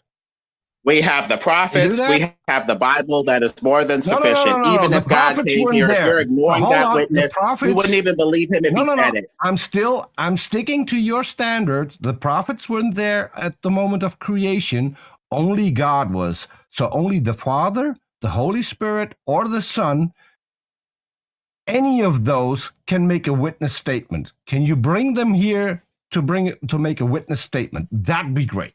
No, but we have the prophets, we have the Bible, we have Jesus, we have sufficient evidence right there. If you're rejecting that sufficient evidence, that points to you being rebellious and not wanting to look at the evidence at all. So even if God came here, you wouldn't believe it. Oh, come on. Okay, stop. Physicists, you are making assertions about our position that are not warranted. Okay? You're essentially all of your reasoning here is circular. There's no one there to witness creation if your God exists. Yeah, I can demonstrate how the Abrahamic God does not exist, but that's beside the point. So there was no human beings there. So you saying that there's no human beings there to witness the Big Bang, and then you can't not demonstrate there was any witness there to witness creation, the moment of creation. You're contradicting yourself in that respect. It doesn't matter. The point is you are making positive claim after positive claim after positive claim. You positively claim that your God exists. You positively claim that you know it created things. You positively claim all these things. You predicate all of this on that it satisfies some explanation for you when there is no satisfactory explanation there. God did it is not a satisfactory explanation. Okay? This is an emotional appeal that you are making. Now, I asked you, point blank, demonstrate how you know this to be true. And you have yet to answer that question. Mm-hmm.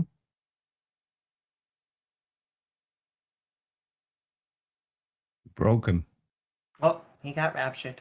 You did break him. Yep. You broke him.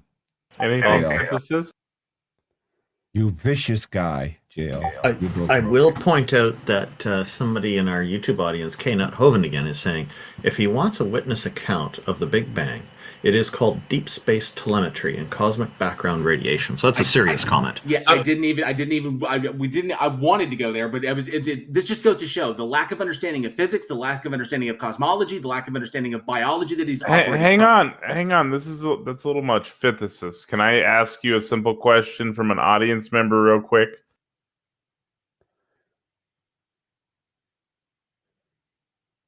Well, if he's got nothing, I'm assuming we're done with him. No? All right. Might be having technical issues. I think he's having mic issues. I think his mic is broken. Maybe try. Or he's getting God. So Taco, let's let JL Warren finish what he's saying, and then maybe you can put the question forward. Maybe try rejoining too while he's talking. I'm assuming that we're done with that, but essentially he's just operating from either a willful ignorance of, because this is what's infuriating, is because all of this has been explained to physicists in the past, and he's been given the papers that document it, he's been given the evidence that hands it out. Like he says, evolution is crap. Evolution is demonstrable. We have both observed it in nature and in the laboratory. We have observed it happening within 1 generation, 2 generations, 3 generations, and so on and so forth, all the way up to 80,000 generations. Evolution is an understood fact of reality. And then he turns around and calls it crap. Yes, it is, physicists. We have observed it in nature. Thousands of generations of bacteria, all they are bacteria. And if bacteria are more fecund and more reproducing than humankind, well, then if evolution isn't happening in bacteria in all these generations, then it's not happening with anybody else. Yes, that's it logical. Is. Yeah, no, this is nothing but farming. Physicists, evolution is occurring. Physicists, evolution is occurring. Evolution is occurring every time there is procreation taking place within a population. Evolution is occurring. Evolution doesn't occur to individual things. Evolution occurs in populations. This has been explained to you a number of times. If I have a population of 4 million dragonflies, and then by some evolutionary event, by some evolutionary pressure, that population is divided into 2 million and 2 million. And 2 million go north and 2 million go south.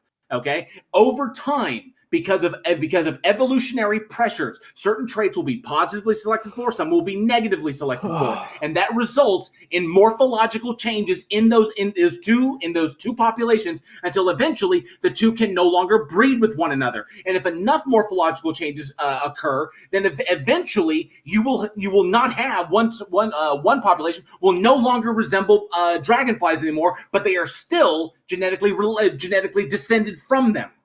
Morphological, but that's the generation. That's not a new structure being created. I just want to ask. Yes, it is. Yes, it is. Yes, it is, physicists, because morphological changes can result in the creation of new structures and can result in the loss of structures. This is where we get homologous structures from and vestigial structures from. This has all been explained to you, physicists, 100 times over. It is boring.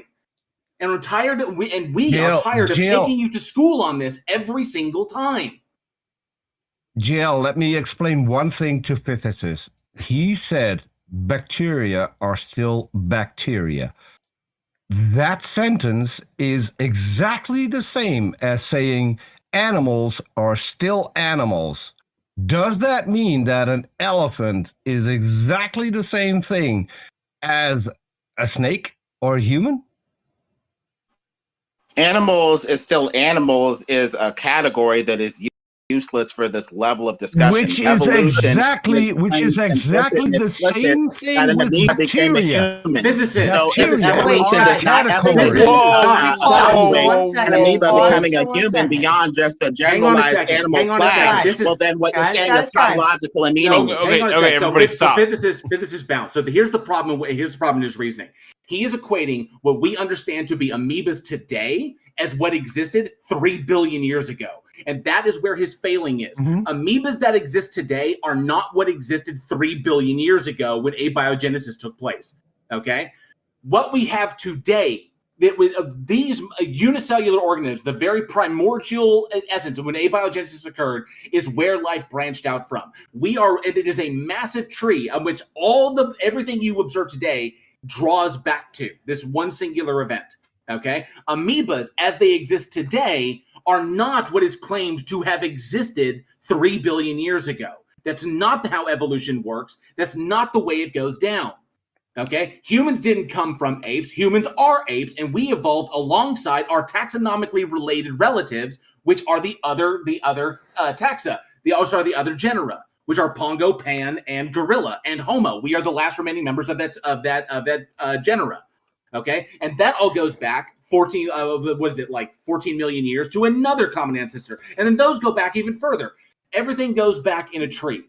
Okay? But saying this whole claim that human beings came from an amoeba, that is not what we claim. That is a misrepresentation of evolutionary biology and a misrepresentation of multiple fields.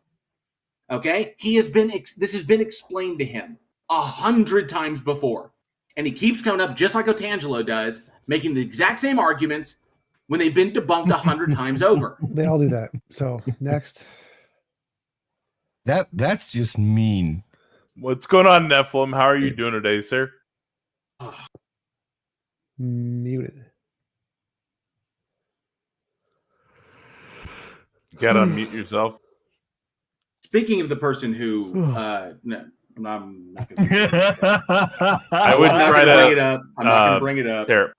You can try to rejoin if you want. Okay, he left. Speaking of the guy who ran from a debate on evolution with me.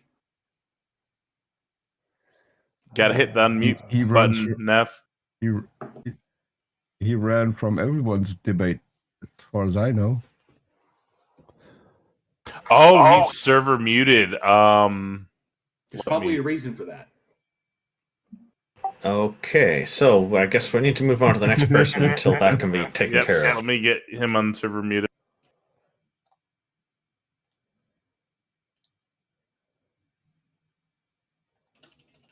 In the meantime, why don't we bring up another guest, and then we'll come back to Nephilim Free. We've got an audience who would like to hear that. I think Boomerstein was indicating in the live text chat that he's got something to augment what our previous guest just was saying. Yeah. I think he's a say while they're bringing that up that the reason he didn't answer why we will never be a mammal is because that would debunk creationism. We're always going to be a mammal. We're always going to be primates. We're always going to be humans. That will continue into the future because evolution is a force of nature and a fact. Well, there may be a point where we lose attributes that technically define us as mammal, because at one point, when tetrapods were first walking, species like Tiktaalik were walking, it's not technically a mammal, but it had mammalian traits. Just like dinosaurs. Dinosaurs were technically combinations of birds and reptiles. And so they had both traits. It depends upon, ectothermic or endothermic. These things can change over time depending upon the evolutionary pressures. So there may be a time, 10,000, 100,000, a million years in the future, if we haven't destroyed ourselves by then, that human beings don't look anything like what we are, and that there could be a predilection towards ectothermic responses in human beings that could result in our species becoming an ectothermic species. It just takes. Can we move the next speaker now? Even in a billion years, we will still be a next. So I did invite up WizKid, I guess Whale. We'll go ahead and pull you up. What's going on, Whale? Yo, what's going on? How you guys doing? Pretty good. What have you got for us today? Well, I see you guys up here every Sunday, and I know most Christians Sunday morning. Okay, I just need to clarify. We're only up here every fortnight. That's every 2 weeks. Every other Sunday we're here.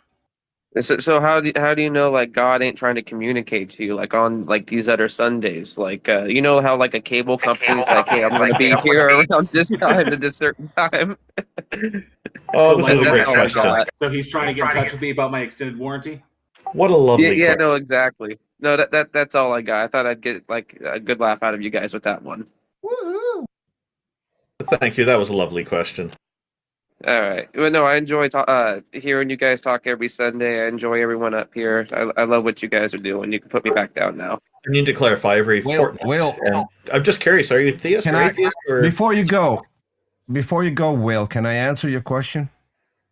Yes, and I am. I don't even know what I am. Yeah. No, God can't answer us on the other Sunday because he's outside of space and time. Oh yeah, no, There that are no happens. Like you Sundays. got to like call the manager about that. I think that's like the Holy Spirit. I don't know. I think he's Yeah, busy. there are no helping- Sundays where he is. He's busy helping somebody find their car keys and neglecting the starving children in Africa. and helping sportsmen and women win games. Another Well, I very see important two more thing that he people does. down there with their hands waved. I was just coming up here joking. I let them come up and speak. They probably have something more serious than I do. Thanks, Will. It was great. Thanks Good to see you. Thanks No for the problem. joke. No problem. It's always fun to keep it light. Easy.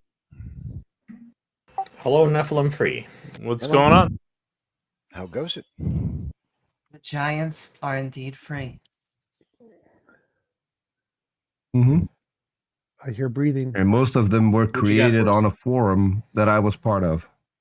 Also, if anybody wants to chat with us, feel free to queue up. We'll bring you up next or in order, obviously, but feel free to raise your hand. But what's going on today, Nephilim? Oh, just having fun kicking atheist ideas around the yard. Oh, what kind of ideas? Well, like evolution, like, I just explained evolution. Materialism and stuff. Oh, and could you turn up your microphone a little bit? Oh, okay. I'll move it closer. Yeah, evolution. That's a nonsensical anti-science idea.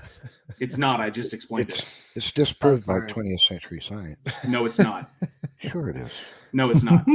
I literally just DNA. explained it. I literally just explained it to physicists. The existence of DNA. Neffy, do you have a link to the paper that disproved it? Don't need a paper, just need the scientific facts. No, you need a paper. In science, you need a paper. Obviously, if this was scientific fact, if this was scientific fact, it Well, would you have been guys reported are on. talk over me. I see. Okay. Obviously, if this was Well, you have scientific the courage fact, there to would have allow been your somebody who interlocutors reported on it, to and that would have been a You'll published have article something that you could worthy reference. of listening to. When you can let somebody talk instead of pretending you want to hear them, you'll have something worth listening to. Nephilim, you have no evidence to back up your claim. So are you going to interrupt me endlessly every time I open my mouth, or you guys have any courage? No, we asked you for evidence. You don't have any. Okay. So I was trying to say something. So and what I was saying is that the discovery of the properties of DNA by themselves have refuted evolution theory and shown that we haven't in fact a designer, because DNA is They've confirmed evolution. Algorithms and linguistics, and those things arise only from intelligence. Chemistry has no potential to create them. There's Yes, it no does. algorithm What do you think? and What do you think? What do you think linguistics the? in DNA. Hold on a sec, Peter. What do you think the Planet Simulator is doing over at McMaster University? How does that? What are you saying? That proves that linguistics, algorithms, and prescriptive functional information can arise from pure chemistry? No, these are emergent properties of a brain. Okay, so you haven't.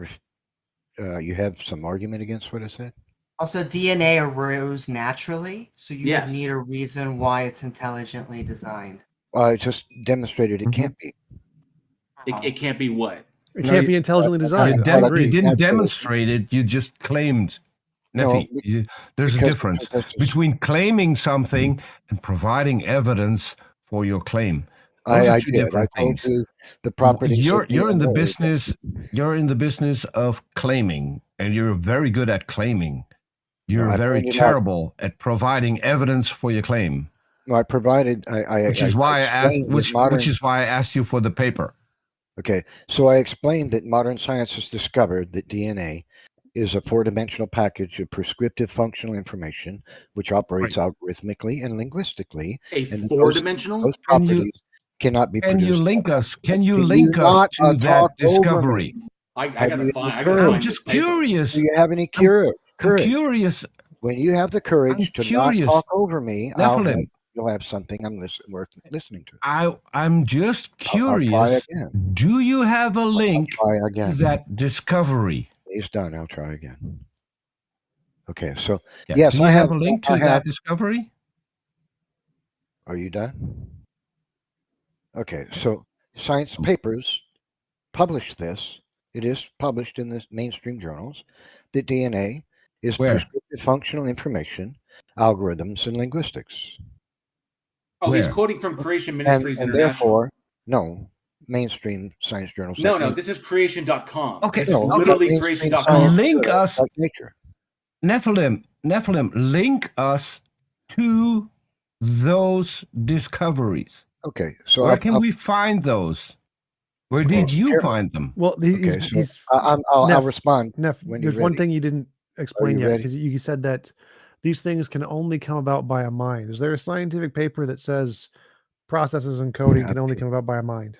Endlessly appealing to authority is not going to help you if you can't discuss the subject without appealing to somebody else's Well, no, ideas. I'm asking Can you. No, can we're you not discuss appealing it? to authority. Wait, We're wait, wait, wait. asking Can you discuss it? for your Okay, you source. guys, Peter, one sec. No, Neff, are you I'm ready asking to you. have a we're discussion? asking you Peter, for one your sec. source. Peter, one sec. Neff, I'm asking you, Are why you do you able to think discuss this only without talking over someone? Neff, one sec. I'm asking you, why do Okay, you you think can. Next processes time, can try that. only one sec. All right. So I wanted to hear, like, why does he think that only processes that are from a mind can produce like patterns and language? Like, that's he's asserted this, but I haven't heard him justify why he thinks that, because Shannon information theory says we can get information just fine, natural stochastic processes. So I just pulled up the article that he's reading from, and it's on creation.com, Creation Ministries International. And the title of it is The Four-Dimensional Human Genome Defies Naturalistic Explanations. So there is a lot of stuff here, and there is essentially going down to the conclusion, this is an argument from incredulity.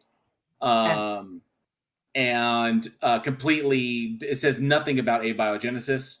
It just says that it cannot possibly be naturalistic. That's all that this is saying. Basically, it's, I claim the genome could not have arisen through known naturalistic processes. The evolutionist who wants to take up this challenge must give us a workable scenario, including the source of informational changes, an account of the amount of mutation necessary, and a description of the selective forces necessary, all within the proper time frame. So essentially, the person who wrote this, and this article was written by Robert Carter, the person who wrote this is asking for what the Planet Simulator project at McMaster University is currently working on. That is literally the question that they are trying to currently answer. This takes time. But going down to the very, very bottom of this thing, like where are his sources and everything, references and notes, and all the references and notes go to other things in creation.com. So there are no papers that this article is connected to whatsoever. So this is literally creationism stuff. Okay. I thought I'd try one more time. I'd give you one more chance. No over talking. Allow Neff. somebody to have a discussion instead of talking. Wait a minute. He's talking. Don't interrupt him. All right, JL, continue.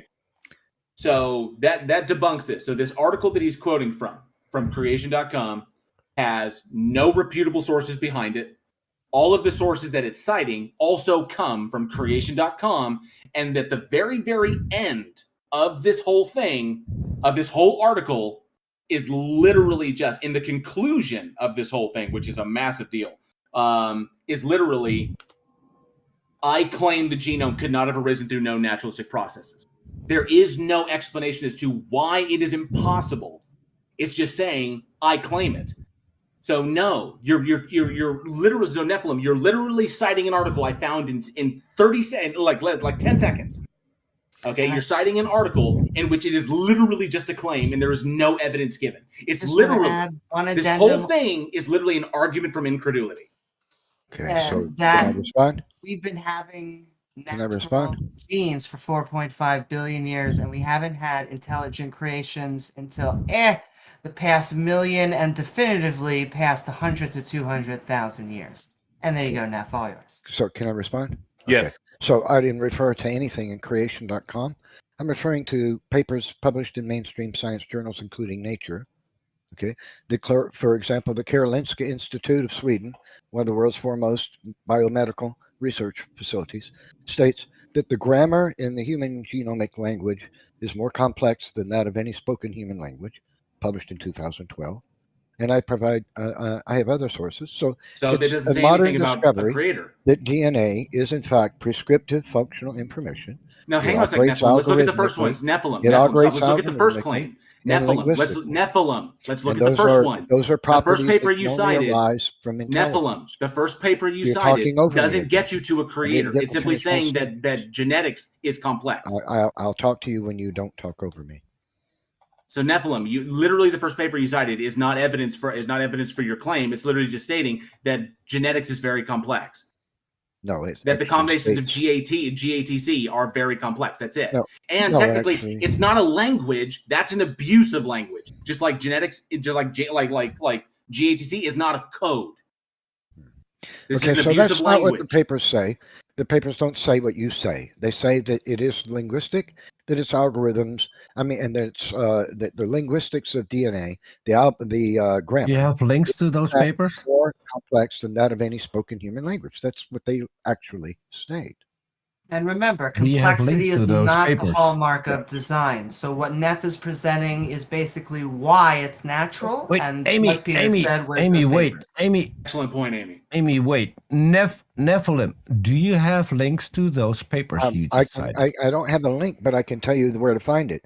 The title of the paper is Complex Grammar of the Genomic Language, published in the journal Nature, November 9th, 2015, Karolinska Institute.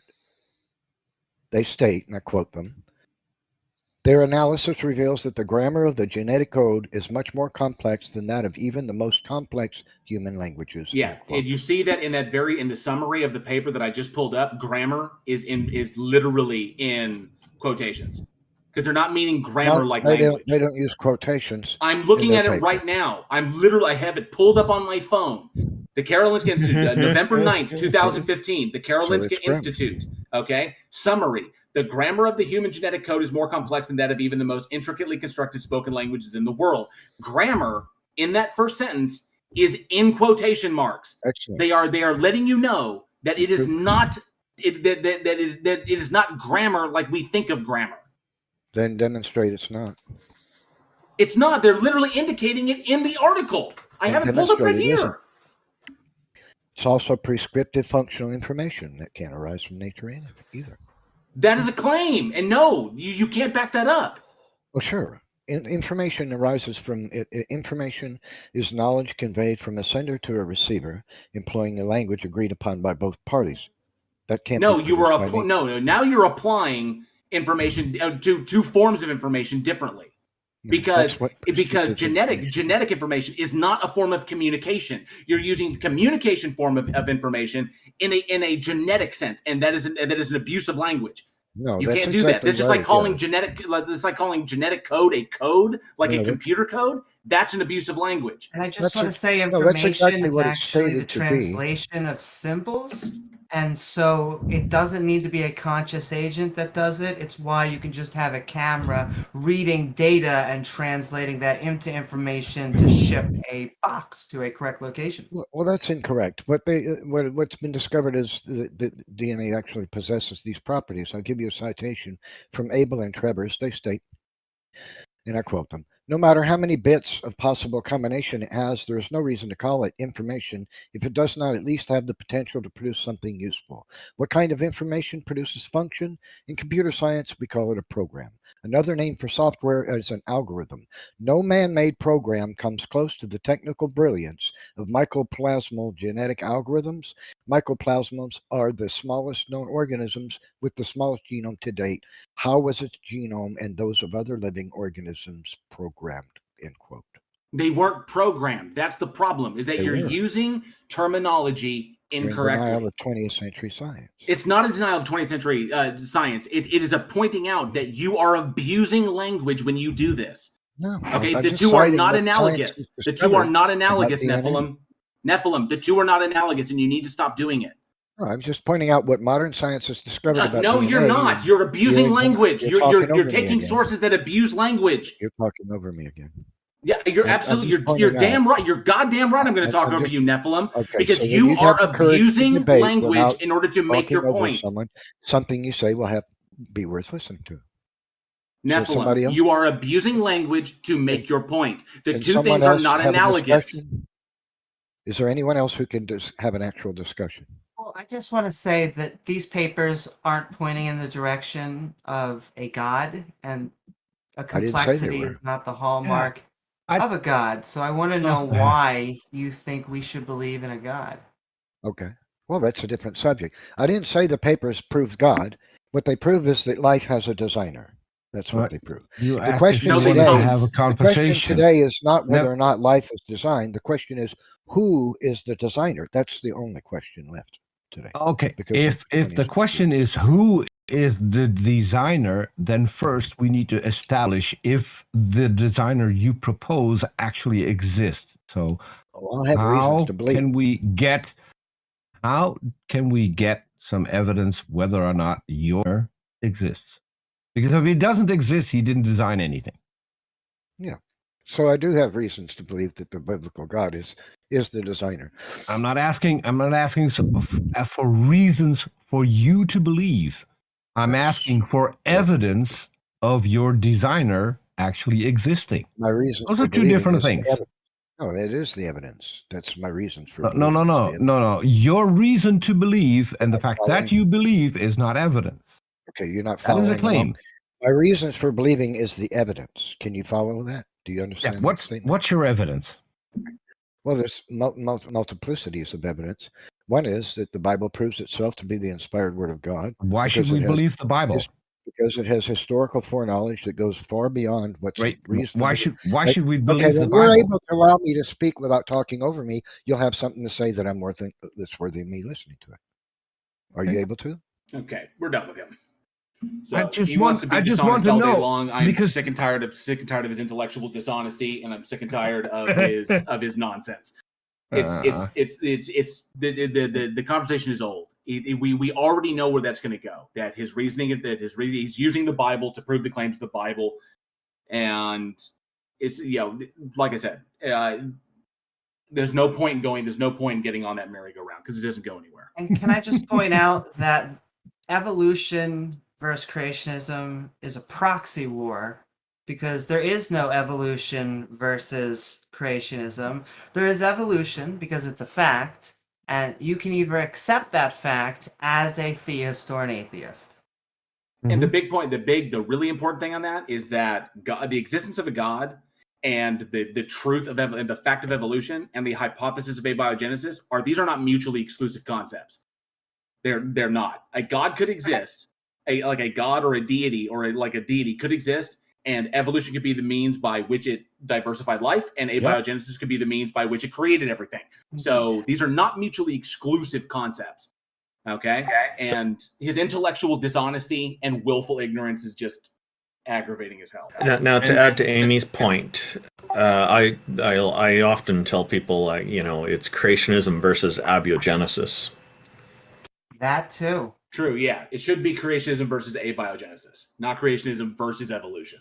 Yeah, very different things. Yeah, The YouTuber A Bit of Orange fell into that same trap, thinking that... Well, wouldn't it more like creationism versus like Big Bang cosmology? Yeah, you could go all the way to you could go all the way back, I guess, creating the universe. So Taco, that's also correct. It depends on angle that, as JL Warren's just alluding to, that they're focusing on. So if it's on life, then it's abiogenesis. If they're focusing on the creation of all of the universe, the cosmos, life, universe, and everything, then that would be the Big Bang. Or you can go even further back to the beginning of the cosmos, which, our universe is suspected to not necessarily be the same age as the cosmos. The cosmos could be a lot older, or we could be in the first universe in the cosmos. We don't know. Right, and there's also a bunch of deistic concepts too, like necessity and that type of thing. Anyways, what's going on, Holy Relic? Hello. I want to talk to TJump specifically about something. Is that fine? Are you there, TJump? What? You have a fan. Am I getting paid? Yeah. No, you're not getting paid. But I just have a question. This isn't an argument. I just want to clarify one point that you made. Your mom. So, okay, that's a great answer. Okay, anyway, the point I'm trying to get at here is that you said that something along the lines of, if I can prove that there's another B theory of time, then that disproves that it necessarily is the case that it disproves the fact that it's necessarily the case that there can't be like a first cause type argument or whatever. What? That was an infinite regress thing. It was like if it's logically possible that you can have a present moment and an infinite past, that disproves the fact that it's logically impossible to have an infinite regress. Yeah, I have a question. So yeah, that is correct, but why? Just a personal question. Why in my life and like all observed human history have we not seen B theory of time? Doesn't it not seem like Why have we not seen a theory of what? Why have we not seen it enacted? So why is time seemingly sequential? Enacted? Like why is it sequentially going from the past to the present seemingly? Because that's the way it seems. What does that have to do with anything? Because we're three. My point is that I feel like it's more likely that a theory of time exists. Technically, because we literally doesn't matter. Like the point of the argument. In the third dimension. Hold up. It doesn't. The point of the argument wasn't that B theory of time was likely or the most likely. Like I don't accept the B theory of time. That wasn't the point of the argument. The point of the argument was: is it logically possible to have a past infinite regression and a present moment? Like I don't accept the B theory of time either. So I got it.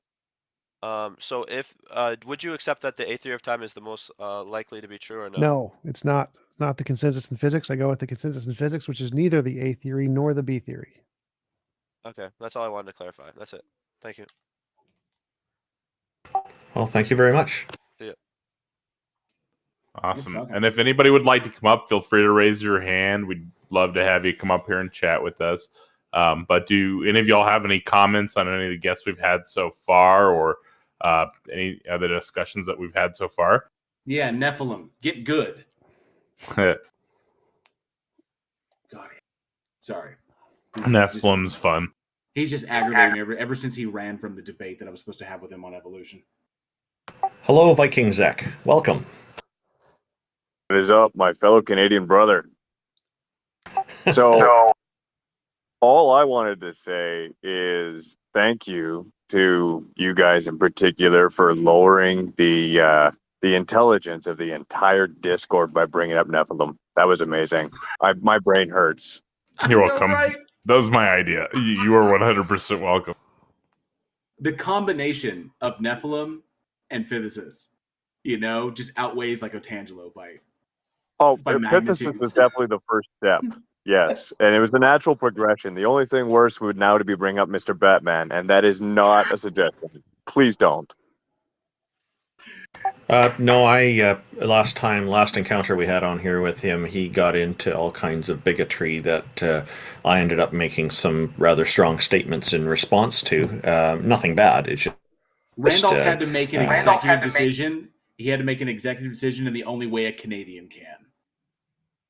Yeah, I handled it politely, but I stated very clearly that his ideas were not acceptable. It was anti-LGBTQ stuff, I believe, and anti-sexual orientation stuff. What did he say that handled those well? What?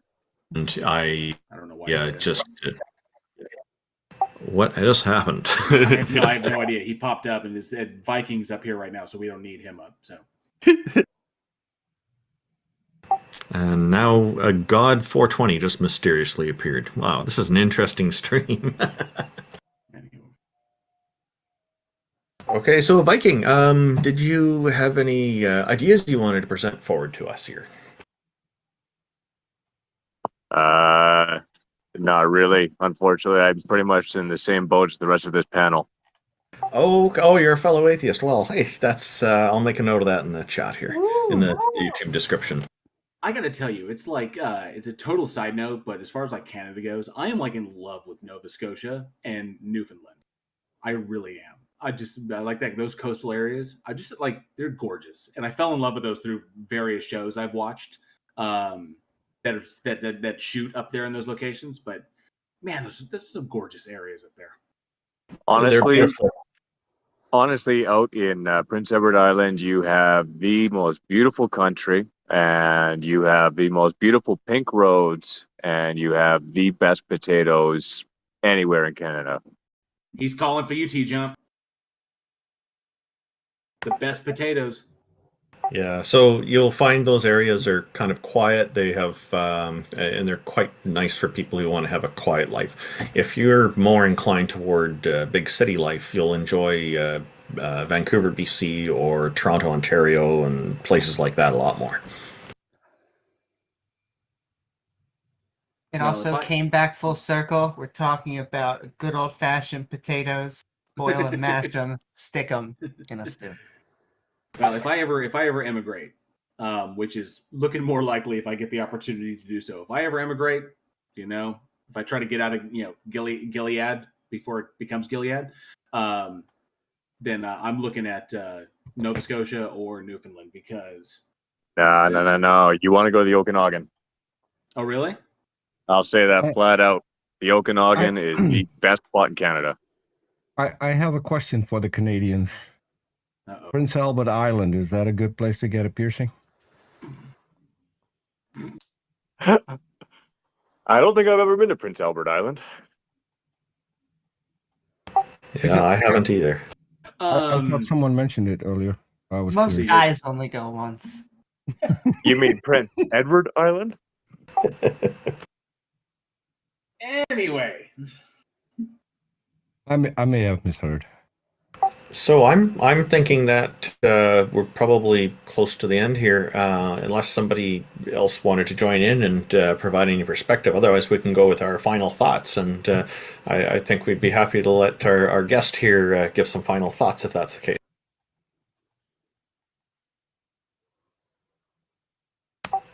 Viking Zach, did you have any final thoughts on our program today on how various things went? Oh, there's somebody actually in the stream is wanting to raise their hand, but if you wanted to share some final thoughts about it before we end the stream.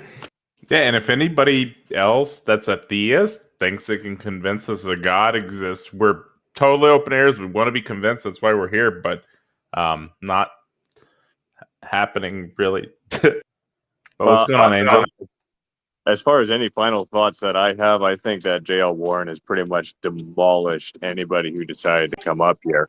I mean, especially the people with actual thoughts, although I'm not sure if you could call Nephilim or Cloudy any of those. But I did want to say, TJump, I am a huge fan of you. I love your reasoning methods. You're fantastic. Thank you. Send me money or hot bonds. Hey, well, I mean, I'll never be. No, I'm not going to say that. But Viking, did you happen to catch his debate against Darth Arianis? I'm not sure if I caught Darth Arianis. That was a good one. That was a really good one. TJump did a debate moderated by Tom Rabbit, and he debated. And TJump, you debated Darth Arianis on whether or not you're an idiot. Oh, that was like last night, wasn't it? I missed it. I was going to watch that. It was so brilliant. You have to go watch it. It was so good. It was like 2 nights ago. It was so good. I just figured, how long are you going to extend the syllable no? My opening is yes, I am an idiot. So I'll say you took the positive position. Yep. If I can interrupt, can I make my closing statements because something came up and I have to go. Oh, okay, sure. And then just going to say, Viking Zach, thank you for joining us. We're going to move on to Angels Freeman just after Peter speaks. Thank you for joining us, Viking Zach. Thank you, Viking. Okay. I just wanted to say this is always a lot of fun, and today was something special. JL, thanks for the interaction with Cloudy. That probably made my day. Oh, absolutely. Yeah, I'll see all of you back in 2 weeks, I guess. Take it easy, bud. See ya. Send Okay. love, Peter. Catch you guys later. I'm actually supposed to debate Cloudy. Take care, Peter. He wants to debate me on the existence of God, and I'm trying to get that set up with a moderator. Now I'm kind of like, But anyway, Angels Freeman. Yeah, just like to say it was nice to see Whale come up. He's always good fun. and Nephilim and physicists. Oh my word. Isn't that something? We had a whale of a time. This is a very, very fun group of guests today. It's I had fun. This was very fun. So, Angels Freeman, did you have something for I us? stopped arguing with Nephilim. Yeah. I've been hanging around on PNR for a while, and I've been talking with Nephilim and a few of the other people. And it was just so pleasant to see you guys hold Nephilim to it in a format where he didn't have a mute button just to tell you guys, just try to mute you. Because usually that's what he does. And once you start to get to a point where you're holding his feet to the fire, he'll just mute you. And, we've found sources before, brought him sources. Like, I guess my question is, how can you express to somebody like that you've already talked to them so many times, and unless they up their game, like JL said, like, be better. Like, I just don't know why they keep coming back with the same BS and never advance their arguments.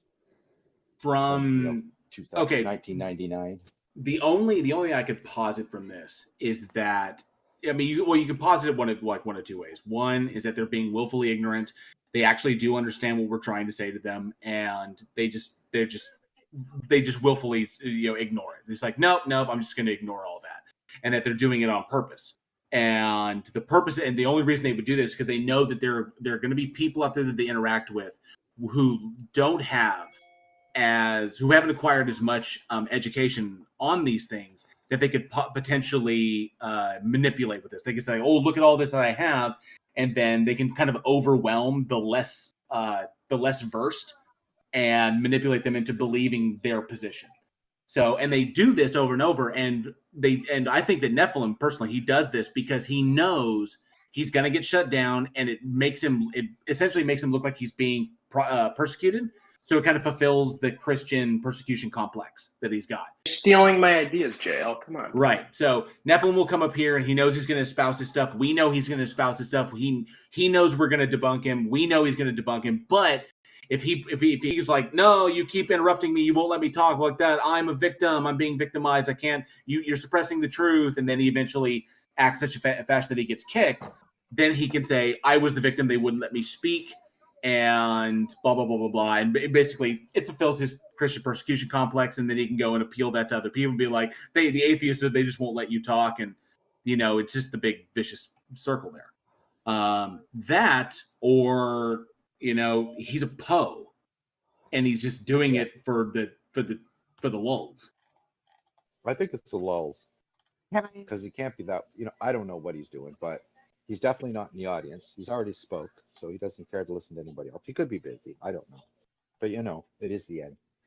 The best way I just to find handle it very disingenuous. Just very disingenuous, that's all. Right. The best way to handle guys like that is like a lawyer, just like J.L. Warren was kind of holding his feet to the fire. It's what they want to do to us. It's what people like Darth Dawkins want to try and do. And so the mechanism that you need to use is just simply the Socratic method. Ask questions about their own beliefs. Answer truthfully when they ask you questions, but it really should be a 1-for-1, and you should be trying to figure out why Nephilim Free thinks that giants are real. Because, once again, I love all theists out there, but that is ridiculous. Well, he linked to me. Oh, go ahead. Sorry. You know all those, like, I think they're from 2008, 2010, something like that. All those giant discovered articles and like Egypt and other places that were posted all over the internet. That's what he linked to me. He linked to me a couple of those when he told me that he believes in giants. Yeah. Well, he's the joke article. Yeah, he's not interested in science. He's interested in filling his narrative to a way he feels comfortable, and then once he has a comfortable story, I think he just sticks to it. No need to change it. It works. I still think it's funny that he ran away from a debate from JL and then claimed that JL did it. That was funny. Oh, that was hilarious. Yeah, that I forgot all about that. That's right. That's right. I mean, I got Come to in and read lay the down emails, so gauntlet. I know who's telling the truth there. Yeah, he laid down the gauntlet, and then he backed Ran out. away. Yeah.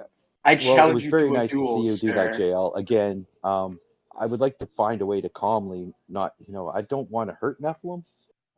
I guess I'm getting soft, but at the same time, it would be nice if he could up his game a little bit and be more honest when he doesn't know. And just, even if he just said it seems this way to me, that it must be this way, I'd have a lot more respect for him than him just telling me it is that way.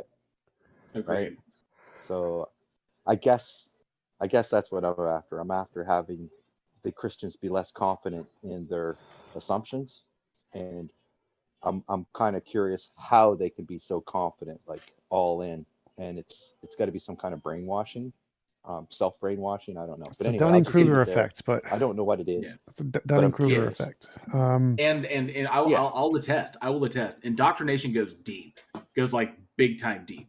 I didn't realize how deep until I was on my path of deconversion, and because I was brought up in the faith, and at one point, you get that one moment where something just doesn't make sense, and then that elicits inquiry because my parents raised me to always ask if something doesn't suss out, always figure out why.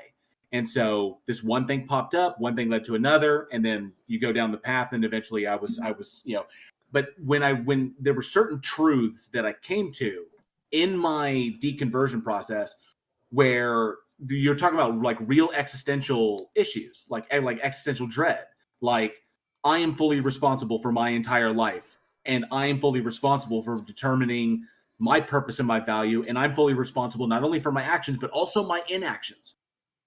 That was a hard truth to swallow, and almost sent me running right back to religion, because religion alleviated me of that responsibility, because I could always say it's God's plan, or God moves in mysterious ways. So there's always an excuse there. But when I realized that this thing does not exist, therefore the responsibility for these things falls on me, both my action and my inaction. That's a hard responsibility to have to just drop in your lap. And so I didn't realize years later the indoctrination, how deep those roots run. And how, when things get scary or things get tough, your brain's like, oh, I don't want to deal. And then you just have to muscle your way through that and recognize it. What I search for and what I hope is the one debate that I had with a theist. And this was the best debate I've ever had with a Christian, is essentially his position was, I believe that there's a God. I know that it is irrational. I have no evidence to support its existence. I believe in this thing because it provides psychological utility for me. It makes me feel better about my place in the universe. I can't demonstrate the truth of it. It's something that just I derive value from, and therefore that's what it is. That's it. And he recognized the irrationality, that it wasn't rational. It was completely emotional, that there was no logical basis in it, and it's all good to go. And he was fine with that.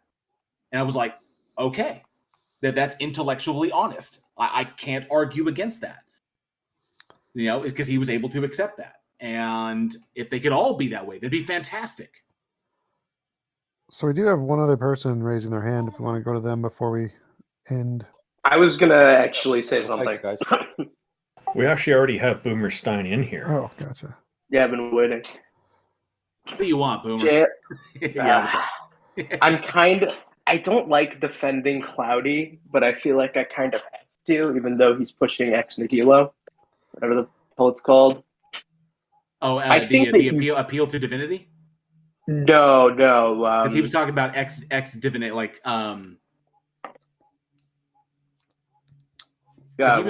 he was saying that his explanation was out of God. Okay, I'm definitely not defending him then. Okay, ex divinae is it ex divinae is what he called it? Okay, so I don't have to defend him. That's good. Yeah, that was his explanation. It's out of God. God wills it, and therefore it is. So he was. So you asked. So you asked for a mechanistic way of creation, correct?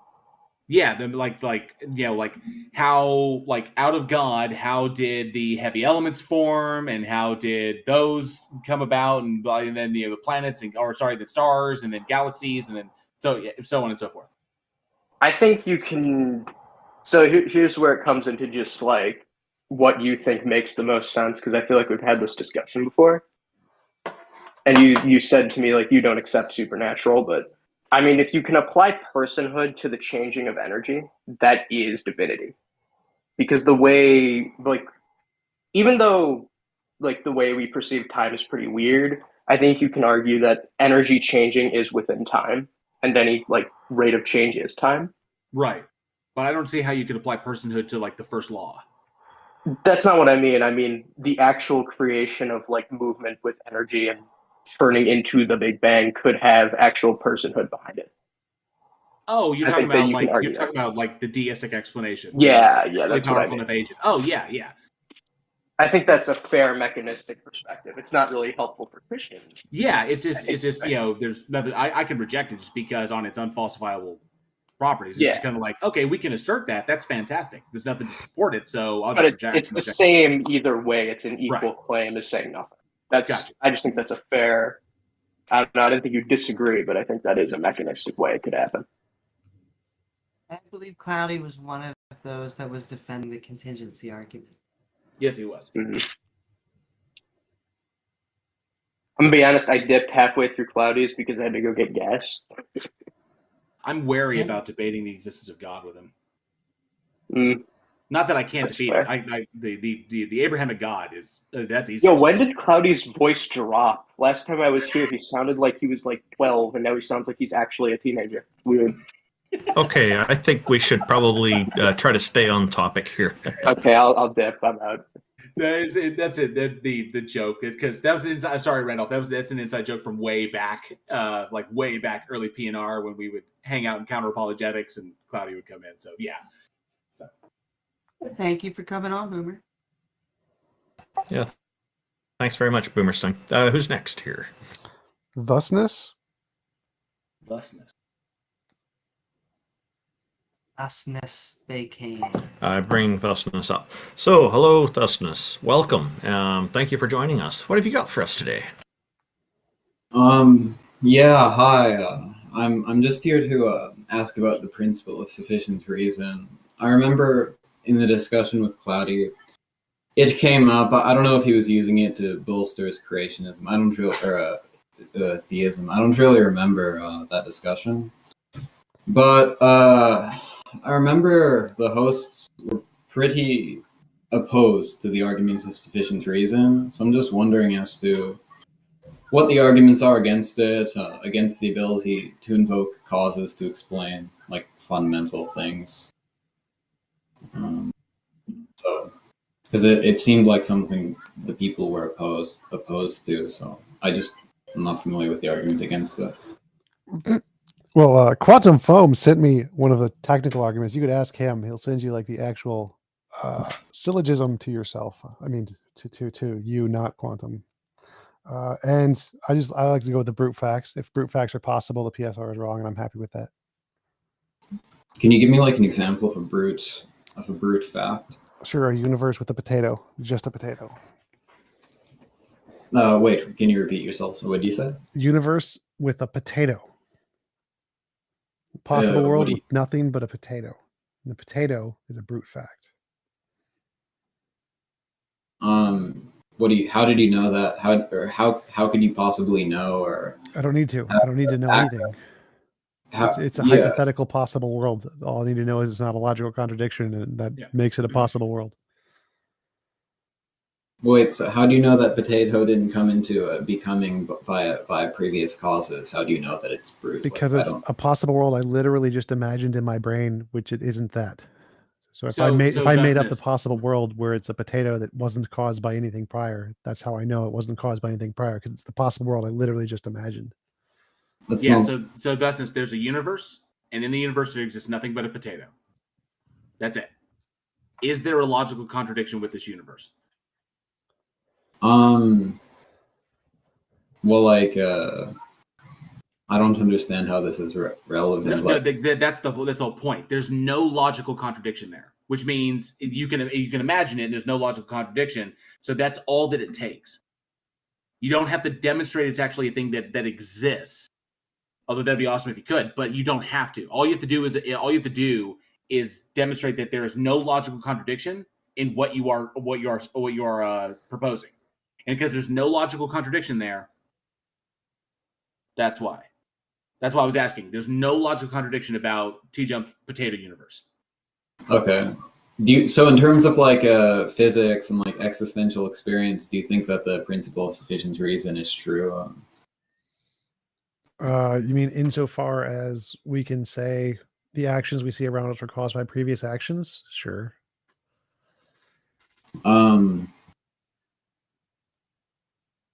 Yeah, I don't. Does the principle of sufficient reason pertain to like random hypothetical possible worlds where there only exist potatoes? Like it doesn't. It just. I just haven't thought about it, but it depends which PSR you go for. If you're going for the PSR that says all contingent things must have some explanation or all events must have some explanation, then yeah, even the logical possibility of one event not having an explanation would refute the PSR. So if you're going for like a weak PSR or something, maybe not. How do you know that the possible world with the potato does not have an explanation? Like on what grounds are you Because negating? I literally defined that possible world. So possible worlds, just ways the world could be. One possible way the world could be, potato, uncaused, existing, only thing. That's it. So it's one of the possible worlds. I'm defining that one possible world is the one I'm speaking about. So if it was created by something else, that's not the word I'm speaking about. I'm only speaking about the one where the potato is a brute fact and it wasn't caused by anything else. Do you believe this possible world is like currently ontologically real in a latent sense? I'm not a modal ontic realist. Yeah, so I mean, the ontology of this possible world is founded or contingent on your thinking about it or entertaining its possibility. So it's not an uncaused plane or thing. No, if there's no logical contradiction in it, then that means that it's possible, which means there's no logical contradiction. Therefore, the PSR, one of the principles is false. Things that are contingent don't need a prior explanation. All it needs to be is logically possible. It doesn't need to be actually proven to be the case. You just need to show how it's possible. That's it. Wait, so what's the potato contingent on? Like, it just seems completely abstract and not related to anything. It doesn't seem contingent. What contingent means could be otherwise. So it could be a tomato instead of a potato. Could be an apple, watermelon. Are you asking what is it dependent upon?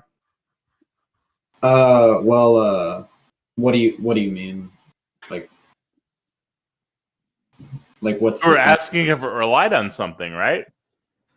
Well, yeah, like the ontology. Well, this guy says he doesn't believe in the ontology of the possible world, so I think that question would be kind of irrelevant, or not it wouldn't apply. But I think I misunderstood. Actually, I think it clears up the argument that these people were making, because I wasn't even familiar with the formal argument or the principle of sufficient reason. I don't really read like modern philosophy, so I just wasn't familiar. Don't sweat it. Just if somebody ever brings up PSR, just say omni potato, and you've got them.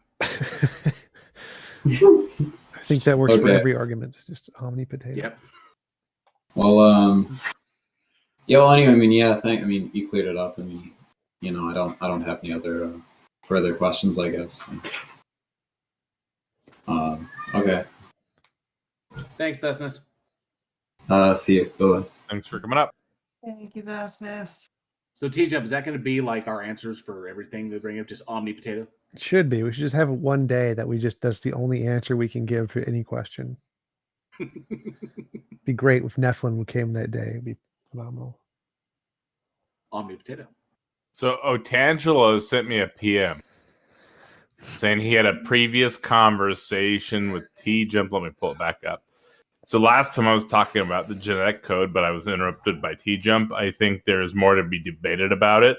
The genetic code is language, which in my view is strong evidence of design. I want to explore the topic a bit further. That's from Otangelo, so maybe he'll come up. I'd rather not, because it's just an abusive language. It's an abusive Oh yeah, for language. sure. For sure. Like when he said the genetic code is a language, 100%. That's an abuse of language for sure. Right. All right. So we don't have anybody else in queue really. So I think we were planning on calling it a little bit early. If Tangela wants to pop up, you're welcome to pop up. Does anybody have any closing words that hasn't already said their closing words? Omni potato. I'm going to go take a nap. See you later. Thanks for coming, everyone. TJump. I have